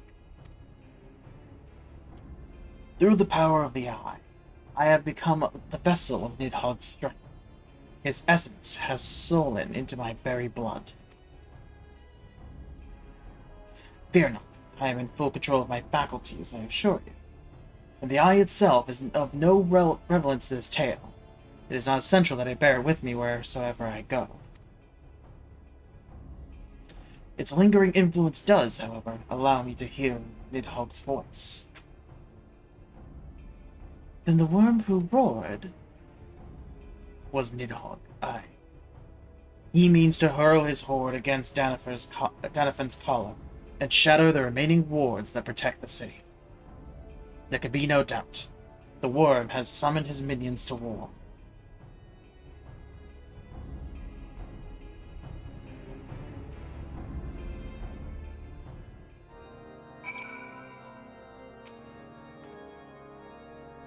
Though the circumstances are far from ideal, this desperate endeavor will at least provide us an opportunity to bring the sister states of Eorzea together in common cause. Sir Aymeric was more ruthless in his negotiations than I had anticipated. I suppose one must give no quarter when one's own home is at stake. But did you see the look on his face when he requested our assistance? Though the Lord Commander has long campaigned for Ishgard to open its gates to outsiders, I suspect this softening of the Holy See's attitude towards foreign cooperation comes as something of a bittersweet victory. The days ahead are promise to be interesting indeed. If we are to aid the Ishgardians in this war of theirs, preparations will have to be made, and soon. Before proceeding, however, we must needs return to the Rising Stones and make our report to the antecedent.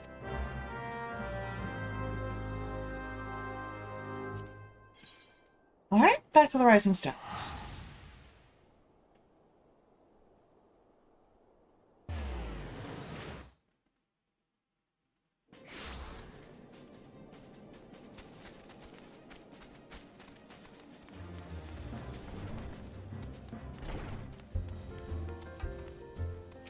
make our way in real quick.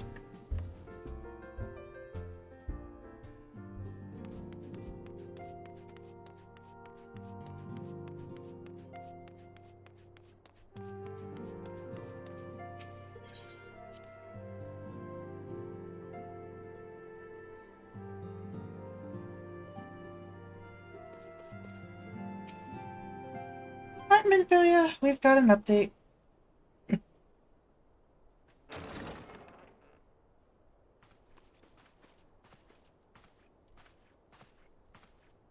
Alphino, it is good to see you. Tell me, what have you learned? Pray summon the others. Everyone must hear my report.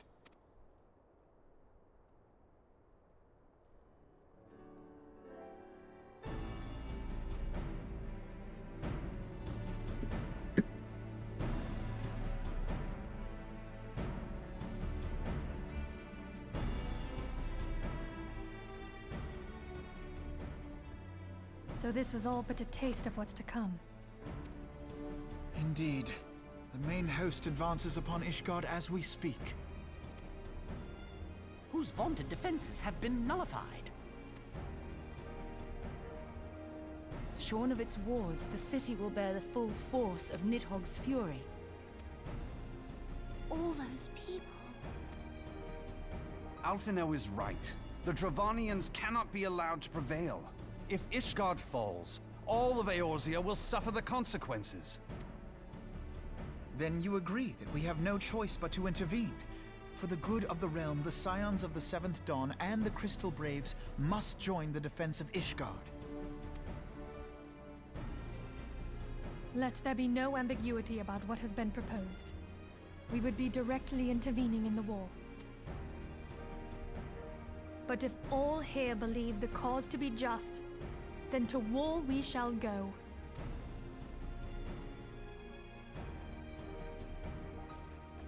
The path we now embark upon is perilous, but I pray you will walk with us to the end. Usual, yeah. For those we have lost, for those we can yet save.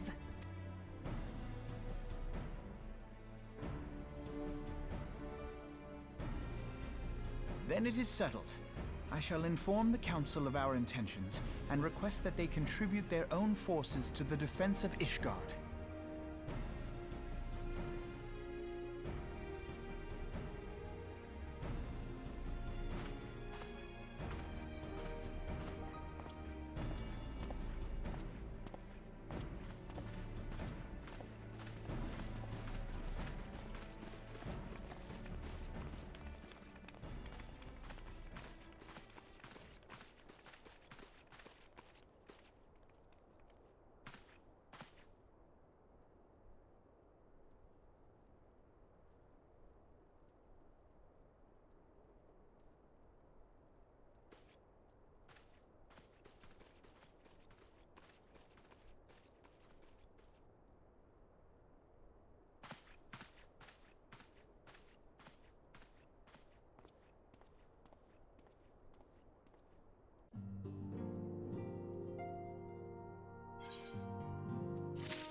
Alright. Let's see what's going on. I have bid the Archons travel to their assigned nations. Should the members of the Alliance agree to pledge Grand Company soldiers to Ishgard's cause, our comrades will be on hand to act as intermediaries for the duration of the conflict.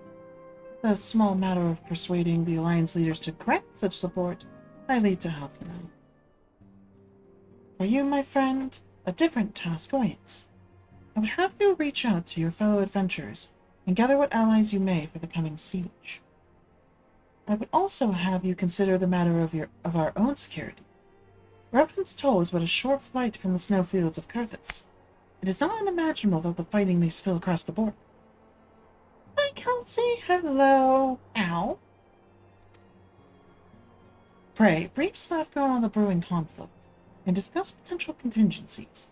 Frontier settlers must be prepared for aught that might wing its way over our walls. I only hope that such precautions prove unnecessary. Before you leave, might I suggest that you have Tataru accompany you? She has a talent for administration and a firm grasp of the practical challenges we may encounter.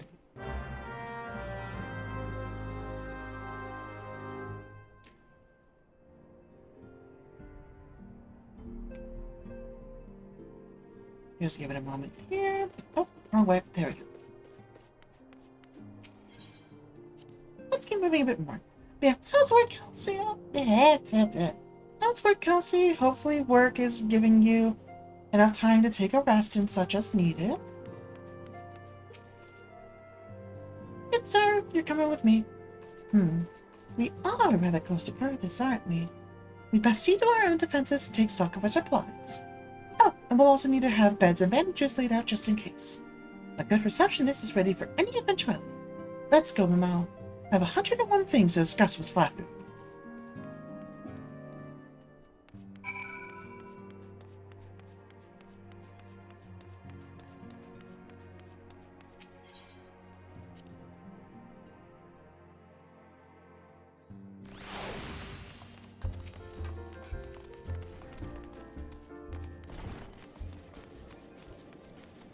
Hello there, Slafford.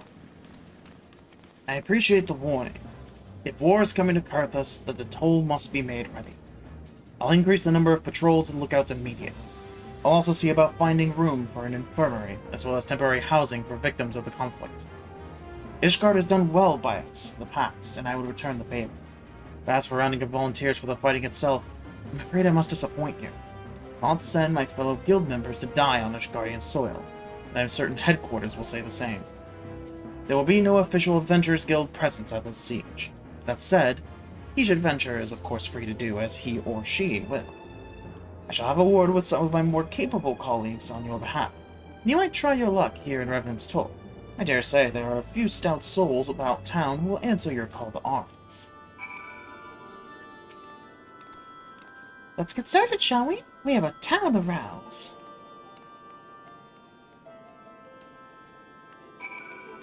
Alright, let's talk to a few adventurers and see what we can do. Hello there.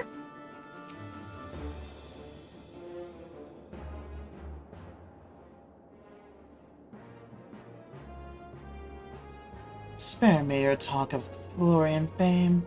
I am not in the habit of volunteering for lost causes. I've survived this long by trusting my instincts, and my instincts tell me to stay well away from Ishgard.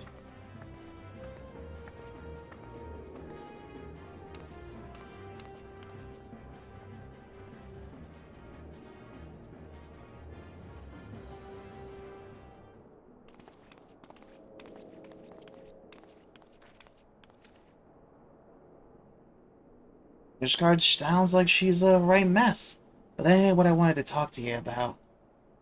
I need you to cast your mind back to that scuffle with the Empire out by the processing plant.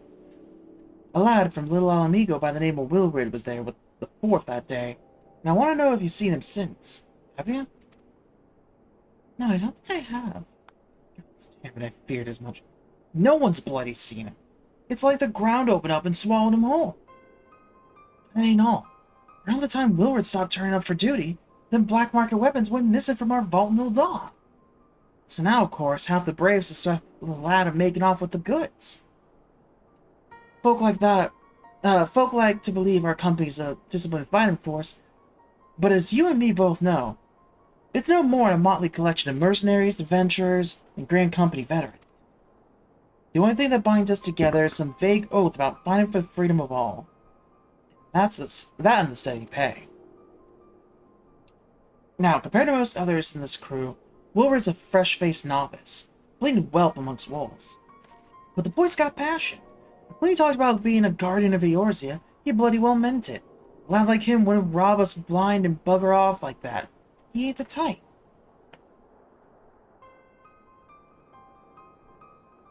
Sorry, a little bit of the bomb real quick. A big chunk came off there. There we go. And this is just between you and me, mind. There's the fact that the lad wanted to tell me something queer he'd noticed in the ledgers. Something about the Braves' numbers not adding up. Aye, there's a villain at the end of this trail I've stumbled on. And I'll bet me good eye it ain't young Wilred. Any road, you got a war to wage, so I'll let you get on. I just thought someone should know. I'll be seeing you, Mamo.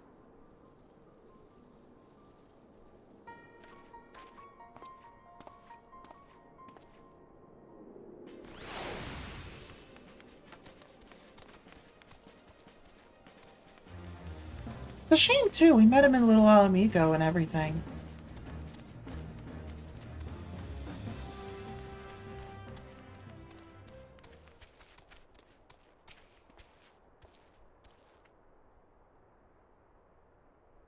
So Ishgard seeks sellswords to bolster its ranks, eh? Though I'm not sure I like the sound of this siege. Those nobles will surely be generous with their rewards. But I've pledged myself to guard Revenant's toll. Modest work though it is, I'm loath to break the terms of my contract. What to do?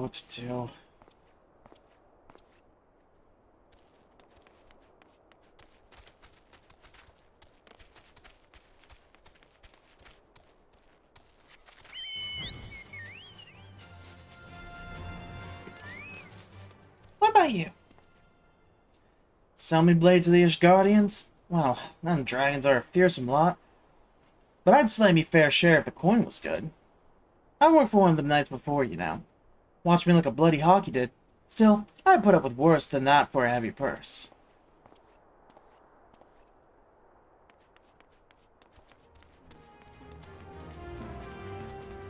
That's something, at least. We've got a no, a maybe, and a yes. Oh, okay, the next one's the next floor down. Got it.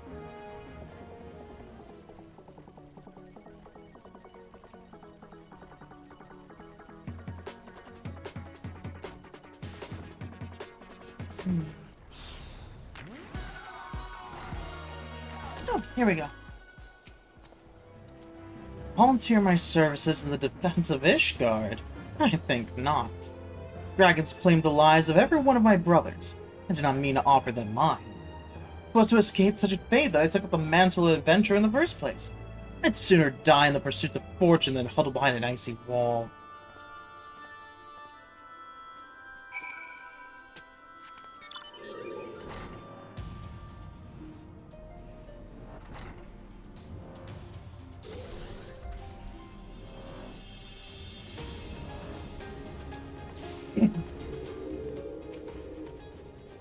There you are, Momo. So, did you sway any hearts? Just one, really, and it's only for pay. One or two, eh? Well, added to mine, that makes 3 or 4, not including Slaphorn's friends. Pardon me. We wouldn't have the largest company in the army, but I'd say one of Revenant's toll veterans is worth a dozen clanky knights at least.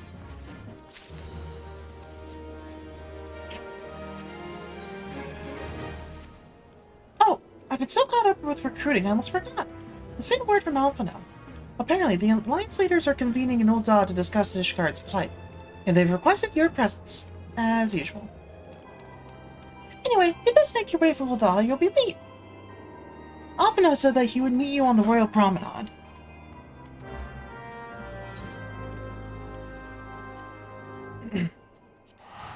Excuse me.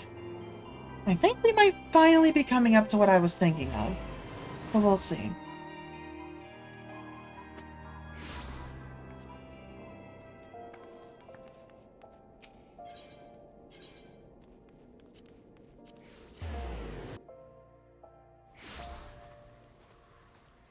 Yeah, 1 second. Let me take something from my tailbone real quick, because the pain from it is flaring up once again.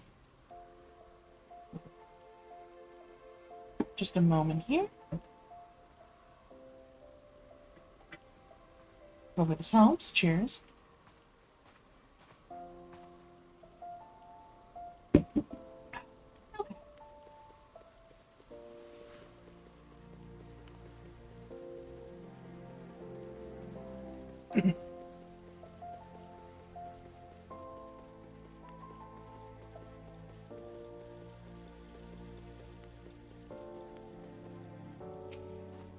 My apologies for calling you away from your tasks. I had hoped to proceed with the negotiations one leader at a time, but it seems my urgent requests for an audience have prompted a gathering of the council. Needless to say, I felt obliged to attend. The Alliance leaders are already seated within. Let's join them, shall we?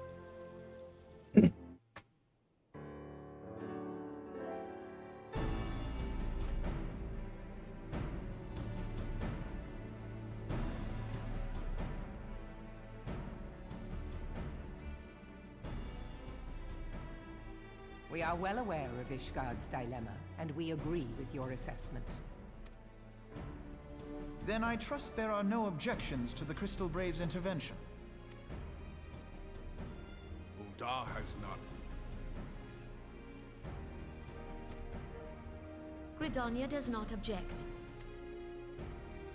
The Crystal Braves are yours to command, Alphino.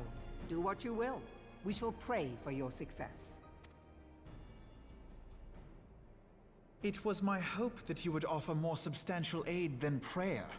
I know it is within your means.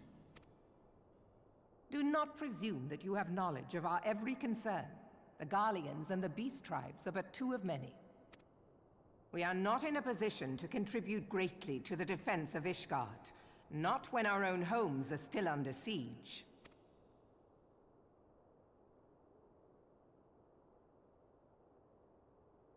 We dare not leave our interests in Cartano undefended as well.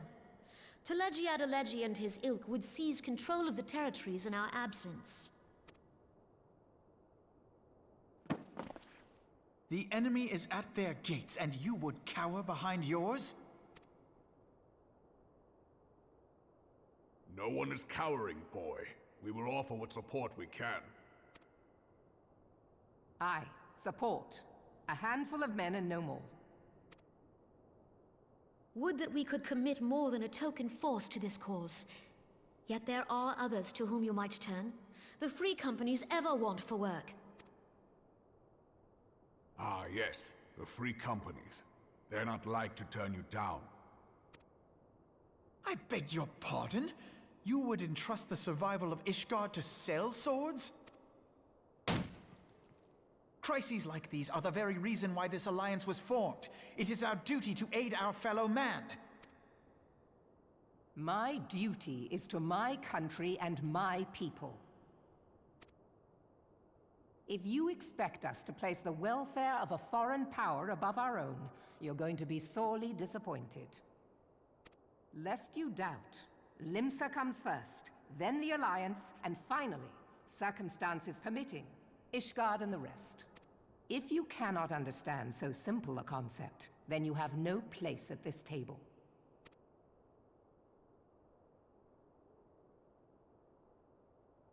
Forgive me, Admiral. I was careless in my choice of words.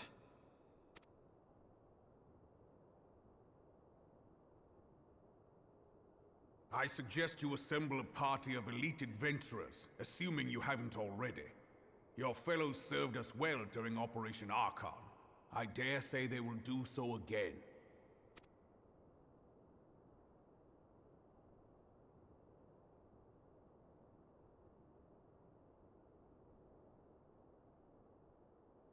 If I may, Your Grace, I wish to propose a redistribution of forces. If we entrust the security of Uldar to the Brass Blades for a time, we can dispatch a larger force to Ishgard.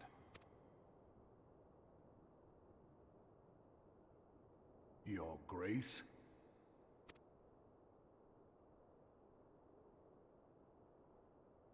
Yes. Yes, of course. Do what you will.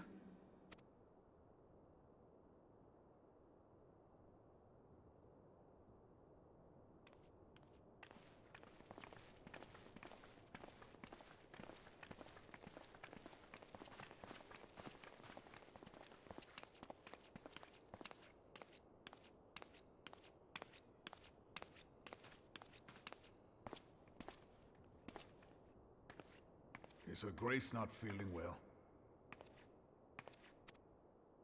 To the best of my knowledge, Her Grace is in perfect health. I see. Carry on.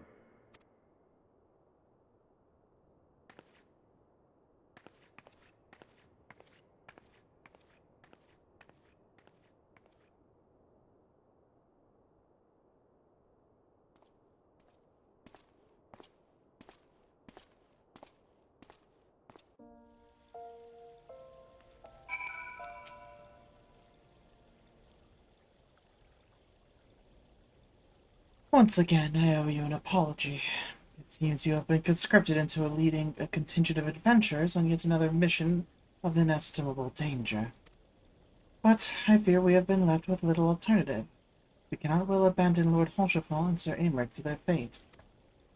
We must abide by the Council's decision, as short-sighted as it is, to strive to fulfill our roles as Eorzea's guardians.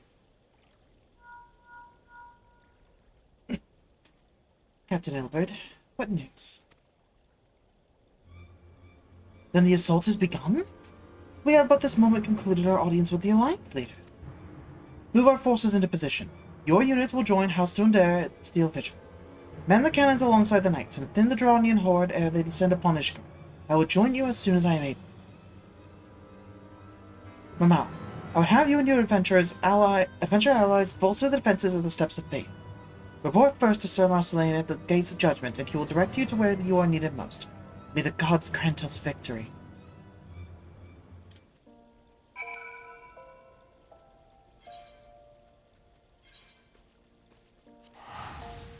Alright. I think we have time for this one last thing here.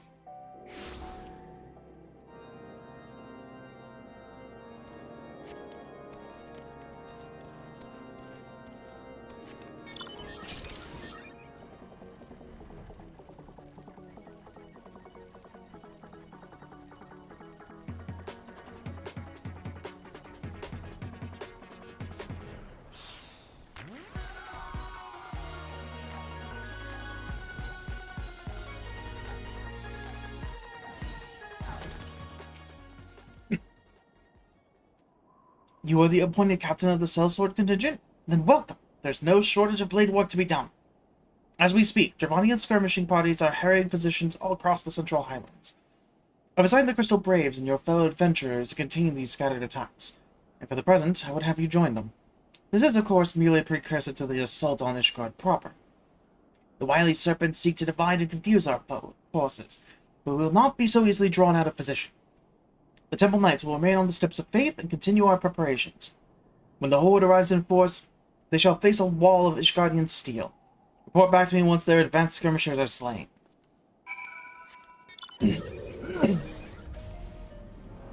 Alright, let's go deal with what we can. Alright, me there.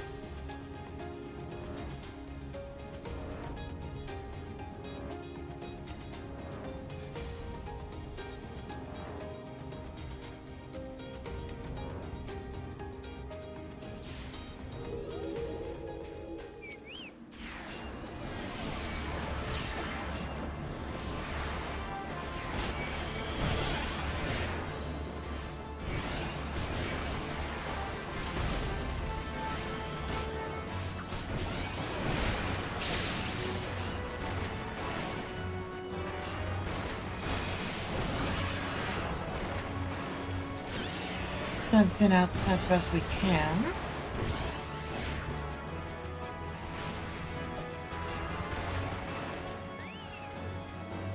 Oh, still okay.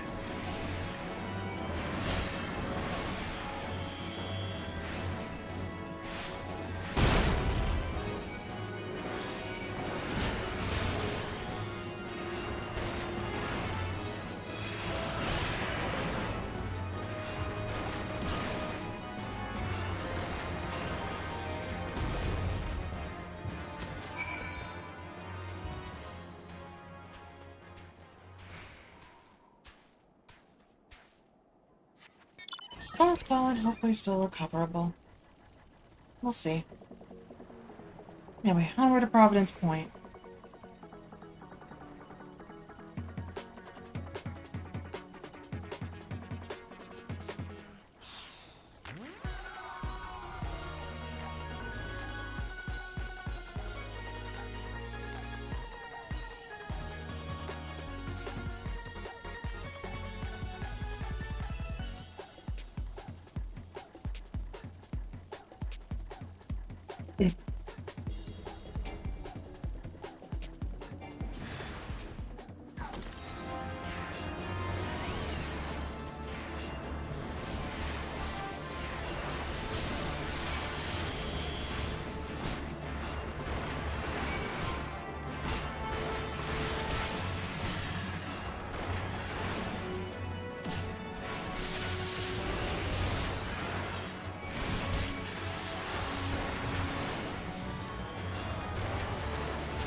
That might have been Thancred or something, but...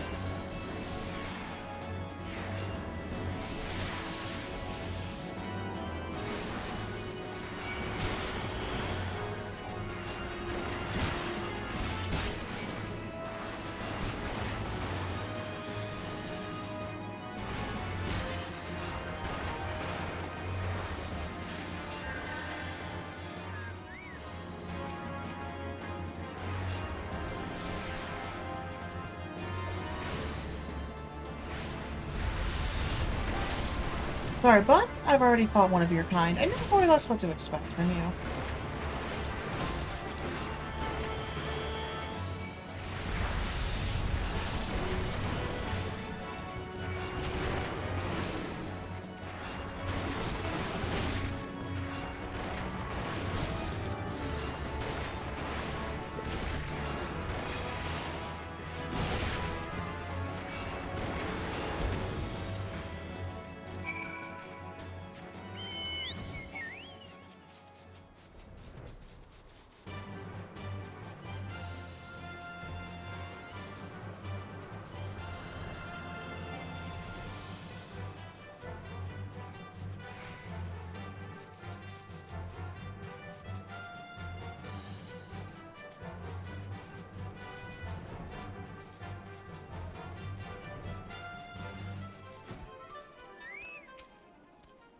What news, adventure? The reinforcements... Decimated, you say? Javanian devils, damn their scaly hides. Hold fast to your grief and fury, my lady. We will avenge the deaths of your fellows in battle to come.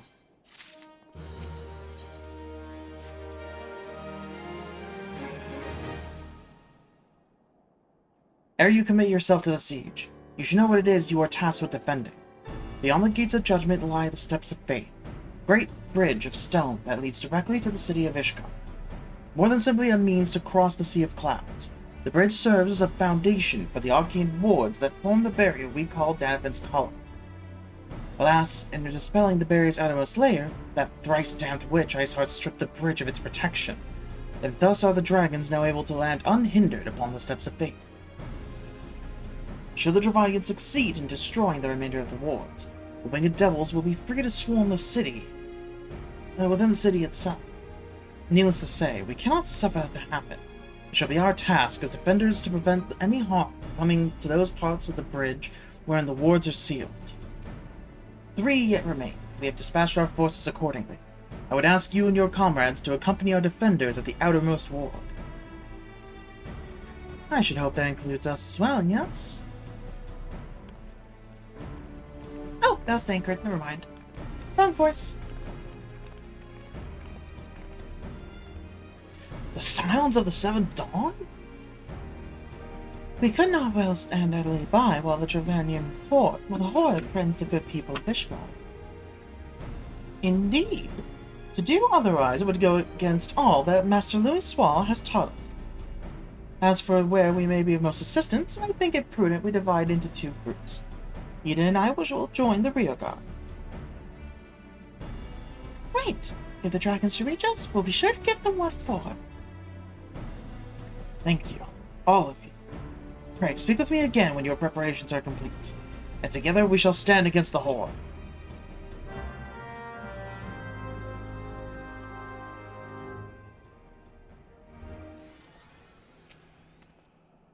I trust you're ready then? Good. Come, let us make for the battlefield.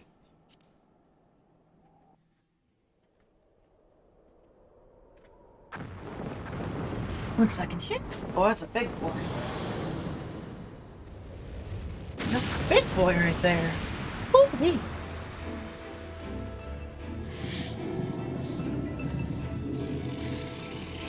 Hi.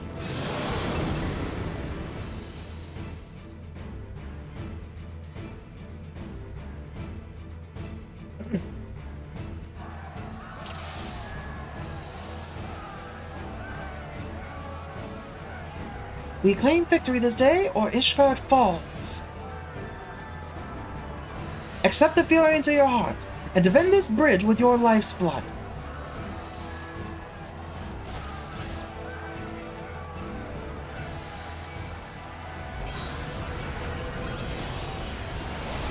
They mean to destroy the wards of Denikin's colony. Let not a single dragon pass. Let's finish this quickly, shall we?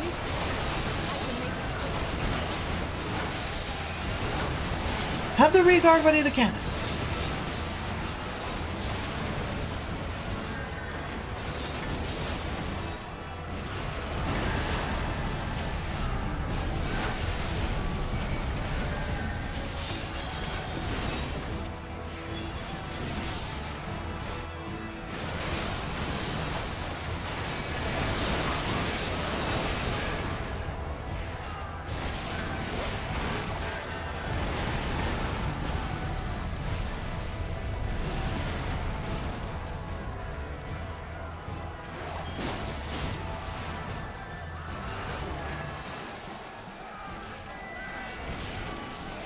Focus your attacks on the armored dragon. They'll need more than thick hides to prevail over us.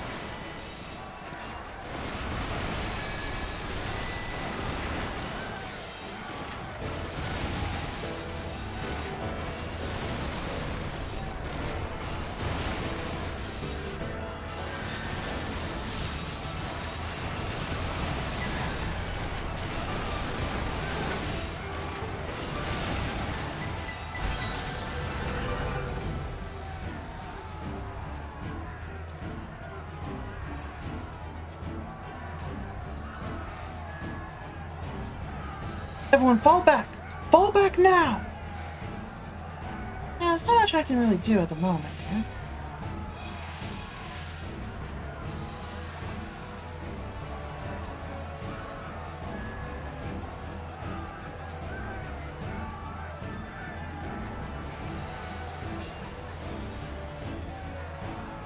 Ether, to me!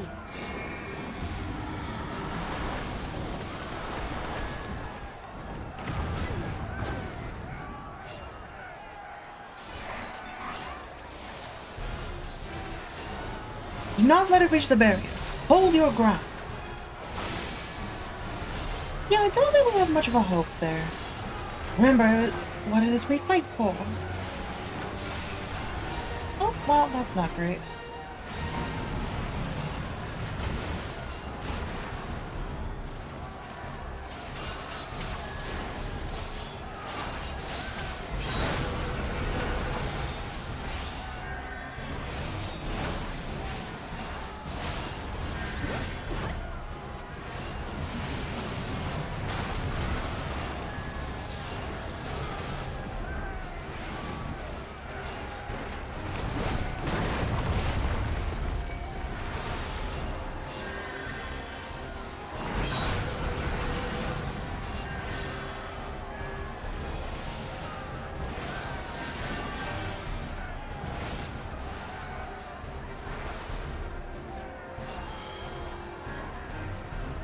Oh, it's gonna hurt.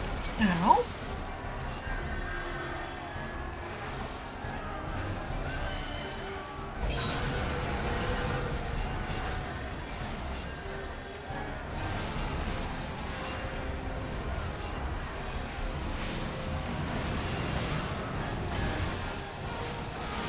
I try to keep as many of these NPCs alive as I can. We should have a little bit of a better chance against everything.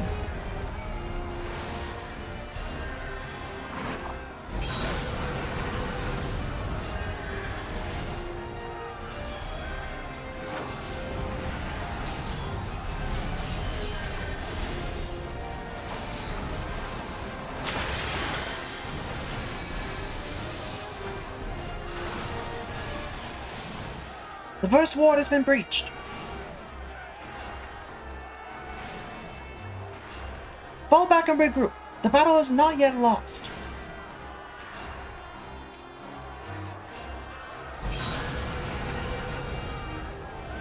We must find Papalymo and regroup. Trying to get everyone's lines, but there's so many people talking at once. It's a little hard.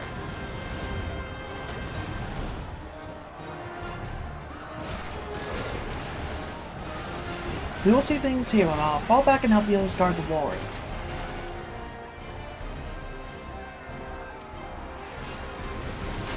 They mean to defeat us with sheer numbers, then? good thing I can't count. You know, please, come on.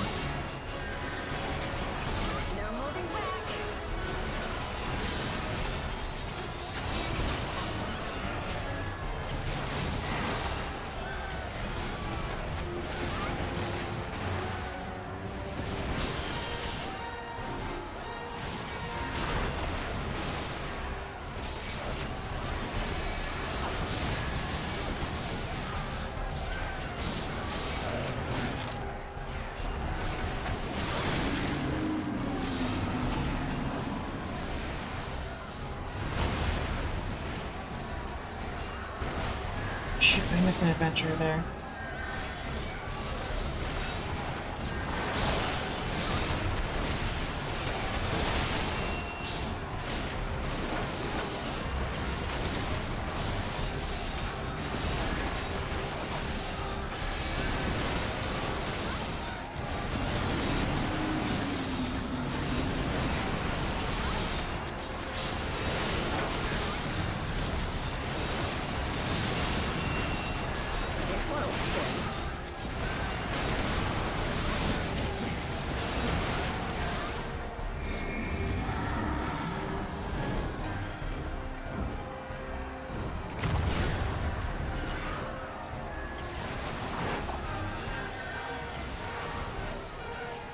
Let's get as many healings as we can.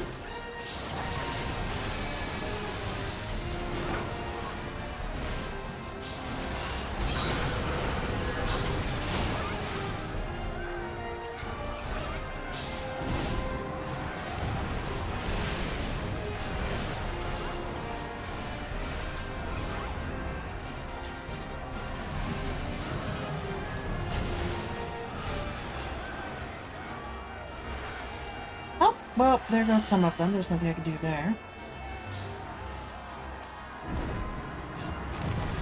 Here you go. And there you go. And there you go. And there you go. I probably don't have to worry too much about anyone that's named, so I'm just not going to.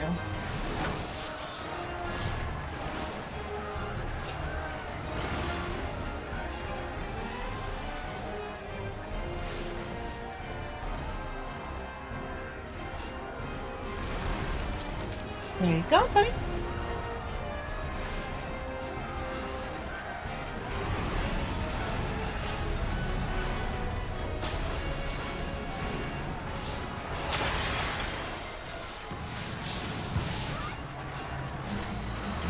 The second ward has fallen.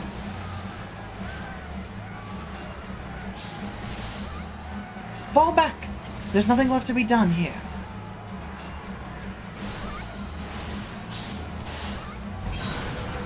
I'll regroup with the rear guard.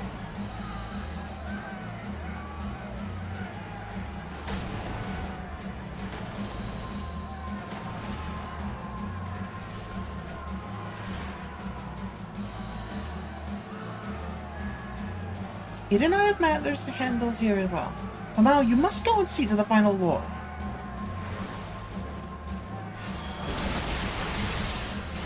Dragoons to arms! Give the enemy no quarter.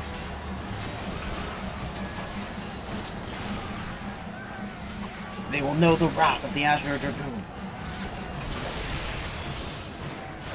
Hold your ground. Should this barrier fall, Ishgard will be awash in flame.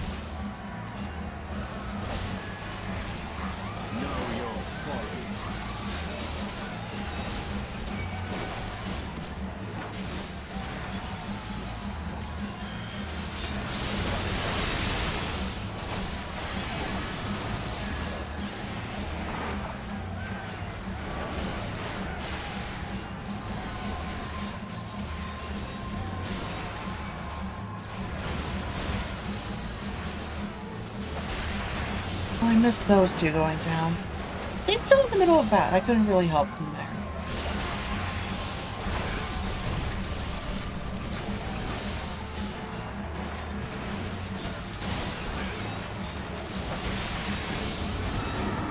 There we go. Back out as much as we can.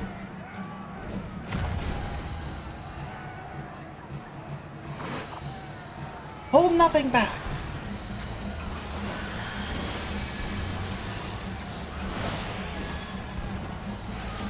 Our enemy is not without weakness. Keep it up. I know I'm doing what I can, but also keeping you all alive is a problem too.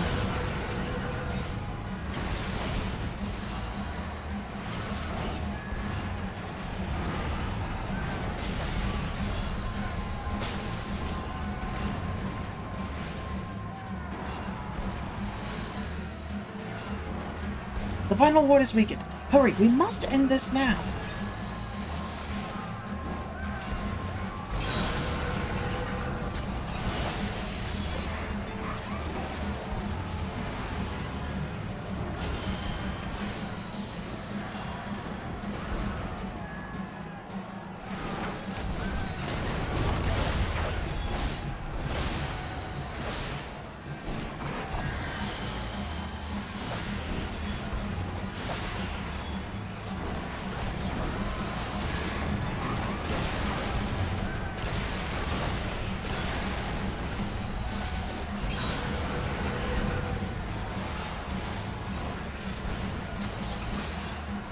Trying everything I have into it, but it's not really going too well.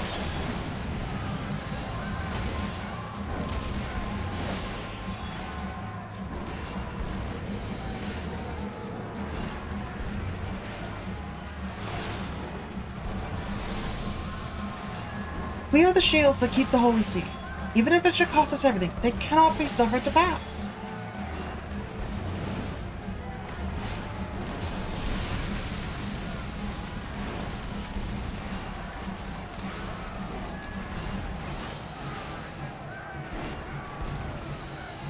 Damn, this infernal heat. I'm doing what I can.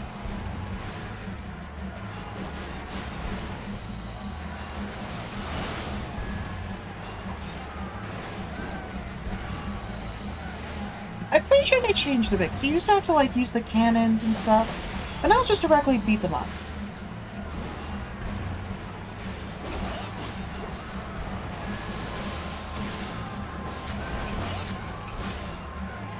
Ishgard will not fall.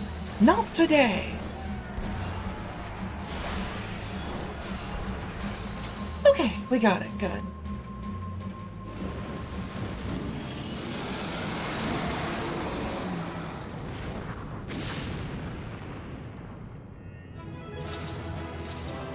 Oh, just barely. As usual. Just barely by design. Now, they still have 50% on their final bar. We're fine.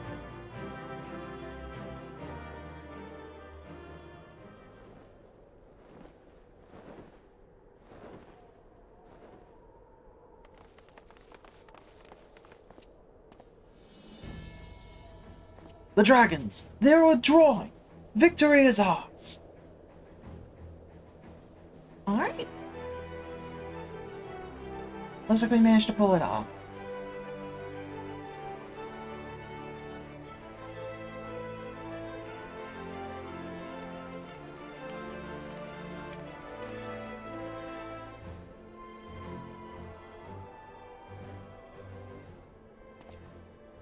One of Nidhogg's greatest champions, slain. The Horn will not soon recover from this blow. What of you, Nidhogg? Why did you not join your minions and make of this battle a slaughter?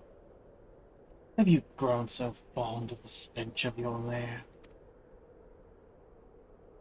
Right, mayhaps you prefer to have your allies fight your battles for you. You have a girl do your bidding now, do you not? No matter, I shall slay Iceheart and all the rest. But I yearn to spill the blood of a grey worm, Nidhogg, and only your death will save my lands.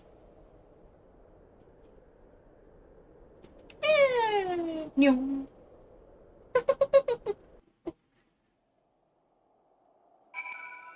Alright.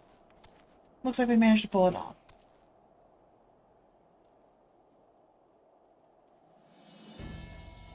Mamau! The dragons are routed. Lest you wonder, the fighting at Steel Vigil was also fierce, My crystal braves were not found wanting.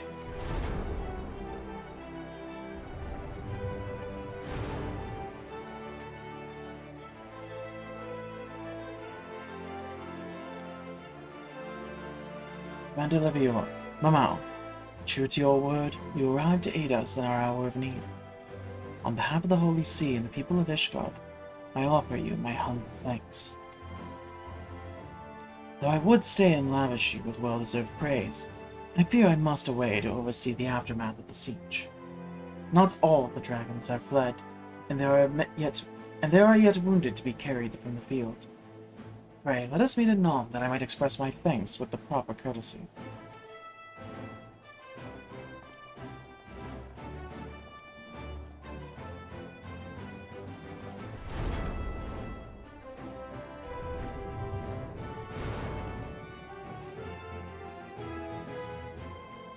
We have indeed achieved a victory of singular importance.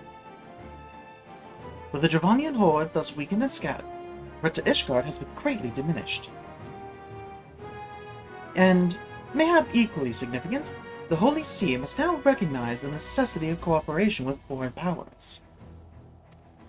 Long have they barred their gates against the outside world, but I am confident that the day will soon come when Ishgard proclaims itself a member of the Eosian Alliance once more.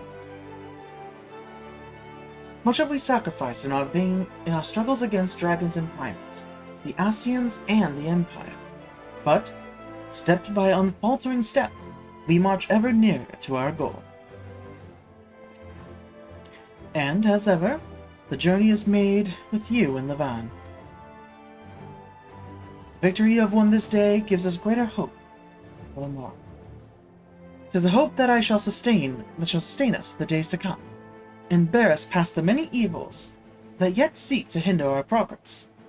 Yes, we have done well, my friend, and I, for one, would take a moment to savor the enormity of our achievement. The demands of duty, however, allow me little time for levity.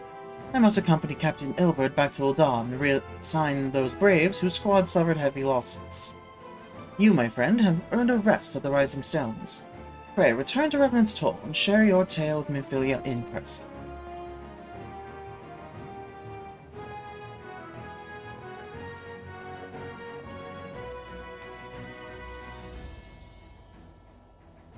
We will see to informing the other nations of what took place here. Do be sure to give our regards to Minfilia.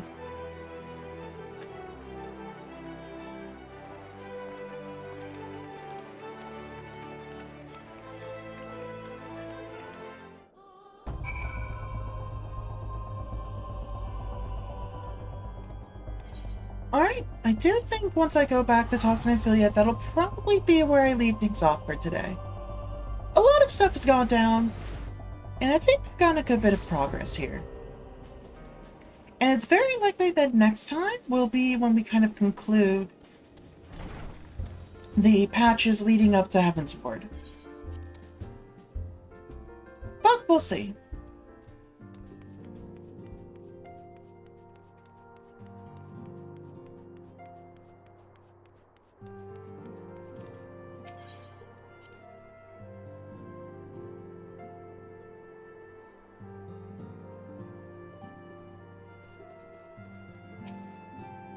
Hello, welcome back. Alphino sent word of the siege, and of course of the role you played in ending it. Your deeds never cease to amaze me, Mel. Thank you.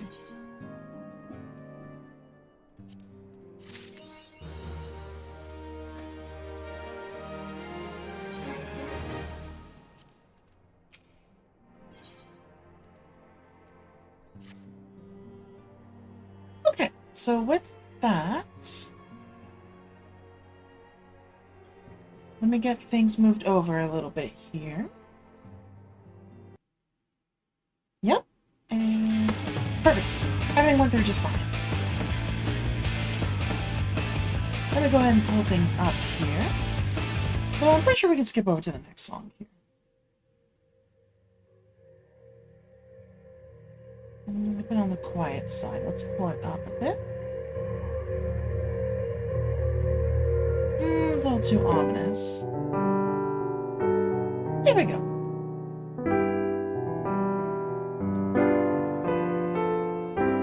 A little bit high still. That'll do. Maybe we'll go like... Yeah, right there should work. Alright, let me go and pull up the list here of who is live.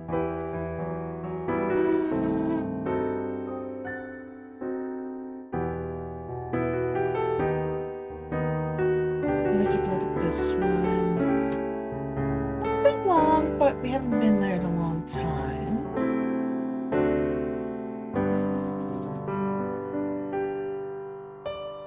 Let me look around a little bit.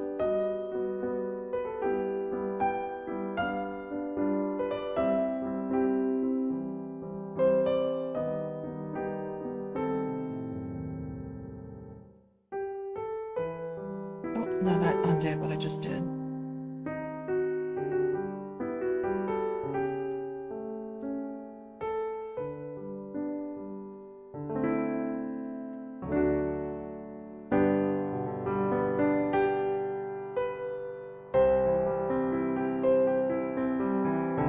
I think that should help a little bit. Okay.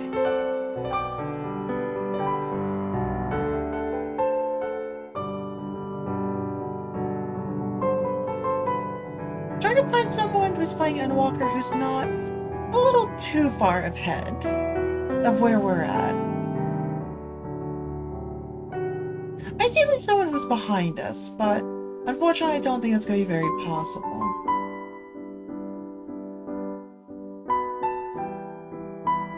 Yeah, most people are doing their yeah, that's Heaven's Ward patches. That's not going to work. They're just doing roulettes. Hard to tell what's going on there.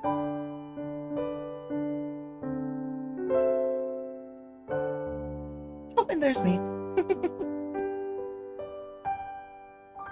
Okay. And again, considering that it just says there's one right now, best that I just go ahead and call it there for today then. Yeah, I guess we just won't raid anyone today. Fine.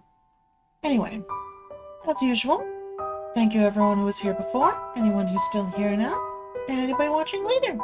I will see you all next time on Wednesday for another work along, where I'll probably work on overhauling the commands on the Stream Deck stuff, so that everything is on there, and then my keybinds work on the buttons, rather than working directly through OBS and everything else.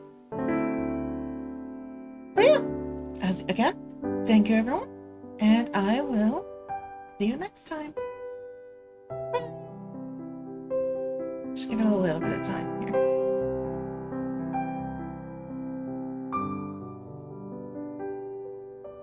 I like how the song ends. Okay, that's pretty good.